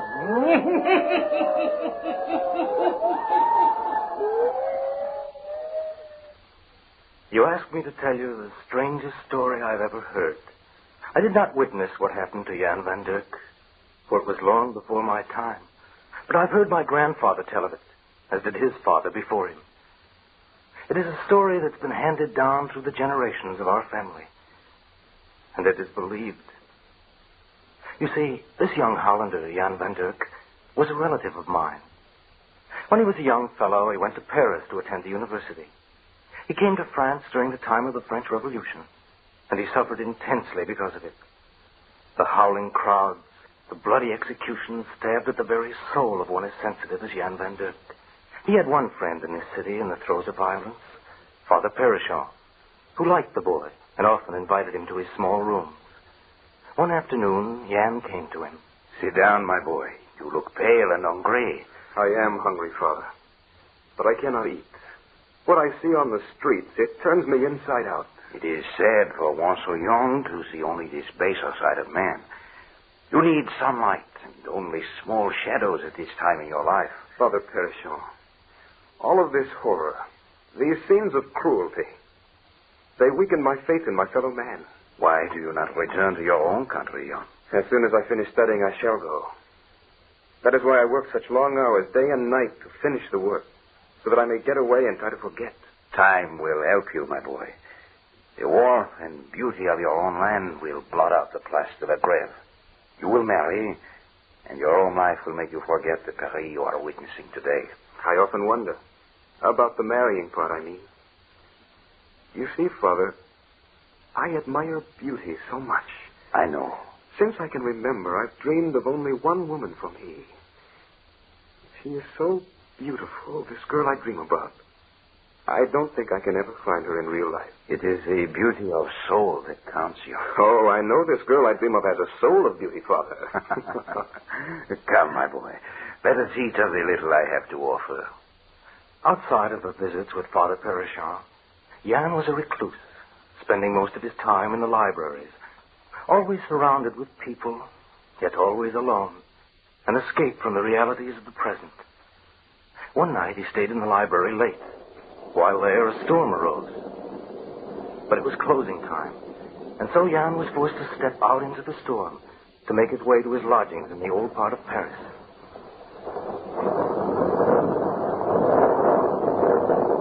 The lightning gleamed and the thunder rattled loudly through the narrow streets. He crossed the Place de la Grève, the square where the public executions were performed. Just as he was passing the permanent guillotine which had been built there, a bright flash of lightning bathed the square in its cold blue radiance. The dreadful instrument of death loomed before him in all its stark ghastliness. Oh, how terrible. Jan shrank back in horror. His heart sickened within him, and he turned shudderingly away. Just then there was a lull in the storm. Complete silence seemed to fall over the whole city. Then he heard a sound. He turned back, and there on the bottom step of the guillotine sat a woman, crying bitterly. I beg your pardon. Can I do anything for you? May I not help you? No one can help me now. You've lost someone through the guillotine. Today I lost everyone. They made me come and watch, as one by one they died. I wanted to close my eyes, but I could not. I understand. Horror kept your eyes open. But why stay here now? Why not leave this place? I have not the strength. I can still see them marching up the steps. The heavy knife being raised, the whistling thud as it fell, each time taking another of my loved ones from me. The blood of my father, my mother, and my 2 brothers mingled on that platform today. Have you no place to go? No, I have no friends left. They too have gone. You can't stay here. Come with me.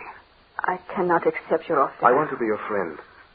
I promise that no harm shall come to you. Here, let me help you up. I am very weak. You're shivering from the storm.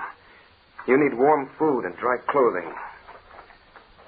Have we far to go? Not far. Across the Point Neuf.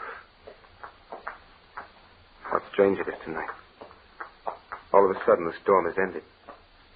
And Paris is as silent as a tomb. Here, we turn this way. You are very kind. You need a friend. And so do I. How careful, these streets are very narrow. Do not touch the walls. They're covered with mold. Soon we'll reach the stairway leading to my apartment. Can you walk a bit farther? Oui, for you are fairly lifting me along. Here. This is my place. I'll carry you up the stairs. Oh, no. Of course.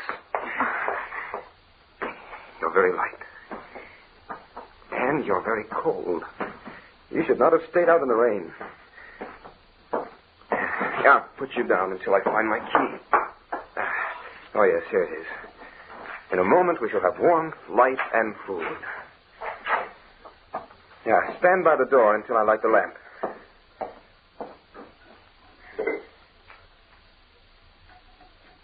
Now, there. That's better. Now, come in, please. Now, sit down over here, and I will light a fire. Over here. What is wrong? Why do you stare? Sit here. I will have a fire going in no time. Then I will fix you coffee. I do not know why you are so kind to me. You are alone and lost. And so am I. Draw up closer to the fire now.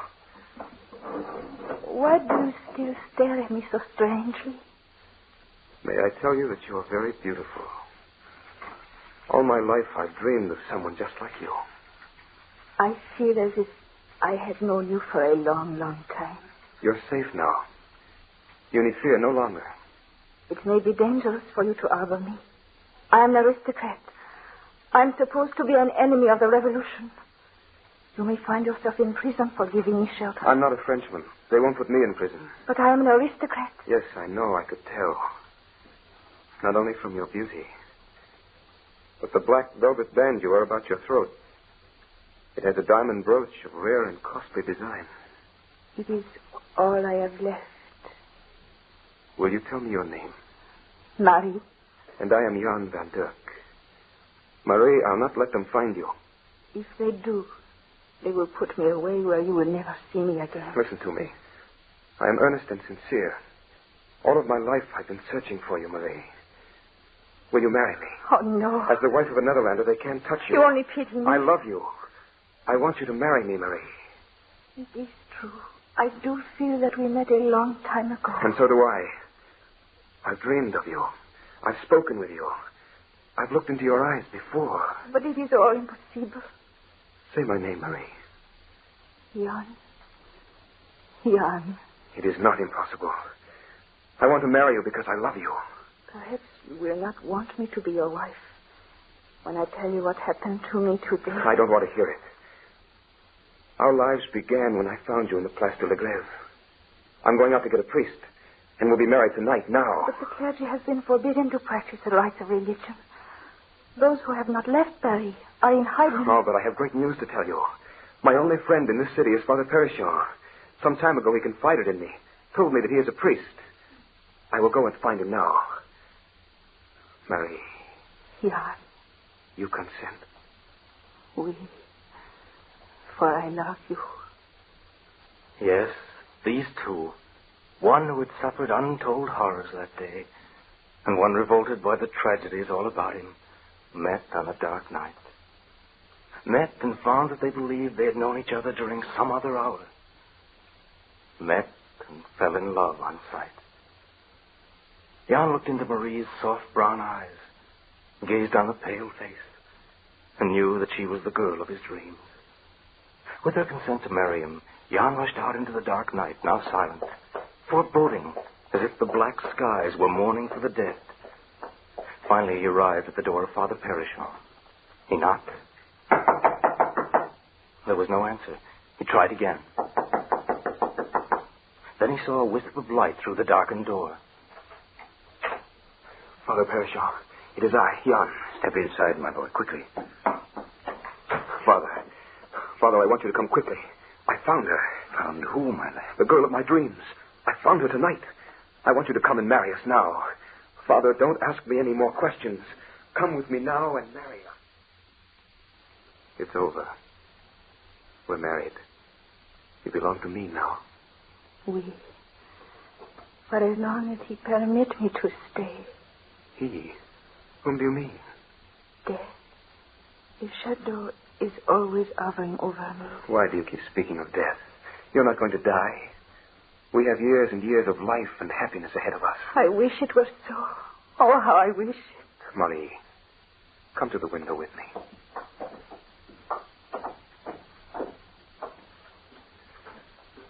Take one last look at this view of Paris in the nighttime. For I'm going to take you out of this city of death and terror, out into the country where we can live in happiness and peace. If it could only be so. I'm going to make it so. Tomorrow morning I'm going out into the country and find a little villa, away from the blood and the hate, out into the sunshine, Marie. It will purify us. If you could do that, Jan, perhaps. No. It would make no difference.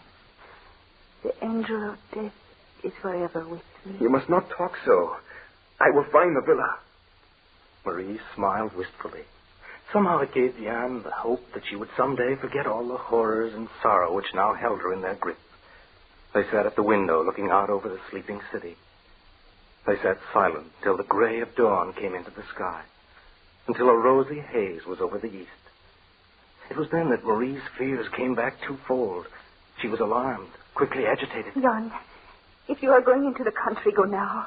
Go now. I will wait until the sun comes up. No, it will be too late. Too late, I tell you. Go now at once. You really wish it? What do you fear? You know, they will find me. Never. And they cannot harm you. For you are Madame Jan van Dirk, a Netherlander. Oh, Jan. All right, my darling.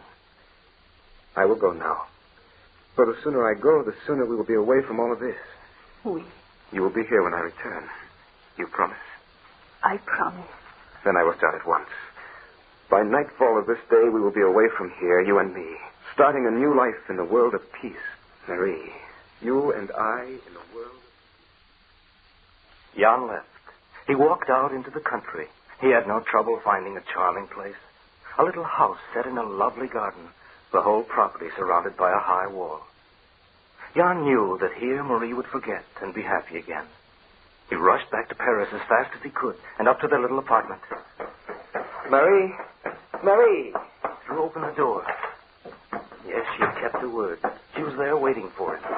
Exhausted from the tragedies of the day before, she was lying across the bed, head hanging over the edge, one arm thrown over her face. Marie, I found it. I found the most beautiful place you ever saw. A place far from this city of unhappiness. A place that will be heaven for us both. Wait until you see it. Wait till we... Marie? Marie? She doesn't move. She's not breathing. Her hand is cold. No pulse. No pulse. Marie! She's dead. She's dead. Help! Help! She's dead! She's dead! Marie! She's dead! Help!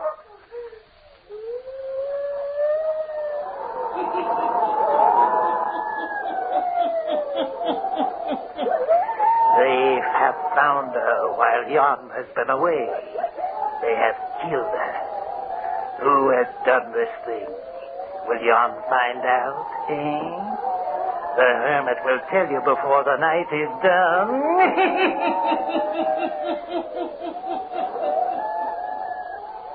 And now, the hermit again.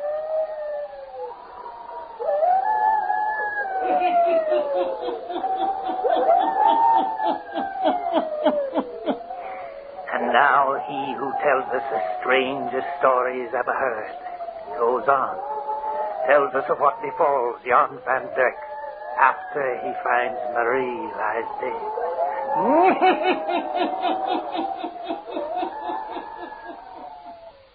Horrified and frantic, the young boy runs out of the apartment, down the stairs, babbling to himself, crying out in grief and terror, calling for help. And then an officer stopped him. Here, what is the matter with you? She's dead. She's dead. I went to the country. I came home and found her dead. Who is dead and where? My wife. She's up in our apartment. Come, I will show you. You are not a Frenchman? No. My wife. Someone has killed her. Get hold of yourself. Death is a common thing these days. But to Marie, they had no right to do this to Marie. We will investigate. Over here on the bed. I found her here. She is dead, all right. You say you left her alive and then found her like this when you come back from the country? Yes. Are you sure you did not kill her? No. No, I loved her. I loved her more than anything in the world. Let me get a good look at her. What is it, officer? What is the matter? How long have you known this woman? I met her last night, but I've known her forever. I met her last night. We were married a few hours later. You were married last night? Yes. Not a week ago, not 2 days ago, but last night. Yes. Sit down in this chair. You are half crazed. Sit down and let me talk. Dear. Now, listen.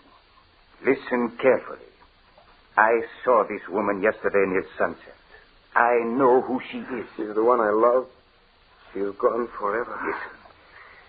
I was stationed near the Place de la Grève. You saw her as I did, weeping. I will tell the story if you will listen.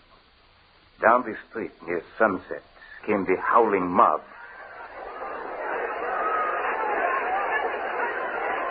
Crying for blood, intent on the kill.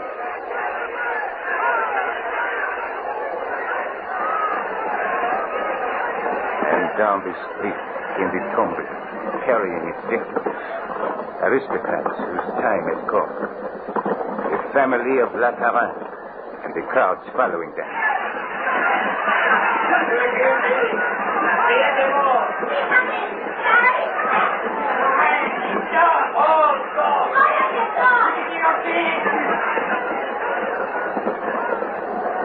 The Tombre drew nearer the square.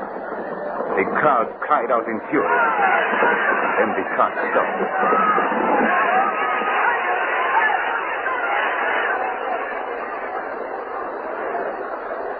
No! Take me first! Take me first!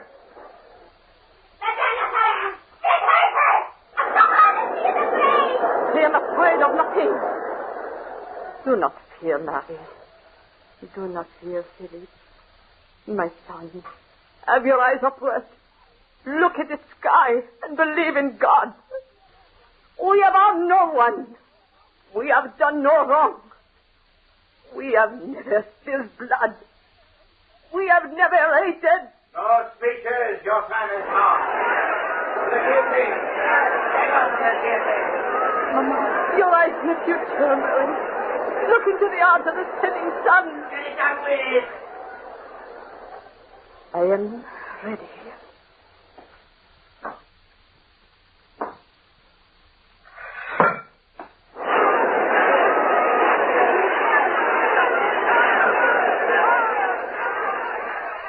One by one, the family of Monsieur Lafarin walked up to the guillotine.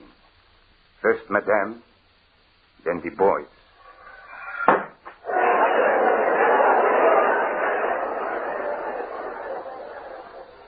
And then Monsieur.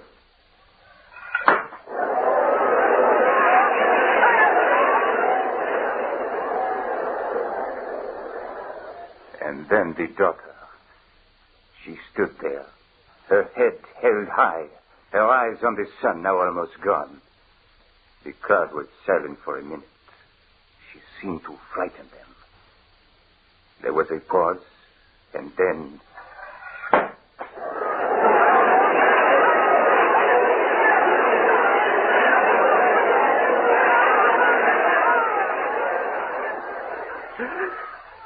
What are you trying to make me believe? I am telling you the truth. I stood at the foot of the scaffold yesterday when this woman in your rooms was guilty. No! She was alive when I left her early this morning when I went to the country. Late last night we were married. I can prove it. Look, let me show you. You see this black band around her throat? If I remove it, see. If I did not overhead, it would roll to the floor. Now do you believe? Do you believe? No! No!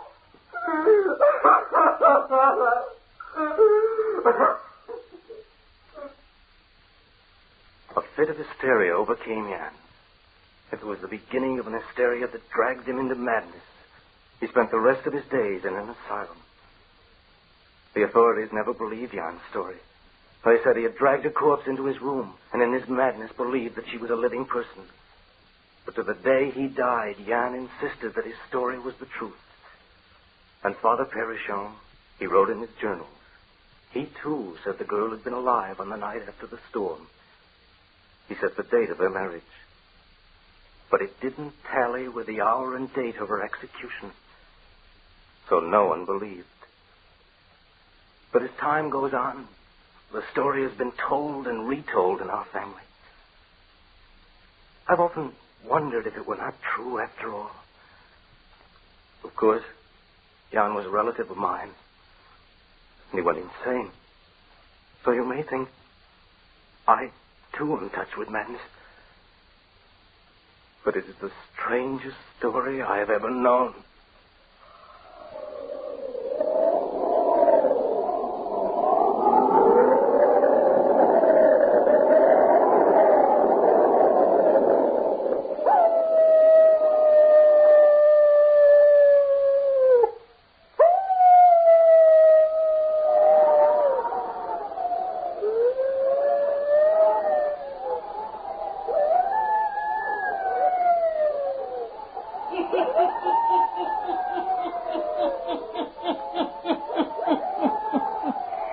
The black band was around Marie's throat for a purpose, eh? We who have studied the supernatural, we who have delved into the unknown, we know that in this life of ours occur strange things that no mind can comprehend. Yes, turn on your lights. Turn them on. Pleasant dreams.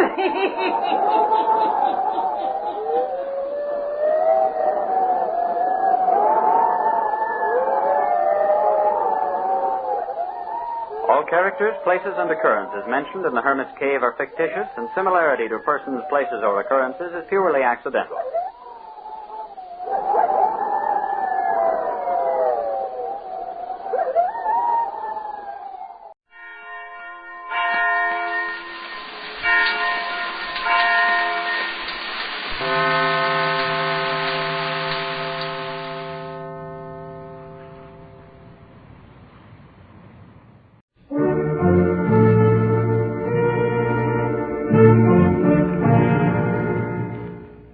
Unsolved Mysteries.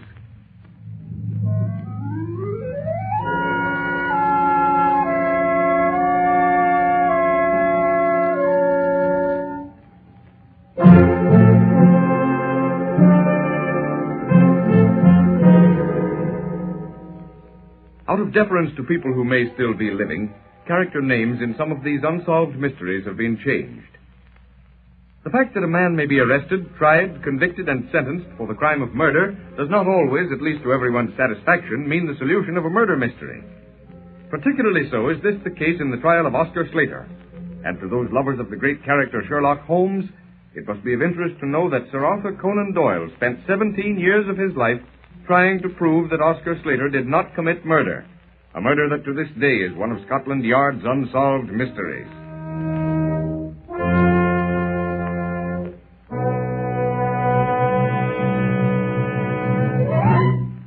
The scene is Glasgow, Scotland, the night of December 21st. Thick, soot-laden fog swirls along the dimly lighted streets. A fog so thick that it deadens even that roar of traffic which rises perpetually from Glasgow's teeming thoroughfares. Outside 15 Queen's Terrace, a street lamp throws a grayish-yellow circle on the damp pavement. But inside number 15 Queen's Terrace, an apartment house. What the deuce is that? Sounds as if it came from Miss Gilchrist. Well, Miss Gilchrist would hardly be making that noise. The servant Lambie could. I'm going up there. I don't like it. Oh, good evening, Mr. Adams. Good evening, Lambie. You weren't by any chance chopping wood or something upstairs? Oh, no, Mr. Adams. I've been down to the corner for the evening paper. Who's up there? Coming out of Miss Gilchrist's apartment. Oh, I don't know. I never saw him before. Let's go up there. I don't like the look of things. Oh, the door's open, and I left it closed. I don't see Miss Gilchrist in the living room. Oh. What is it? Oh, what is it? Look behind the dining table. Oh, is she dead? Yes. That man! The man we saw leave the room! Stop him! Stop him! Police! Murder! Stop that man! But the man had gone. All trace of him swallowed up in the rolling bank of fog. 15 minutes later, the police, the examining doctor for the Crown, and the detective inspector are on the scene of the crime. Now, Sergeant. Yes, sir. Have the boys check up every boarding house, hotel, everything, and find out every single person who has checked out in the past hour and from now on. Yes, sir. Anything else, sir? Check steamship passengers. Of course, sir. Pawnbrokers. Keep a lookout for pieces of jewelry, such as you see in that photograph on the piano. That photograph of Miss Gilchrist. At once, sir. Finished, Doctor? Yes, Inspector. How did the murderer get in here? Both doors can only have been opened from the inside. Let the newspapers work that out. I'm a police inspector. All I want is the murderer. 24 hours later in the Glasgow Police Headquarters, the detective inspector sits behind a table going through the mass of information unearthed by his department. A sergeant of police bursts excitedly into the room, a piece of brown wrapping paper in one hand, a ship's sailing and passenger list in the other. Inspector, look here. What is it, Sergeant? Found this wrapping paper in a flat vacated late last night. Yes, what is it? It's from a jeweler, evidently used to wrap a watch or something about that size. Name on the label, Oscar Slater. Yes, go on. Slight build, nervous, foreign-looking. Fits the description of the murderer given by Lambie. Then this, the shipping list of the Empress of Calcutta. third-class passage booked next day. The day following the murder. 2 persons. Otto Sando and wife. Oscar Slater. Otto Sando. Good work, Sergeant. I'll cable the United States and have the New York police hold Mr. Otto Sando for identification. The New York police arrested Otto Sando, who turned out to be Oscar Slater. A month later, the prisoner was shipped back to Scotland, and in May, in the High Court of Scotland, Oscar Slater was tried before my Lord Guthrie. The witness Lammy to the stand, please. You've been duly sworn. Yes, my lord. On the night of the murder, you saw the murderer leave Miss Gilchrist's room. May it please your lordship, I protest. The witness is not competent to judge whether or not the person seen leaving the murdered woman's room is or was the murderer. I'll put the question in this manner. You would recognize the person you saw leaving Miss Gilchrist's room? Yes, my lord. Is he in the court? He is, my lord. He is a prisoner. That is all. Learned counsel for the defense may question the witness on behalf of the prisoner. Thank you, my lord. Lambie, I wish you to be very careful in your answers. You say that the prisoner at bar is the man you saw leaving Miss Gilchrist's flat? Yes, my lord. How do you recognize him? By his features. Nothing else? I don't understand. In New York, you identified the prisoner by his peculiar walk. I'm reading from your deposition taken at that time. I recognize the prisoner by the peculiar walk. I did not see his features. I did not see his features clearly. And your identification today is more clear than of 1 month ago? That is all. You may stand down. Mr. Adams to the stand. You understand that the oath taken yesterday is still binding upon you? Yes, my lord. You saw the man the Crown contends was the murderer leaving Miss Gilchrist's flat? Yes, my lord. Is he in court? Yes, my lord. He is the prisoner. That is all. Your witness, counsel for the defense. Adams, learned counsel for the Crown has asked you definitely if the prisoner at bar is the man you saw leaving Miss Gilchrist. Do you swear positively and absolutely that he is the man? I'm a little nearsighted, my lord. I should not care to swear at this distance. Go to the prisoner. Look him in the face. He is on trial for his life. Much depends upon your answer. Will you swear that that is the man? My lord, to the best of my belief, this is the man. Defense thanks the witness for his fair-mindedness. He may stand down. May it please the court, the Crown rests its case upon the evidence presented. Then learned counsel for the Crown may address the jury. I thank his lordship. You have heard these witnesses swear that the prisoner, Oscar Slater, is the man seen leaving Miss Gilchrist's flat. I come next to the prisoner's guilty flight, for guilty it was. An honest man does not engage passage on a vessel in an assumed name, not after the hue and cry has been raised about a brutal murder. It is always a painful duty to plead with a jury to condemn a man to death. But in this case, I say to you, with every fiber of my being, that... As counsel for the defense, I say that the Crown has not even attempted to show how the prisoner attained entrance to Miss Gilchrist's flat.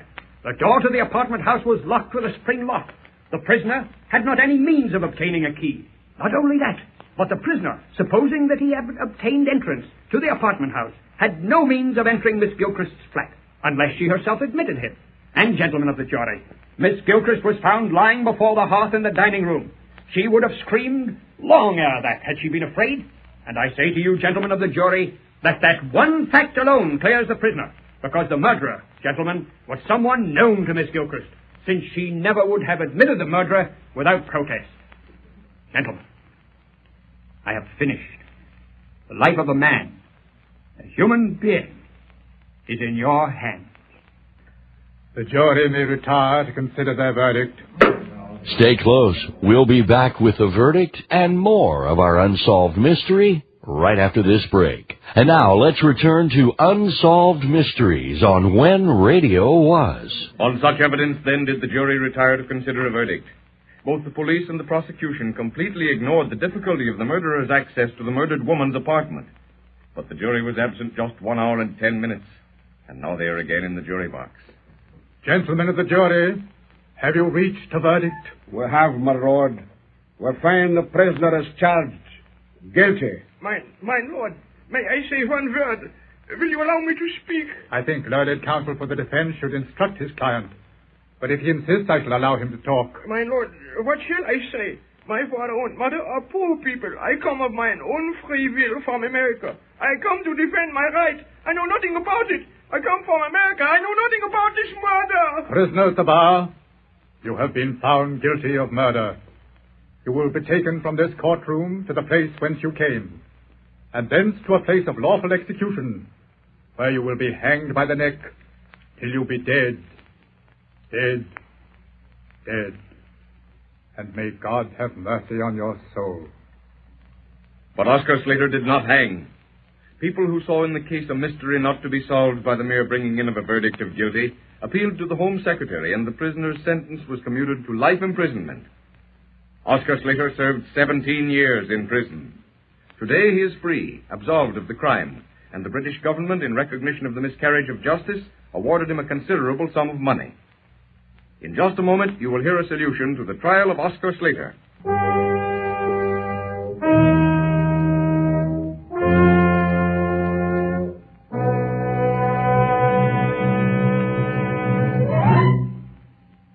Ladies and gentlemen, inasmuch as any solution must of necessity be supposition, liberties of time, place, and characters have been taken in this solution for which you have been waiting. We return you to the High Court of Scotland, where my Lord Guthrie, presiding at the trial of Oscar Slater, sums up the evidence before the jury.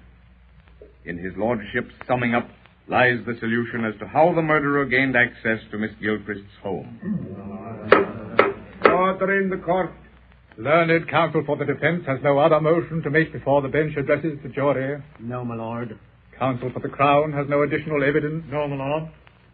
As presiding judge in this case, I do not feel that it is necessary to dwell upon the seriousness of the crime or the importance of your verdict.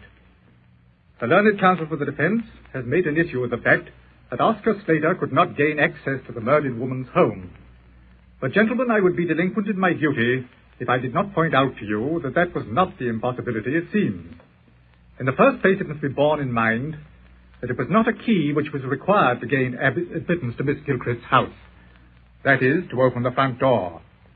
There was a speaking tube arrangement whereby the caller could speak to the inhabitant of any particular apartment. The occupant of the apartment, satisfied that he or she wished to see the caller, would then pull a release which opened the catch on the front door. This was the defense point when they maintained that the murderer must have been known to Miss Gilchrist in order to have gained admittance. A study of human frailties, though, will show that this does not necessarily apply. Undoubtedly, Lambie the maid, going as she did each night for an evening paper, would upon occasion forget her latchkey. What then would she do? She would ring the bell. Tell Miss Gilchrist through the speaking tube arrangement that she had forgotten her key, and Miss Gilchrist would then release the door catch. After this had occurred many times, as it must have over a period of years, Miss Gilchrist would, if the bell were rung immediately after Lambie's departure, release the door catch without question. This, then, was what the murderer was waiting for. The murderer undoubtedly had watched the inhabitant for a period of time, and one night, the night of the murder, Lambie the maid left to get the evening paper. The murderer stepped quickly to the door and rang the bell. Miss Gilchrist, thinking that once again Lambie had forgotten her key, would release the catch, leave the apartment door open. The murderer would enter, and in a few moments everything would be over. And so a judge on the bench solved the real mystery as to how Miss Gilchrist was murdered. But to this day, no one knows who the actual murderer was. And to the Glasgow police, the famous Oscar Slater case is still an unsolved mystery.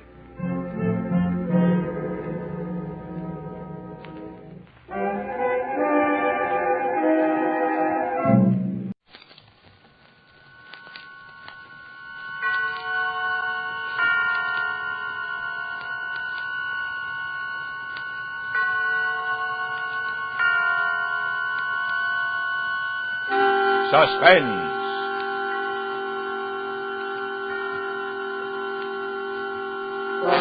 Radio's outstanding theater of thrills brings you an hour, a full 60 minutes of suspense. Tonight, our stars, Miss Helen Walker and Mr. John Beale. Our story, Deadline at Dawn by William Irish. A suspense play produced and directed by Anton M. Leader.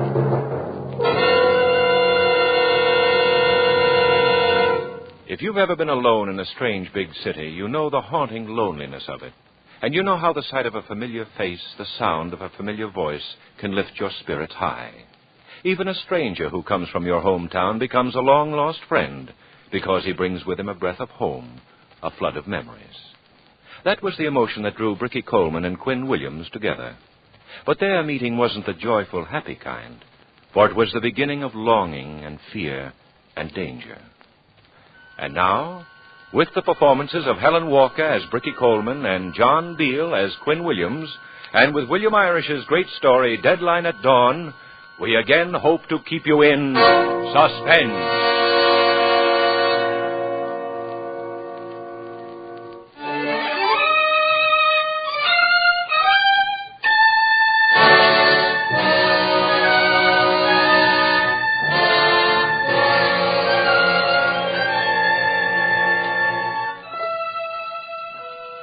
Until I met him, men were just pink dance tickets to me. They were just 2.5 cents worth of commission on the dime. Pairs of feet that kept crowding mine all over the map, all over the floor, all over the night. They were blank faces that could steer me any way they wanted, until their 5 minutes were up. Because I was a New York taxi dancer, until I met him. A girl from a small town, caught and held fast in the big city, with all her dreams forgotten and all her hopes gone, and not caring anymore, not caring at all, until I met him. They always dimmed the lights for the last dance, just to make the customers feel sentimental about it all. At 1 a.m, I was through again for the day. I put on my coat, go out the side door, walk past the sad sacks who thought they were wolves and loitered on the sidewalk. And then I'd begin the 20 blocks to home. Home was a filthy old brownstone down near the river, with a long, smelly hallway, and a room to the back the size of a closet. A room with a battered valise, an old army cot. That was home. But at least it was a place where I could get out of my shoes and make some coffee and sleep to forget. I'd get home about 1:30. You left your door open. So I left my door open. Did you think that was an invitation to walk in? You better close it now. Hey, listen here. Close it. Please. All right. Now, if you're a burglar, you won't find anything. The rats got here first. I am a burglar. Well, then you're not a very smart one. What are you looking for, coffee grounds? I wasn't looking for anything. Well, then why don't you go, please? Find a nice, rich old lady to rob. Look, I need a place to stay for a while. I thought maybe you would let me... What, stay here? Look, I don't hand out favors. You're nothing to me. I know. It was just a hunch I had. The way you were looking at me. I thought I could come here for help. The way I was looking? I've never seen you before in my life. Well, you were looking straight at me. At the dance hall about an hour ago. You mean you were at the Cinderella ballroom tonight? Don't you remember me? No. Well, that's funny. It's not funny at all. You all look the same to me. Namely, horrible. Well, I guess it's my mistake. But I was sure. You seemed so nice. Did I? Yeah. That's because I was thinking of home. I always do that on the job. Makes the night go faster. I guess I know what you mean. What'd you do, follow me? No. The man at the door gave me your address. For $1. Oh, he did he? Yeah, I wanted to get off the streets. This time of night, the cops are curious. I thought I saw one of them following me, so I beat it down this hall to hide. That's when I found your door open. You picked a good place for hiding. Nobody ever comes here but the landlady. Once a month. Please let me stay a while. Please. What's your name? Quinn Williams. Quinn? Yeah. Never heard that name before. It used to be my mother's before she got married. I see. What do you say? You want some coffee, Quinn? Oh, thanks. But get this straight. 1 cup of coffee and nothing more. No sugar goes with it. You give me 1 blink too many... Just coffee, I understand. A man can tell by looking at a girl whether she means one thing or another. You'd be surprised how many of them ought to have an optician. I know. Give me a match for the oven. Here you are.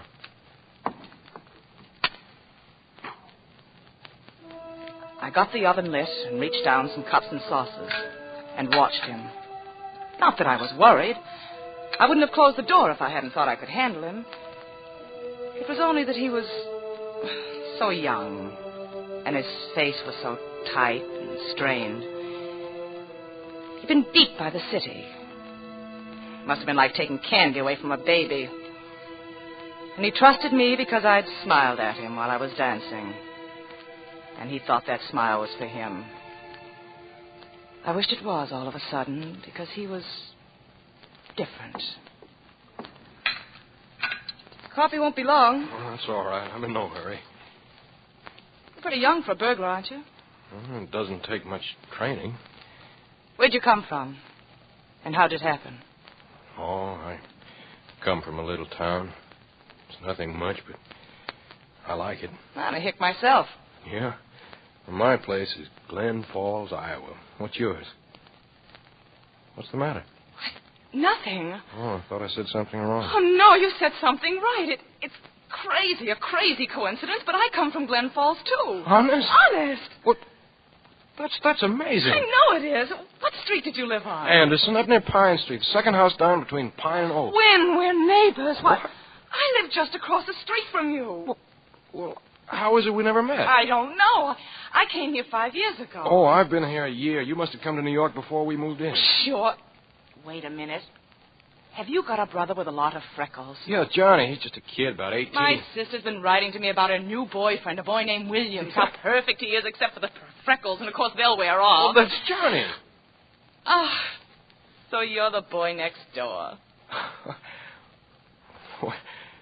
Well, we'd probably have known each other very well if you'd stayed home.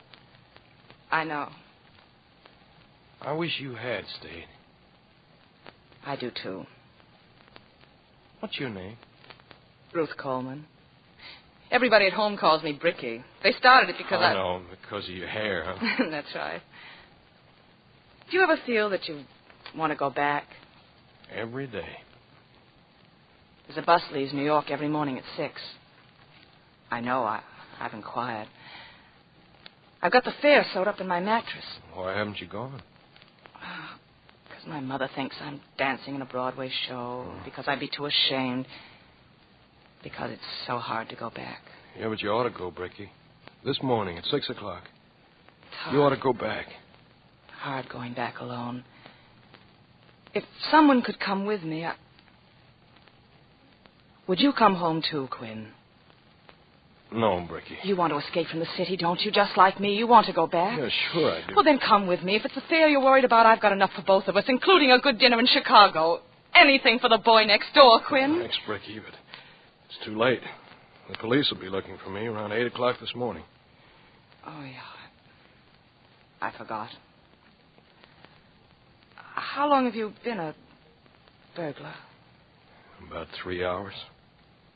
3 hours? I did it tonight for the first time. So you see, Bricky, it's a little too late for me to go back.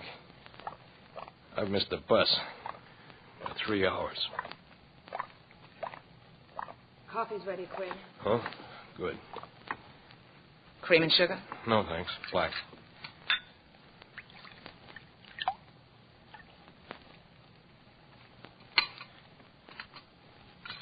Was it easy? Very easy. Why'd you do it? You'll do anything when you've gone for 4 days without eating. Oh. But it's funny. After I'd done it, I went straight to the best restaurant in town. I looked at the menu and got ready to order everything on it. 2 helpings of everything. But I couldn't eat. So I got up and walked out.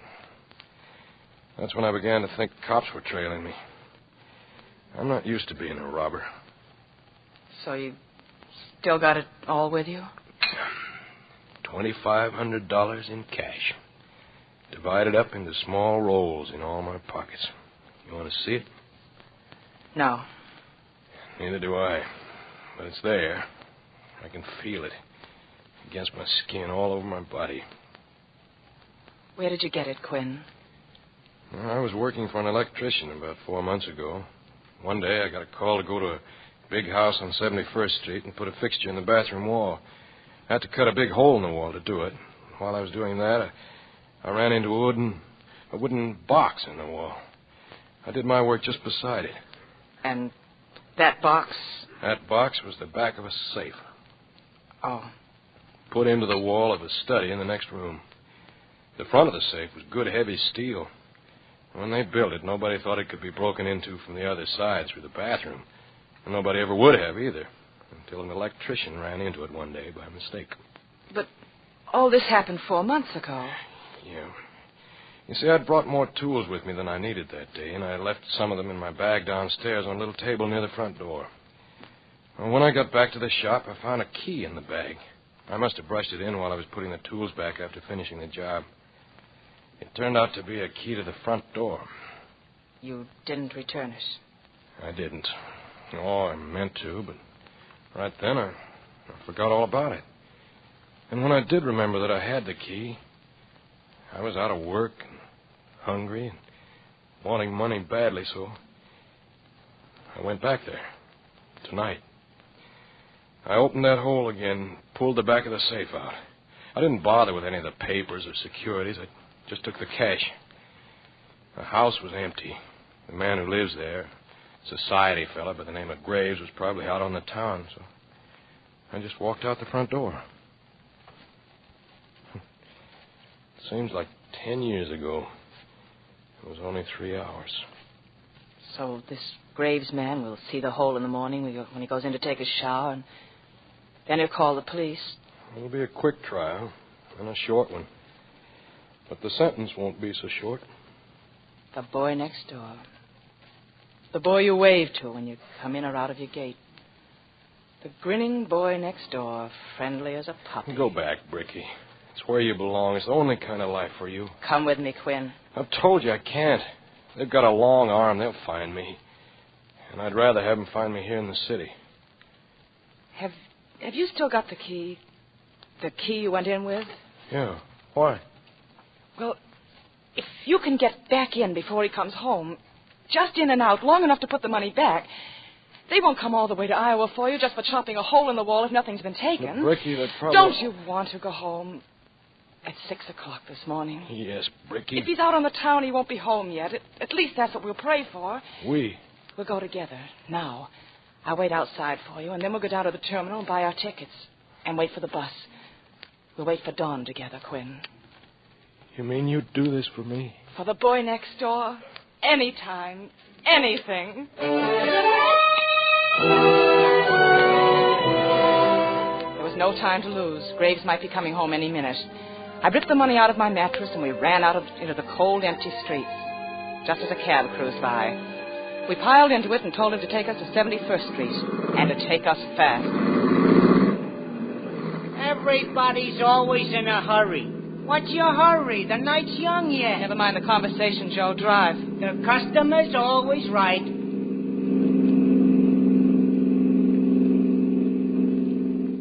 I just remembered. What? I can't pay for this cab unless I use some of our capital. I don't care what you use, pal, just so it's money. Don't worry about it. You'll get paid.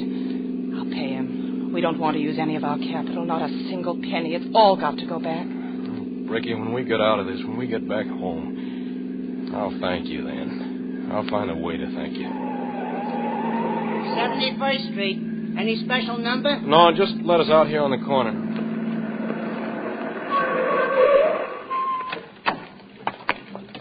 That's 90 cents.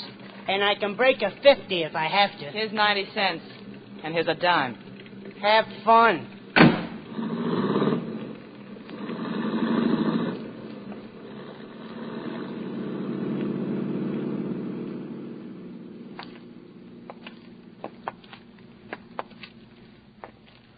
Well, here we are.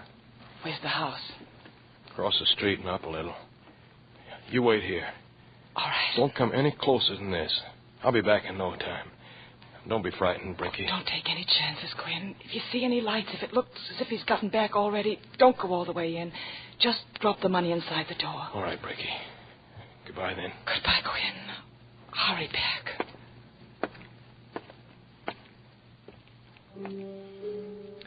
I waited for him there in the chilly night, on the dark, empty street. Why? I knew better. New York had taught me one thing, and that was never to be a sucker for a man. But then, this was no man. This was the boy who lived across from me on Anderson Street in Glen Falls, Iowa. The boy who'd come here to do big things, to lick the town. And instead, he'd been licked. Instead, he was hiding in the dark, sneaking along the streets, helpless. The boy next door. Then I suddenly crouched back into a doorway. A patrolman was coming on his tour of duty. He stopped near me, not 10 yards away. But his back was to me, and his hand was opening a call box. Larson reporting in, 2:35 a.m. How's the rummy game going? And another thing, Side. Quiet as church. He finished his call, closed the box, and went on down the street. Then he turned a corner and disappeared, and I breathed again. He'd been right, though. It was quiet as a church, and that was wrong, because Quinn should have been back long ago. Ricky. What's the matter? Ricky. Tell me, Quinn, what is it? What is it? What are you frightened about? What happened in there? He's been killed. What? He's dead. He's lying in there, dead. The man who lives there? Yeah, Mr. Graves. Was it you, Quinn? Did you do it? The first time you were in there tonight? I swear I didn't, Ricky. I only took the money. He wasn't even there. He must have come back since. I knew you didn't, Quinn. I knew even though I asked. Go down to the terminal. Get your ticket and climb on that bus and forget we ever met. Go on, Ricky. Beat it. Before they find out. Not without you. But don't you see now it's murder they'll charge me with. They'll find the bathroom fixture tampered with. They'll trace it to the electrician and to me, and they'll naturally think... Oh, don't you see? It's too late, Ricky. It's never too late. Don't you know that? Not until the last second of the last minute of the last hour. What do you mean? We'll go back in there and see if we can figure it out. It's our only hope. We're fighting for our lives, Quinn, for our lives, and we have until 6 o'clock this morning to win our fight. All right. Champ. Come on. And so, very slowly, we went together into the place where death was. The door closed on our backs, and we felt our way down a long and narrow hallway. He's upstairs. I don't want any lights on down here. Just hang on to my sleeve. I'll lead the way. All right. We went forward in a sort of swimming darkness that was almost liquid. It was so dense. I could feel the muscles in his arms shivering. But he was brave, not afraid. He was going into it, not running away from it. There's a step here. The stair creaked under our weight. I wondered if there were anyone else in the house. Anyone still alive. Suppose someone had slept through the murder, or be awakened any moment by us. I'll turn to the right. Okay. We're on the second floor now. I smell the aroma of leather and woodwork.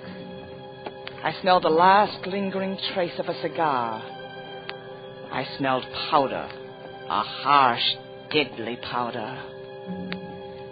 And then I thought I smelled something sweet. Something very sweet. Here, Bricky. All right. They say you can't smell a recent death, but I could smell a stillness and a presence in it that was more than just emptiness. Get your eyes ready. Here go the lights. The dead man lay in the middle of the study. His face was all out of focus. The lines that had been laugh lines were creases now. The mouth that had been either strong or weak was just a gap now, a place where the face was open. The eyes that had been either kindly or cruel were just glossy, lifeless insects now. This was the dead man, and we'd come for his secret. This is it, Bricky. Yes, this is it. And now what do we do? Well, shouldn't we close it? They seem to be watching. No, don't touch him. I don't know how to, anyway. Oh. He's still in his tuxedo. He couldn't have been home very long. No. Can you tell what it was done with? No, I'll have to unbutton his jacket. Go ahead. There it is. Must have been a gun. Yeah, a bullet. It's round and frazzled. A knife would have made it slit. And we can be sure no one else was in the house, or they would have heard it go off. And the killer must have taken the gun away. There's no sign of one lying around. So he didn't do it himself. It can't be suicide. That's right. Now what? We'd better look in his pockets. Yes. I'll do it. You look the things over as I hand them to you. All right, Quinn. I'll start up here in the breast pocket. That's the highest pocket in anybody's suit. His handkerchief. Look, Quinn. The bullet went through this. The way it's folded, it just made one little hole.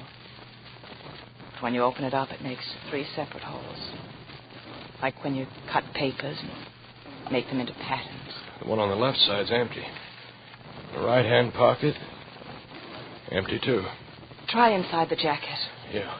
Take out everything, no matter what it is. Right. Cigarette case, silver, Tiffany's. 3 cigarettes in it. The wallet. 2 5s and a single.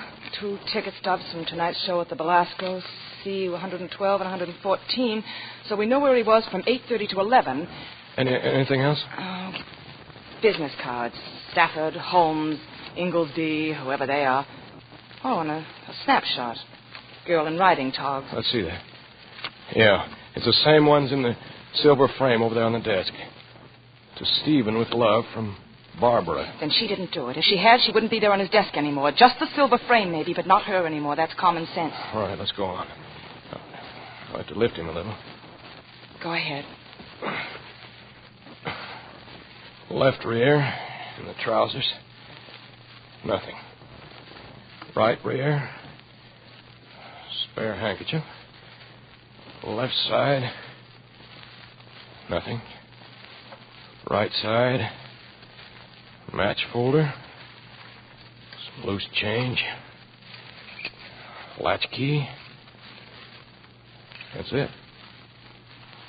Not much help. Do we know what we're doing, Bricky? Oh, I don't know. Quinn? What? A man who's a cigarette smoker, and we found that case in his pocket, would he go in for cigars, too? Maybe. Some people smoke both. But would he smoke 2 cigars, alone, by himself? Look, Quinn, 2 butts in this tray. Yeah. And the tray's between 2 chairs facing each other. 1 cigar in one notch of the tray, the other one around on the other side from it. 2 people, Quinn. 2 men. And they were having an argument. One of them was worked up about something. You see, this butt is smooth at the mouth end. And look at this one. Chewed to ribbons, chewed to a fringe. That tells it. Which is which? Who was calm and who was steamed up? And who was the other man with Graves? Oh, Quinn. Wait a minute. Here's something. What? Must have fallen out of his pocket. He was probably sitting on it. Fine. Another book of matches. That's just it. Another one. Graves had some on him, so this is the other man. And did he leave his name on it? No, but he was excited. Look how many matches he used up just on that 1 cigar. Well, the folder could have been half used up before he began. Maybe, but well, take this. What does it tell you? It tells me to chew Dawson's gum. Not the cover. Inside. I don't know. What are you driving at? No, wait. Here, take my matches. Now tear one off and strike it. All right. Okay. Blow it out. You see what you did? No. You tore the match from the right-hand side, didn't you? Yes. That's what everybody does. They start on the outside, on the right, and work their way over to the left. But this folder was worked in reverse. Now do you see? The man sitting in this chair, facing Graves, was left-handed. I see. We're making progress. Are we, Quinn? Well, of course we are. We know this man was rattled about something. That he whittled away 15 matches to 1 cigar, and then mangled it to ribbons between his teeth. That he was probably on bad terms with Graves, and that he's left-handed. Fine. Only you've missed something. What? The matches belong to a woman. A woman? A woman chopped that cigar to pieces? Smell the folder. What do you get? Sulfur, the way matches always smell. Give that a minute to clear away. That's the stronger of the 2. It tops the other. Now. Okay. Perfume, isn't it? Yeah. It's been carried around all day in a handbag. A handbag that stinks of perfume. I noticed it in the dark when we were coming in. There's been a woman in this room tonight. Well, that gives us two of them. A man and a woman. And they weren't here together. There are only two chairs, one for Graves and the other one for each of his visitors. Who was the last to go, the man or the woman? I don't know, but we're started. Look what we've dug up in half an hour. 2 unidentified people in the biggest city in the world. Oh, you're right. It's no use. Oh, even so, we can't give up. It's no use. And what's more, I'm yellow, Bricky. Let's give it up. You're not yellow, Quinn, or I wouldn't be up here in this room with you. I'd better tell you this while I can, Bricky. What? I love you. It's 3 o'clock, Quinn, and we have till 6. 3 hours. Bricky. Save it, Quinn. Save it for the bus when we're on our way home. All right. But I don't know what to do next, do you? No, I don't. What's that?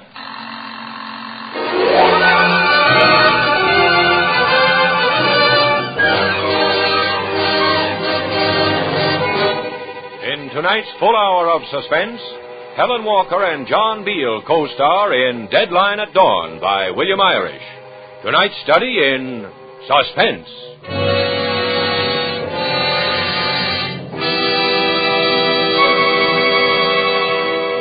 In just a moment, we will return with Act 2 of Suspense.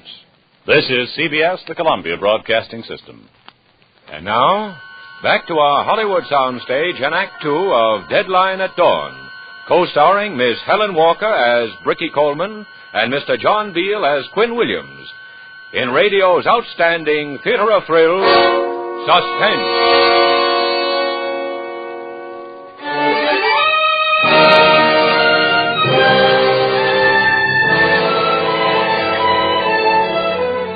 All the emotions of a lifetime have been crowded into one night for Bricky Coleman and Quinn Williams.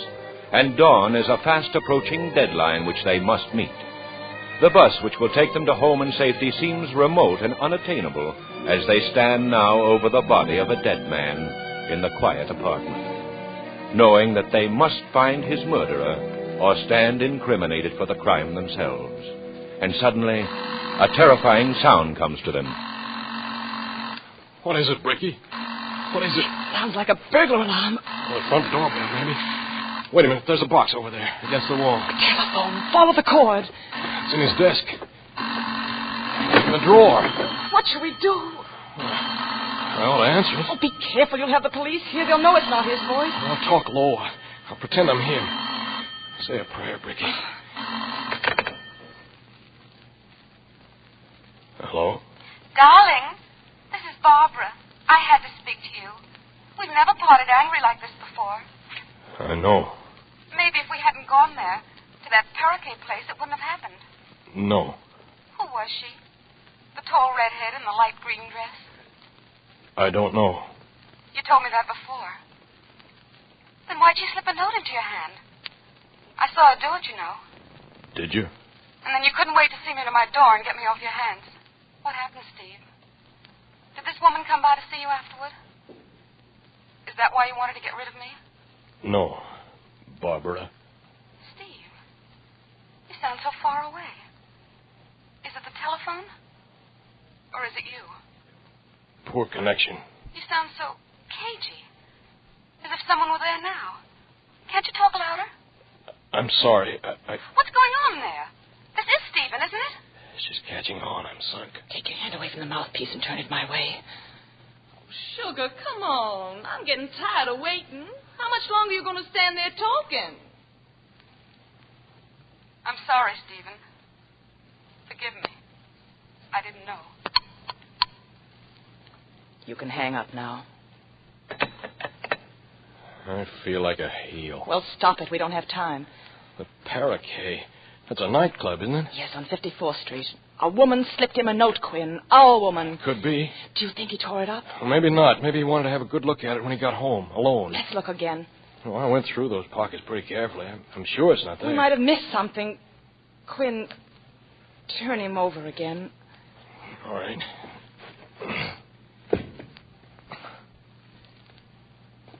Nothing. Nothing at all. Shall we go through the desk? Wait a minute. What? Run your eyes over him again. I don't see a thing. He's very well dressed. And yet, isn't that a hole in the heel of his sock? There, just showing over the shoe? Well, that's funny. Take his shoe off, Quinn. Okay. The note. Of course. He didn't want Barbara to see it. So he hid it here until he could be alone. And he never was alone. Just a scrawl. Go on. Mr. Graves, I'd like to speak to you in private after you've taken the young lady home. And I don't mean some other time, I mean tonight. I wouldn't want to be disappointed. That's all. It isn't signed. The woman of the matches. Sounds like a shakedown. You mean blackmail? That's right. He'd have to pay attention to a note like this. Then we're going night clubbing, my boy. We'll visit the Paraquet. It'll be closing by now. She must have been seen there. A tall redhead in a light green dress. We'll check with the people who work there. They'll still be around. Waiters, checkroom girl, washroom attendant. We'll find her. Oh, we will, Bricky. I'll trace her if I have to go over the hairbrushes in the dressing room one by one for stray red hair. Well, let me kill the lights. I'll be right with you. Hey, don't forget the switch. The one over the sink in the bathroom. I won't. Come on, Quinn. Time's running out. In a minute. Is anything wrong? I don't know. Look what I found. Why, it's a check. Yeah. Made out to Stephen Graves for $12,000. Signed by Arthur Holmes. And look how it's stamped. Returned. No funds. Where'd you find it? In the dry bottom of the tub. How did it ever get there? Just one way. When I came here tonight, the first time, I did it. How? Well, don't you see, when I pulled the cash box out and opened it, the check must have slipped out into the tub without my noticing it. Oh. And then this fellow Holmes came, our jittery cigar smoker, maybe to ask Graves not to prosecute on a bad check, to stall for time. Graves went to find the check, and he couldn't, because it was on the other side of the wall, in his bathtub. And Holmes thought he was trying to put something over on him. And you think Holmes shot him, killed him for $12,000? Well, it's been done before. And what about our redhead? Oh, Bricky, it's the man. It's got to be. I think it's the woman. We'll have to split up. No, let's do it together. The way we started. It's too late. We can't follow them one at a time. Our deadline's at dawn, Quinn, and we've got less than 3 hours. Well, that bus to Glen Falls. The last bus. Remember that. It's the last bus for you. And for me, too. Then we'll be saying goodbye, Bricky? Yes, Quinn. Goodbye. Till dawn.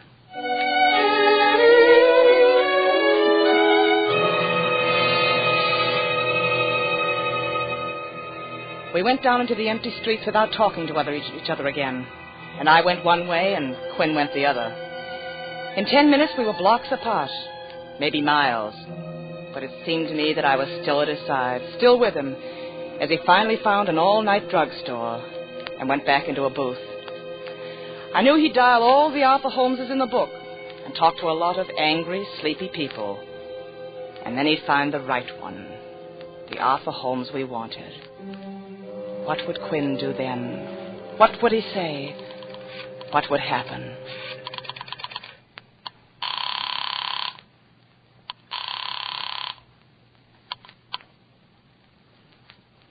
Hello? Yes? Oh, is this Mr. Arthur Holmes? Who is this? Well, Mr. Holmes, you don't know me. Who is this that wants to speak to Mr. Holmes? The name isn't known to you, Mr. Holmes, but... What makes you think this is Mr. Holmes? And are you aware that it's almost 4 o'clock in the morning? What do you want? I have a check here that belongs to Mr. Holmes. Will you let me talk to him? You're speaking to him. It's made out to Stephen Graves, and I have it right here in my hand. Where did you find it? I found it on the seat of a taxi. It must have slipped out of someone's wallet. Who was with you when you found it? No one, just me, by myself. Whom did you show it to afterwards? No one. Who's with you now? No one, I swear. And you called because you thought I might want it back. Yeah, that's right. I'm sorry, your time is up. Deposit another nickel, please. Shall I hang up, Mr. Holmes? Put in another nickel. Tell me, what's your name? Quinn Williams. something about yourself. What do you do? Are you a married man? No, I'm single. I live by myself. Not even a roommate? Nobody. Strictly lone wolf. I'd like to see that check, Quinn. Maybe I can do something for you. Fair enough. There's a little bar called Owen's down on 51st. You know it? I know where it is. It'll take me about 15 minutes to get dressed and get down there. Is 15 minutes good for you? That's just fine, Mr. Holmes. I'll see you there. You're a cagey boy, Mr. Holmes. But you're swallowed.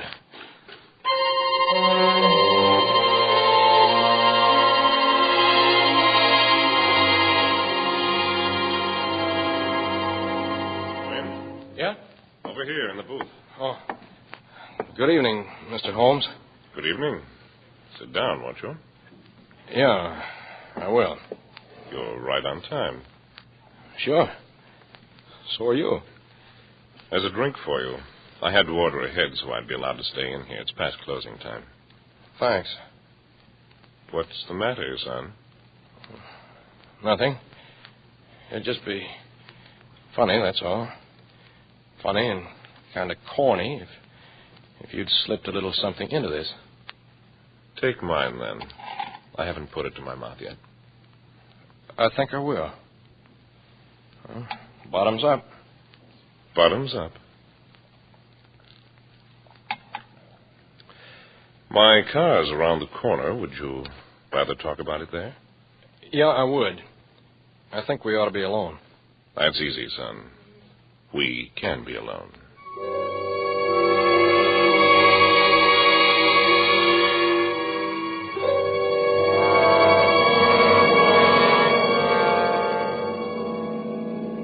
That's enough driving. Pull up. I just thought we'd coast a bit. We can't sit talking at the curb at this hour. We'll have a cop down on us, sticking his nose into the car. What's wrong with that? I don't know. Do you? I was asking you. However, if you want to pull up.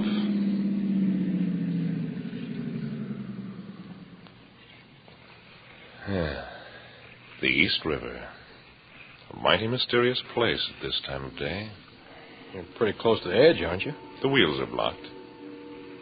You're not nervous, are you? No, I'm not.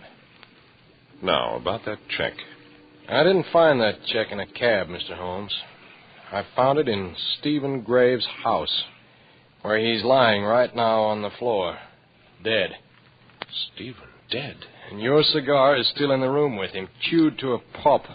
A Corona, like the one you're smoking right now. You should have taken it with you, Mr. Holmes, after you'd killed him. You seem to know a good deal about this. A little. Just enough to know who the killer is. I feel a little sorry for you. I didn't know you were as young as you are over the phone. What have I got to do with it?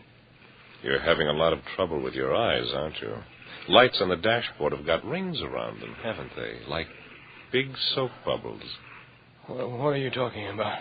Say, you talk too much. You've talked yourself into the grave. I would have believed you about finding that check in a taxi. You would have gone to sleep in the car, and when you woke up, you wouldn't have the check on you anymore. But you'd have had a $10 bill in your pocket to sugarcoat the experience. Head weighs too much, doesn't it? Too heavy for your neck. My head. You should have stuck to your own drink, son. You were suspicious, but not suspicious enough. You took the wrong glass. Me, I'm a chess player. You know what chess is? It's figuring out your opponent's move before he makes it. It's a funny thing. The way my head's like a solid rock. You're going to sleep. Here in the car. Then you're going into the river without a mark on you. But I'll take the check before I dump you. It's probably in your shoe. It's about where your type of youngster would think was a clever hiding place for it.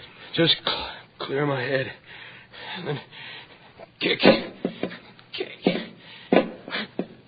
Trying to kick out the glass, son? You haven't the strength of a kick left in you. No, it's all over. That's water in front of us. That even black line, you see? Right over the hubcap.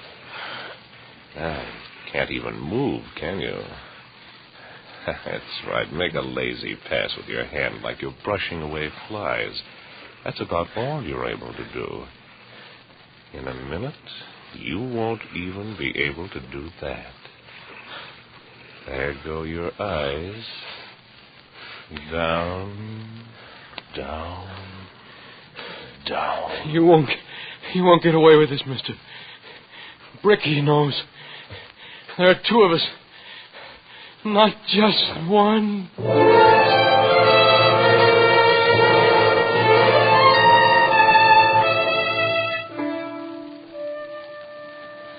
And so I walked away from Quinn, and I was alone again. I'd met him only a few hours before, and with him I'd met my past and my home and everything I loved and wanted. And now I was alone again. Somewhere in this sleeping city, Quinn was after his man, and I was after my woman, my redhead, my long-stemmed American beauty. The nightclub parakeet was dead. Dead, but not quite cold. Just in the process of giving up the ghost. Every other minute, a solitary figure would come out and walk away. Someone who earned a living inside. This was the 5 o'clock in the afternoon of the nightclub workers, whose clock goes in the opposite direction to that of the rest of the world. And what did I have to go on? A redhead blackmailer who had quickly scribbled a note to a man. And that kind of woman doesn't ordinarily carry around pencil and paper in her purse. She sends messages with her eyes and her hips. If she wants a pencil, she's got to borrow it from the help. Excuse me. Huh? What's the matter? You work here, don't you? I'm in the check room till something better turns up. Why? Well, I wondered, did my friend in a light green dress, a redhead, did she borrow a pencil from you tonight? It works the other way around, honey. The men take out their pencils and give me names and addresses and telephone numbers. I got a fistful. But didn't a woman... It's no dice, honey. I don't even see any women in my stall. Oh. Another long day. My feet swell up all the time. You want to try Epsom salts? Water as hot as you can stand. Excuse me. Well, my name's Jerry. But don't let the name stand in your way. I'm looking for my friend, a redhead in a light green dress. Did she borrow a pencil from you tonight? Not at my end of the bar. How about it, Frank? Sure, Joan Bassett. About midnight. She's always borrowing something and forgetting to give it back. How that girl forgets. Well, that's the way Joni is. Do you know where I can find her? Well, try the Concord. That was the last address. But she's probably moved by now. Oh, thanks, fellas. Can't I do anything for you? Another time, Jerry. Okay, that's a promise. Another time.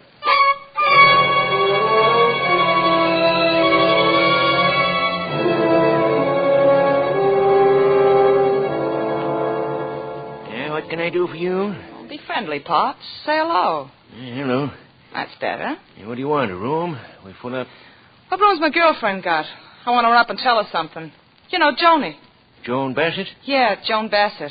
Only we don't have to be so formal. She's in 409, sugar. Hey, wait a minute, I'll try you. Oh, skip that. She don't have to put on no airs with me. Who's she kidding? I know she's 2 weeks behind no rent. All right. If you know that well, go on up.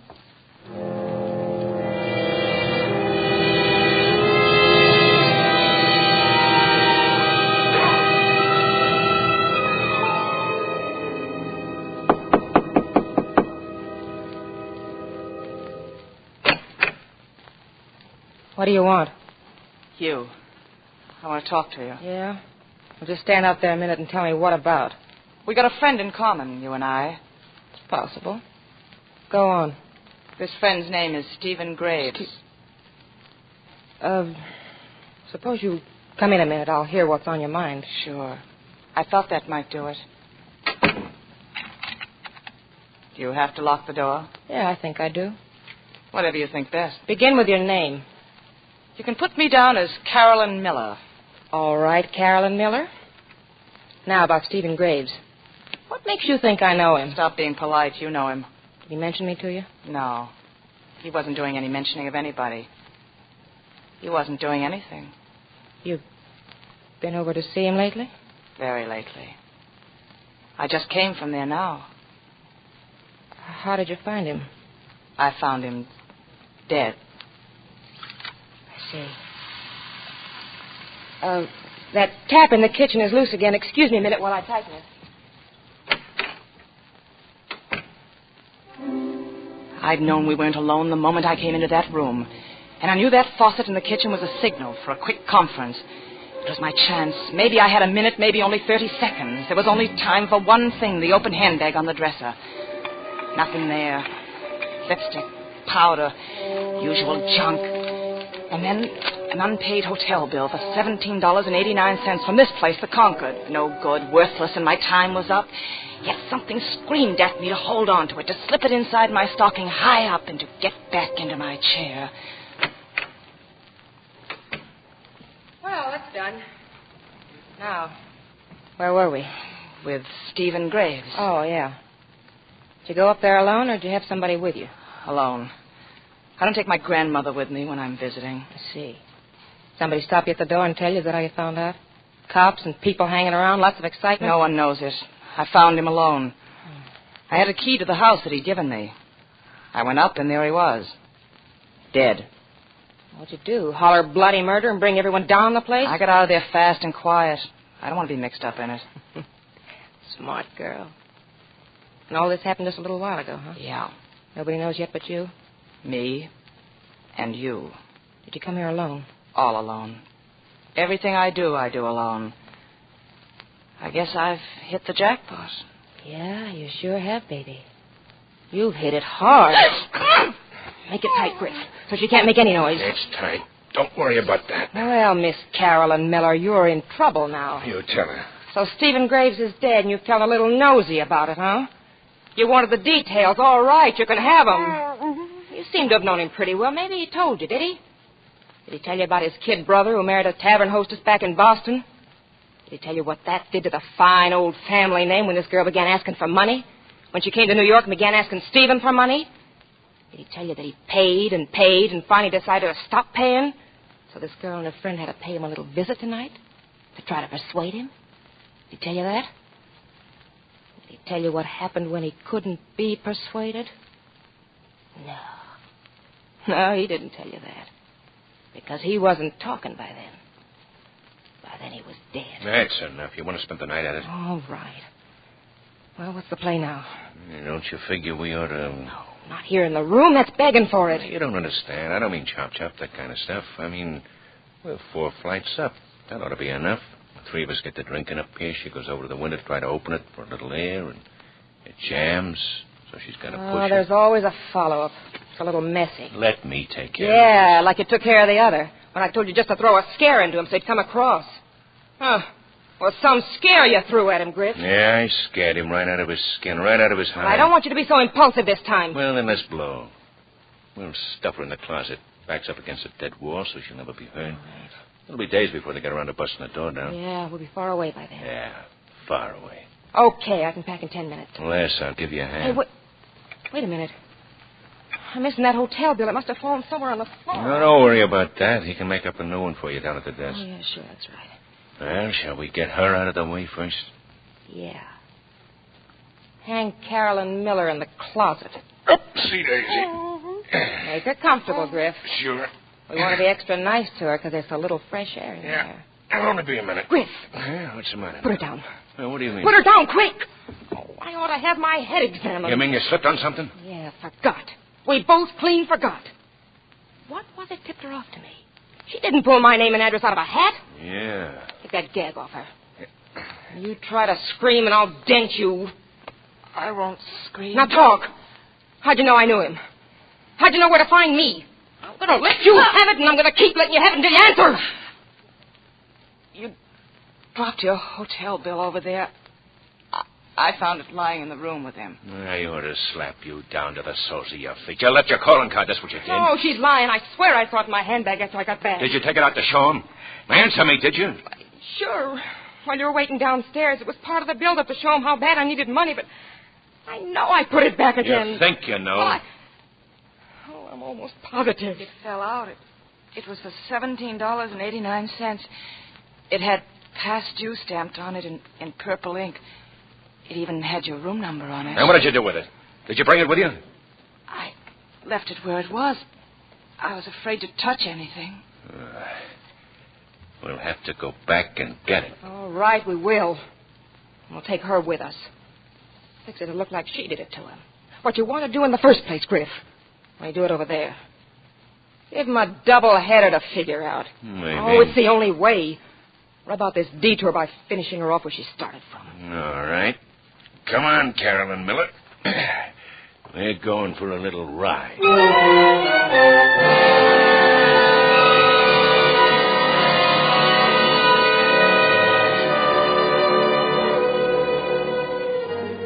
And so I went back into Stephen Graves' house for the second time that night.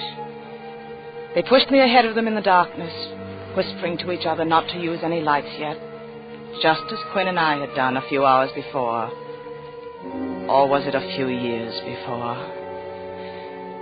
Then we were in the study, and the lights were snapped on, and the dead man was still on the floor. And nobody stepped forward to say, "Bricky, is that you?" No, he wasn't there.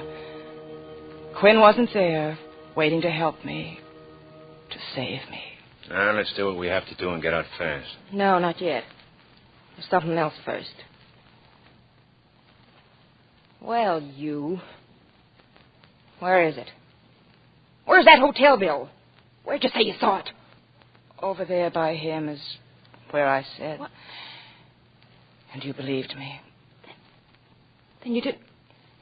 You lied. I lied. Where is it? Where have you got it? That's your little problem. Let me have the gun. I'll do it. Here it is, Griff. Get away from him. Move over. Stand still, Carolyn Miller. I want to come real close. I want them to worry about whether it's suicide. Yes, Griff. I'll stand still. Good girl, Carolyn. Good girl. It didn't hurt. It didn't hurt at all. And I opened my eyes to find out why. Griff stood in the middle of the room, his face contorted, an arm squeezing hard around his neck.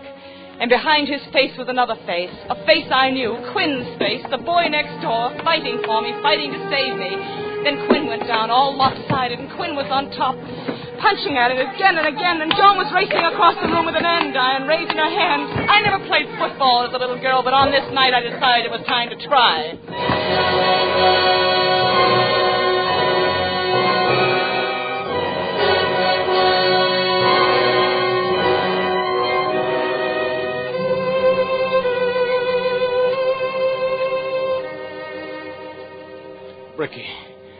Bricky, darling.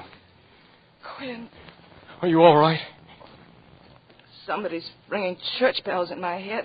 Oh, you knocked yourself out with that flying tackle. Quinn, what happened? Are they...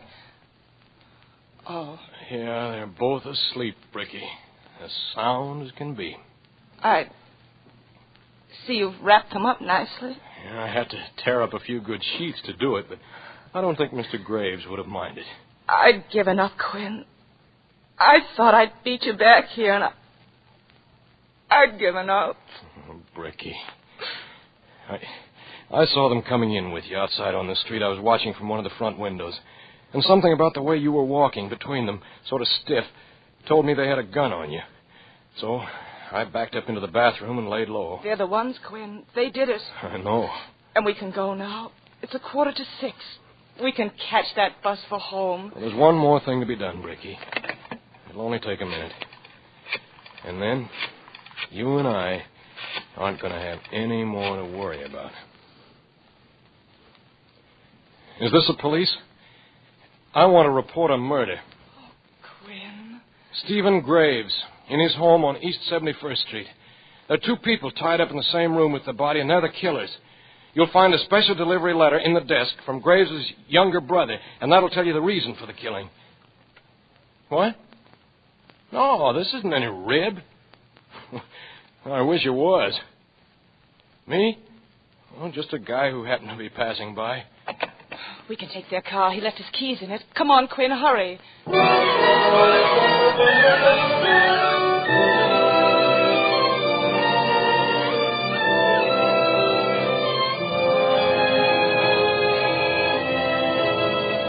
Faster, Quinn. Oh, we'll make it. Don't you worry, Bricky. I'm not worried. I know we will. What happened to you tonight? Did you find Holmes? Yeah. And he tried to kill me. Quinn! It was your name that saved me, Bricky. I called out your name. I told him you were in on this with me, and he changed his mind in a hurry. Then we saved each other. That's right. What about the check? How did it figure? Well, Holmes was caught short when he wrote that check, and Graves got sore when the bank returned it. They talked it over tonight, and it ended up with Graves giving him another day to raise the money. The reason Holmes was so jittery was that the check seemed to have disappeared. He didn't know what Graves might be pulling. And, of course, Graves wasn't pulling anything with that check lying in the bottom of his bathtub. You told Holmes how it got there? Yeah. And look what I've got. $200. Quinn! No, I didn't steal it. After he decided he wouldn't kill me, Holmes and I got very chummy. He said we'd both made a mistake in the same night. Me breaking into a safe and him with his bad check. He'd slipped me a pill earlier in the evening, and now he was walking me around to sober me up. That's when he gave me the money. A nest egg for me, he said. I could send it back to him a little at a time later on. We'll send it back, Quinn. We, Bricky? We're in this together, aren't we? Yes, Bricky, we are. Oh, look, Quinn. We made it. We're in time. The bus is still there. Come on, Bricky. Let's go on home.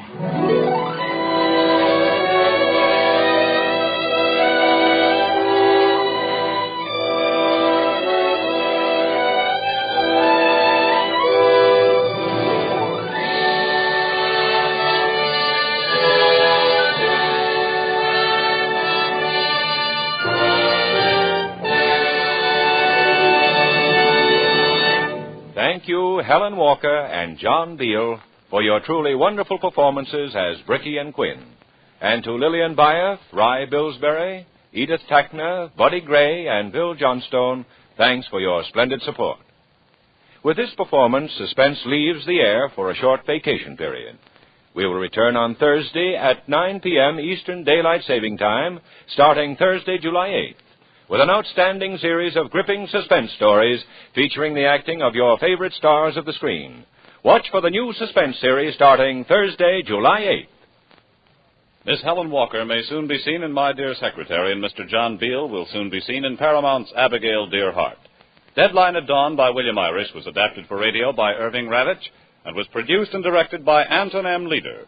Lud Gluskin is our musical director and conductor. Lucien Marowek composes the original scores. Be sure to watch for the new half-hour series of radio's outstanding theater of thrills, Suspense. This is CBS, the Columbia Broadcasting System.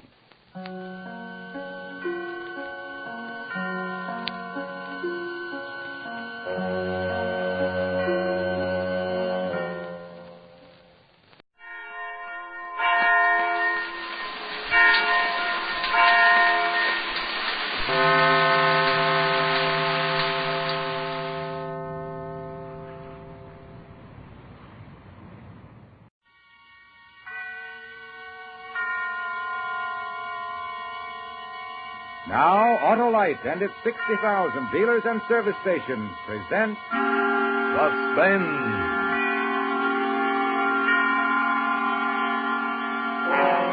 Tonight, Autolite brings you Mr. Ralph Edwards in Ghost Hunt, a suspense play produced and directed by Anton M. Leader.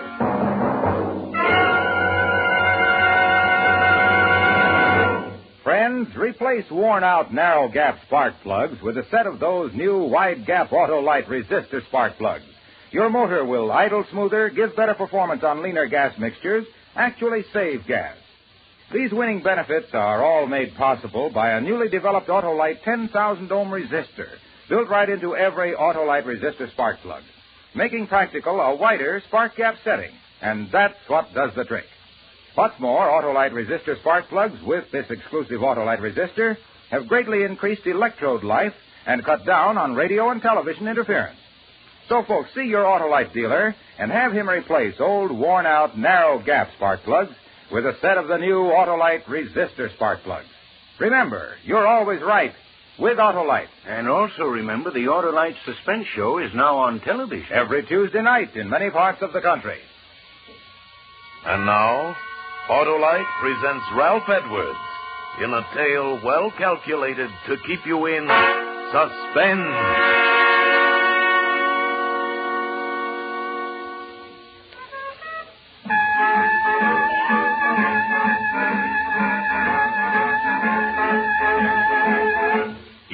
Didn't that leave you high, huh? Left me feeling treetop tall. That was Louis Armstrong's I Can't Give You Anything But Love. And that's all we have time for on the Hot and Mellow Hour tonight. Yes, this is Smiley Smith, your favorite disc jockey. I hope, booting the Hot and Mellow Hour home for this evening.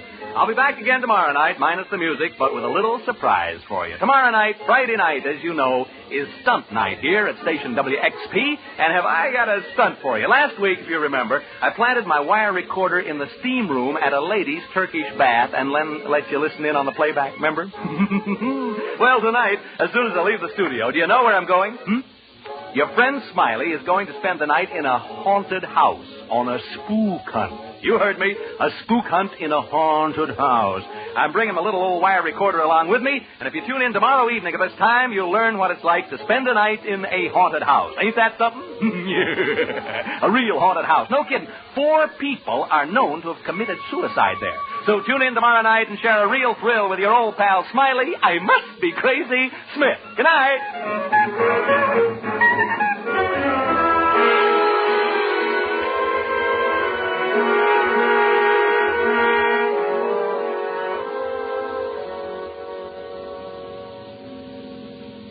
Care for a cigar, Mr. Thorpe? I got some cigars in the dash there. No. Well, no reason for you to carry a chip on your shoulder, Mr. Thorpe. Oh, really? Well, I don't like this fool stunt. Well, I don't see it as a fool stunt at all. I really don't. I think it's the only way you're going to unload this house. Ordinary selling methods won't work in a case like this. Now, don't forget the reputation saddling this house. 4 suicides since 1939. You know what people call it, the death trap. Yes. It's a lot of nonsense. Sure, but try to convince people of that.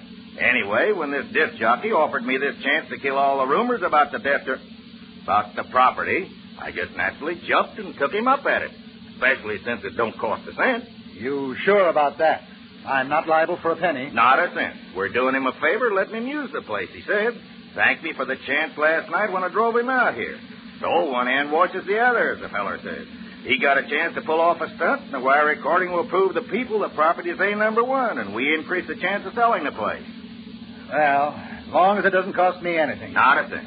He's using his own recorder, and I'm paying for the rental of a couple of walkie-talkies he hooked up to it. Well, what about this Reed? Does he charge anything? He comes gratis, too. Dr. Reed is a psychic investigator. Belongs to a couple of societies that do nothing but hunt ghosts. He showed me articles he's written about it in their magazine. Well, here's the house. Yeah, looks real nice in the sunshine, don't it? Yeah, man, smell that sea breeze. You don't have to sell me. Well, let them know we're here. Yeah, probably asleep up all night and everything. Why don't they come out? Do you think they've gone? Well, I told them last night I'd pick them up around 11. Smith! Smith! Hey, Smiley! Dr. Reed! Yeah, fast asleep, I guess. We better go in and wake him up.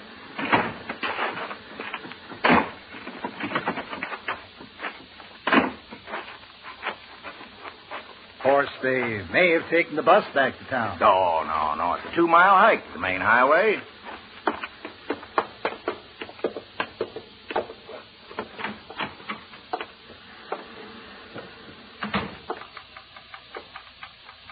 Smith! Hey, Smiley. Where are you? Wake up. You don't suppose, do you? Oh, no. Smith. Dr. Reed. What's that clicking noise from in there? Well, it's his wire recorder. He left it running. These machines cost a lot of money. Doesn't he care if he uses up his batteries? Well, where is he, and where's this Reed? Maybe they're upstairs. Smith? Hey, anybody home? They must have walked to the highway and taken the bus. Well, he wouldn't have left these machines. Well, where are they then? Where are they? Now, don't get excited, Mr. Thorpe. Don't tell me not to get excited. If something's happened to them in my house, I'm liable. Well, you try this side. I'll try that one. All right. Smith. Hey, Smiley. Smith. Oh. McDonald, come here. Well, what? What it? Oh, no. Reed. Dr. Reed. No, don't touch him, Mr. Thorpe. You'll get your hands on. Look. Blood. Is he dead? I can still feel his pulse. We'd better get him to hospital fast.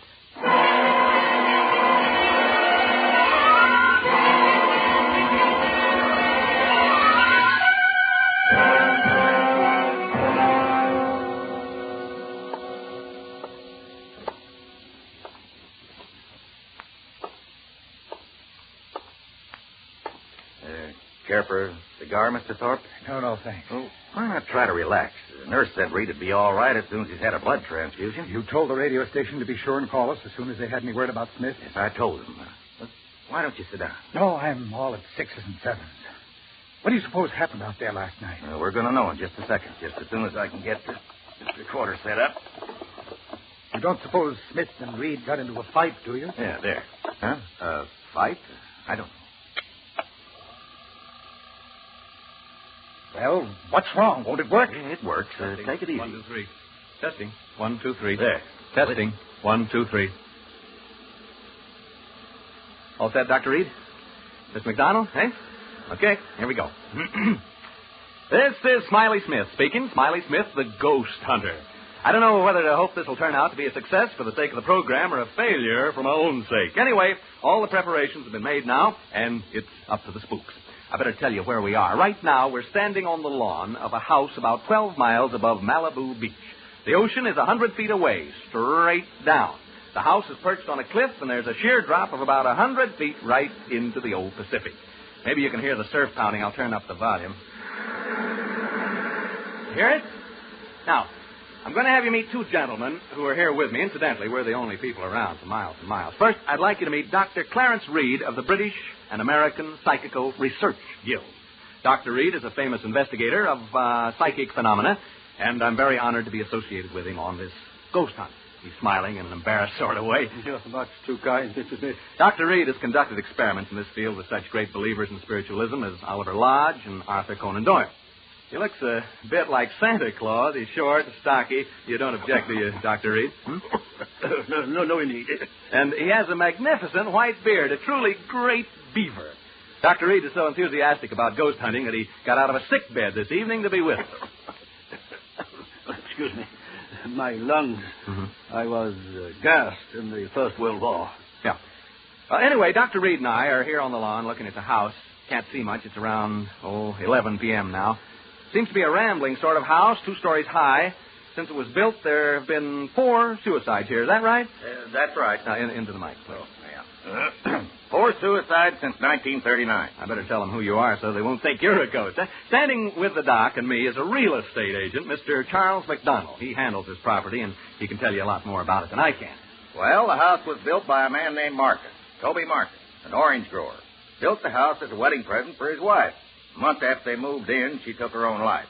On the day of her funeral, he committed suicide the same way.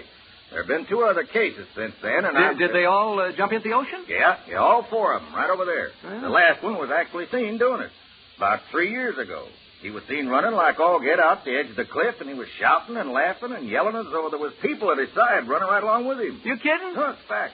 He was laughing and yelling and running, and when he got to the edge, right over there, he jumped and never came above water. As good an argument against cold baths as ever I've heard. Since then, people just refuse to live in this house. Silly, I call it. Anyway, if you and Dr. Reed find any sign of a spook, I'll advise the owner to pull the house down and rebuild. But if you don't find anything, I'm hoping this will convince folks that here's a real buy. Okay, Mr. Smith, you and the doctor are on your own.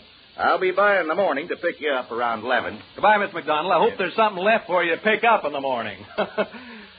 Well, it's almost pitch black, folks, and I guess Dr. Reed and I ought to begin.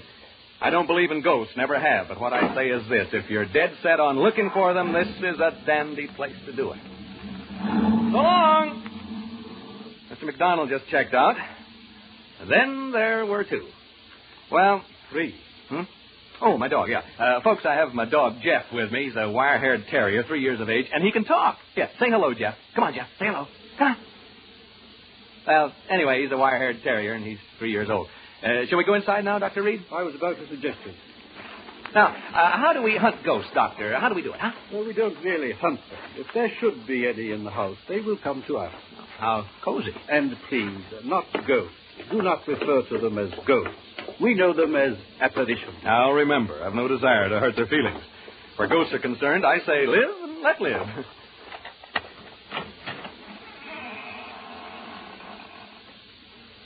Well, we've opened the front door now. Maybe you heard the hinge squeak a little. Now we're standing here looking in. Can't see much.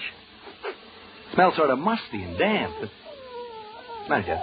What's the matter, boy? Jeff. Oh, come on now, come on. My dog seems to object to entering this house. He has all 4 feet braced, and he's straining against the leash. Perhaps he senses something we don't. Like apparitions, maybe? Perhaps. It's not unusual. Animals lack the veneer of sophistication we humans possess, and are more sensitive to such emanations. Yeah, come on, Jeff. Now, stop this nonsense. He probably smells a mouse or a rat or something. Come on, Jeff. We're going in whether you like it or not. Well, there's a short entrance hall, and over there at the end of it is a flight of stairs leading to the 2nd floor. Jeff! And over here at the left is what seems to be a large reception room. We're entering this large room now. There are windows over there, French windows, and through them I can see the ocean. The electricity hasn't been turned on, so all I have to see by is a flashlight. Not a very powerful one at that. Dr. Reed is now adjusting his walkie-talkie. It's hooked up to my recorder so that he can cut in while he's hunting and tell us what he's found. Here's a few words from Doc before he sets forth on his investigation through the house. Ladies and gentlemen, excuse me. Mr. Smith has introduced me as a ghost hunter. He spoke, I think, in a spirit of skepticism and levity. I'd like to assure you all that my purposes here are serious. I have spent my entire life seeking reliable proof of the appearances of apparitions. Have you ever seen any? Ever? I have seen phenomena which lead me to believe in the possibility of their existence, although I have never seen any. I account myself sensitive to the evidence of their existence. This house, for example, affects me profoundly. It doesn't seem to affect you in the same way. I'm not too happy about all this, if that's what you mean. You are not psychic, and therefore not sensitive to these matters as I am. I imagine the question in the minds of those of you listening to us is, shall we find apparitions? I don't know. But I feel they are here and that they are evil. I sense danger. I shall soon know. Dr. Reed's leaving the room now to make a tour of the house. First thing I'm going to do is open the windows and let some fresh air in. It feels better already. Cooler anyway. I know that. Oh, a bat just flew into the room. I think it's a bat, not a bird. I didn't actually see it, just its shadow as it fanned my face. There it is again. It touched me as it passed. Jeff, come back here. Jeff, you fool dog, come back here. Dr. Reed. Dr. Reed. Dr. Reed!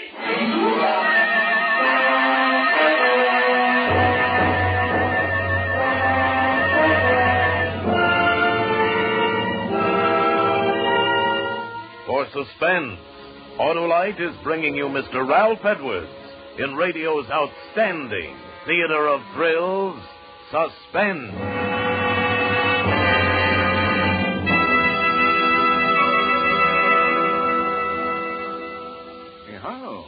Hello, snap out of it. Huh? I'm reading a letter about the new wide-gap Autolite resistor spark plugs, Hap. Oh? It's from Mrs. Clark Perry right here in Hollywood. She says our 1948 station wagon has given constant trouble.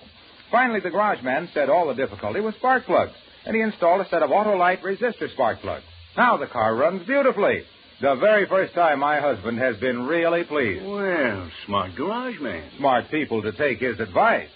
Hap, you know, as more and more people learn about wide-gap Autolite resistor spark plugs and how they make an engine idle smoother, give better performance on leaner gas mixtures, actually save on gas, why then more people will replace old, worn-out, narrow-gap spark plugs with sensational new wide-gap Autolite resistor spark plugs. Any more letters like that, Harlow? Plenty, Hap, plenty. Why, here's another one from New York City. Oh, read it to me later, Harlow. We haven't time because here's Suspense. And now, Autolite brings back to our Hollywood soundstage Ralph Edwards as Smiley Smith in Ghost Hunt, a tale well calculated to keep you in suspense.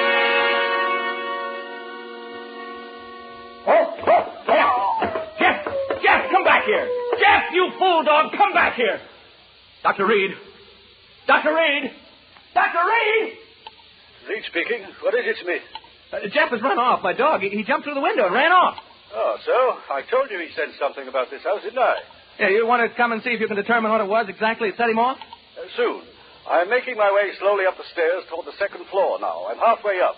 I'll be down with you soon. Folks, my dog's run away. You probably heard him howling. He jumped through the window and took off. Never did anything like that before.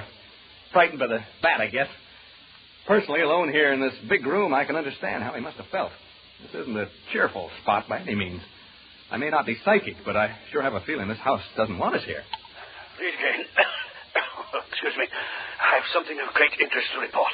I'm now standing in an alcove on the second floor trying to recover my breath. As I reached the head of the stairs, I felt what I think is a definite psychic manifestation. I felt suddenly as though I had been punched in the solar plexus. That's the only way I can describe it. At the same time, I began to perspire. My head is still swimming slightly, and I have difficulty in swallowing. My pulse rate is around 110 in a minute. The sense of evil is very strong. I feel very, what shall I say, profoundly depressed. Do you want me up there? No. I prefer to remain up here alone. The presence of a disbeliever such as you might interfere with my investigation. Folks, I'd like you to get a picture of what it's like here. It's very quiet, for one thing. I've never been in such a quiet place. And it's pretty dark. No light except my flashlight. Tell you what, you go now and douse all the lights you have on. Go ahead, put out the lights, and that'll give you a clearer feeling of how it is here with me. Go ahead, put out the lights. Hey, did you hear that? The real estate agent told me I'd probably hear rats and mice in the walls. Well, I can certainly hear them now. Even you can hear them, I think. It's as though... Dr. Nate speaking. I've been working my way toward the front room, the one directly above the one in which Mr. Smith is now. The vibrations have become stronger and more pronounced as I approach it. I think I am on the verge of an important discovery. Important discovery? Did you get that? Now I can hear Dr. Reed moving about in the room above. I don't suppose you can. Have a try anyway, huh? Hear him? I hope he finishes his investigation soon, because, quite frankly, I'd like to get out of here. I can well imagine people becoming unhinged in this place. Right now, I find myself pretty jumpy. Not being very brave, am I? Being alone in this room down here, it does it. This darned old house, it's a very, the atmosphere, it's so very... I wish only to make this hurried report before continuing with the investigation in this room. I have carefully sounded out all the parts in this room, and the emanations are most strong from what appears to be a closet, before which I am now standing. As soon as I open the door to this closet, I will have, I think, a thing of great interest to communicate. I find no key to the lock, and so I will attempt to remove the hinges with my penknife, and I will tell you what I find when I open it. I'll tell you what it would cost to get me to open that door. In the basement at Fort... There's that bat again. It seems to like me the way it keeps... Each time it passes, it touches my face or my neck with its wings. Smelly things, bats. I don't suppose they bathe very often, if at all. I wonder how... Get away, you bat! That bat'll be the death of me. Yeah, it's like a jingle, isn't it? Bat'll be the death of me, the death of me, the death of me, bat'll be the death of me. It isn't far from London. No, it isn't the way it goes. It's come down to Q in lilac time, in lilac time, in lilac time. Come down to Q in lilac time. It isn't far. I haven't thought of that since I was a kid in grammar school. Yeah, I had a lonely childhood when you come right down to it. I mean, that's my affair, isn't it? Yes, it is. It certainly is. I have succeeded in removing the hinges to the door, and I find inside it is not a closet, but much larger. It is, I think, a dressing room. I have not yet been inside, but I am about to enter. What was I talking about? Bats. Well, the bat flying back and forth in this room. Did you hear that? Did you hear it? Dr. Reed must have knocked something over in the dressing room. A chair, huh? A chair, yeah, a heavy chair by the sound of it. The chair, or whatever it was, must have fallen right over my head. That's the way it sounded. I can see a small stain forming right on the ceiling, right over my head. Something ran across my foot just a rat, I think it was. I've always hated rats. Most people do, of course. That stain up there bothers me. It's gotten so big so soon. I think I'll take a chance and bother Reed and ask him what it is. Dr. Reed. Reed, can you hear me? Are you all right? Hello? Well, he didn't answer. I think he's just a little bit deaf. I think so. What do you suppose he's found, huh? I'm afraid this is rather dull for you listeners. I'm not finding it so, of course. There. I heard him cough. Did you hear that cough? Hope he's all right. He got out of a sick bed to come here this evening, you know. He was gassed in the First World War, and this place is beginning to get on my nerves a wee bit. Just a teensy-weensy bit. Reed, speaking. Hello? He switched off. That's the bad cough he's got. I feel so lonely. I've been alone so much in my life. Not so much now, of course, but when I was younger, I was alone so much of the time, you know, struggling to get ahead, living in a hall bedroom, wondering where my next meal was coming from. I get the blues just remembering it. Seem sad, young people having to spend so much time alone. Sad for old people, too, of course. I'm saying of course a lot. Of course I am. Hey, that stain on the ceiling, it's grown amazingly. It's actually beginning to drip. I mean, form bubbles. They'll start dropping soon. Colored bubbles, they seem to be. Odd-shaped stain, like a body lying on its back with its arms stretched out. It's cheerful. Oh. I'll certainly advise Mr. McDonald to have this place pulled down. I'll go upstairs in a minute or two to see how Dr. Reed's making out. You know, listeners, I really believe I go completely crazy if I had to stay here much longer. Wears you down. That's exactly what it does. It wears you down. It's so close and musty in here. I feel sort of trapped. I don't know why I said that. That's what they call this place, you know, the death trap. There, what did I tell you? That stain started to drip, drop, drip, drop, drip, drop, drip, drop, drip. I'll catch the next one with my hand. Let's... Reed! Dr. Reed! I'm going upstairs now, listeners. I'm afraid something has happened to Dr. Reed. I'm not kidding now. I mean, this is on the level. Which room could it be now? Right? Left? No, right. This is it, I think. Evening, gentlemen. And madam. I'm so glad to see you. I was just aching to see somebody. Anybody. I've been so lonely down there. What have you done with the doctor, huh? I know he's been hurt. See the color of the bubble on my hand? What have you done with him? Make way, please, gentlemen. Make way. Well, this isn't the funniest darn thing. This can't be Dr. Reed lying here. He didn't have a red beard. Now, don't crowd me, gentlemen. Don't crowd me, please. Huh? You want me to go where with you? You want me to do what? Speak up, gentlemen. To the cliff. Down to the cliff? You mean right now? Well, all right, if you'll come with me. I don't want to be alone anymore. You will come with me? All of you? All four of you? You too, man? Oh, good. Come on, then. To the cliff. To the cliff. To the cliff. To the... He jumped over the cliff. He jumped over the cliff. McDonald, he jumped over... Mr. McDonald, Mr. Thorpe, you may come in to see Dr. Reed now. What? Uh-huh. Dr. Reed is conscious. You may see him now. Is he able to talk? Just for a few minutes. In here. Come in. Come in, gentlemen. How are you, Dr. Reed?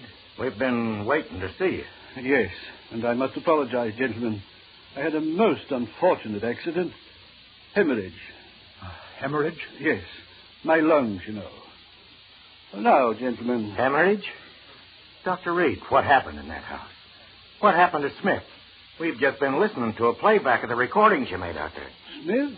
Well, isn't he with you? We've just heard the recording, Dr. Reed. Smith jumped over the cliff into the ocean. Oh, that poor boy. Dr. Reed, will you please tell us what happened? From what we heard on the recording, there were ghosts in that house. Ghosts? I didn't see any ghosts. But Smith, what about him? If he went over the cliff, it was fear that drove him over. But gentlemen, I didn't see any ghosts. As for that unfortunate young man, who can say now what he saw or thought he saw?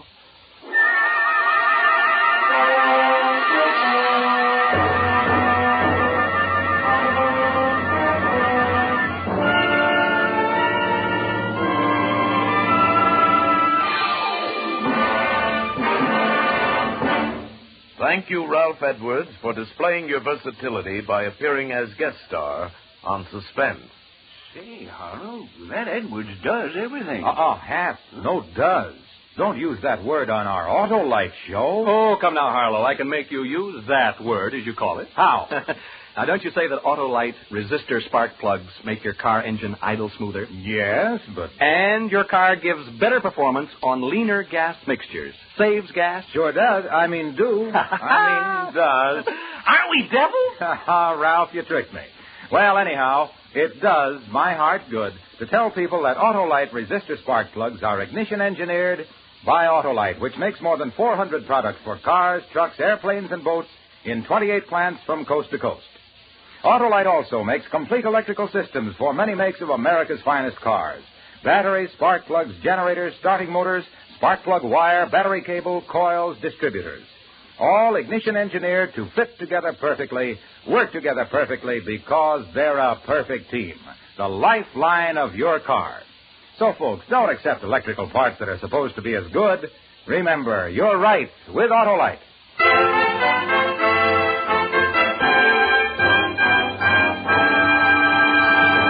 And now here again is Ralph Edwards. I want to thank Tony Leader and his great cast of actors for helping to make my appearance on Suspense a very pleasant consequence. Like all of you, I'm a great Suspense fan, and I'm looking forward to next week when radio's outstanding theater of thrills brings you Joseph Cotton in The Day I Died, another gripping study in Suspense. Tonight's Suspense play was adapted for radio by Walter Newman from an original story by H.R. Wakefield, with music composed by Lucien Morawek and conducted by Lud Gluskin. The entire production was under the direction of Anton M. Leader. Make it a point to listen next Thursday to Suspense, radio's outstanding theater of thrills. Remember, next Thursday, same time, hear Joseph Cotton in The Day I Died. You can buy Autolite resistor spark plugs, Autolite stay-full batteries, Autolite electrical parts at your neighborhood Autolite dealers. Switch to Autolite. Good night. This is CBS, the Columbia Broadcasting System.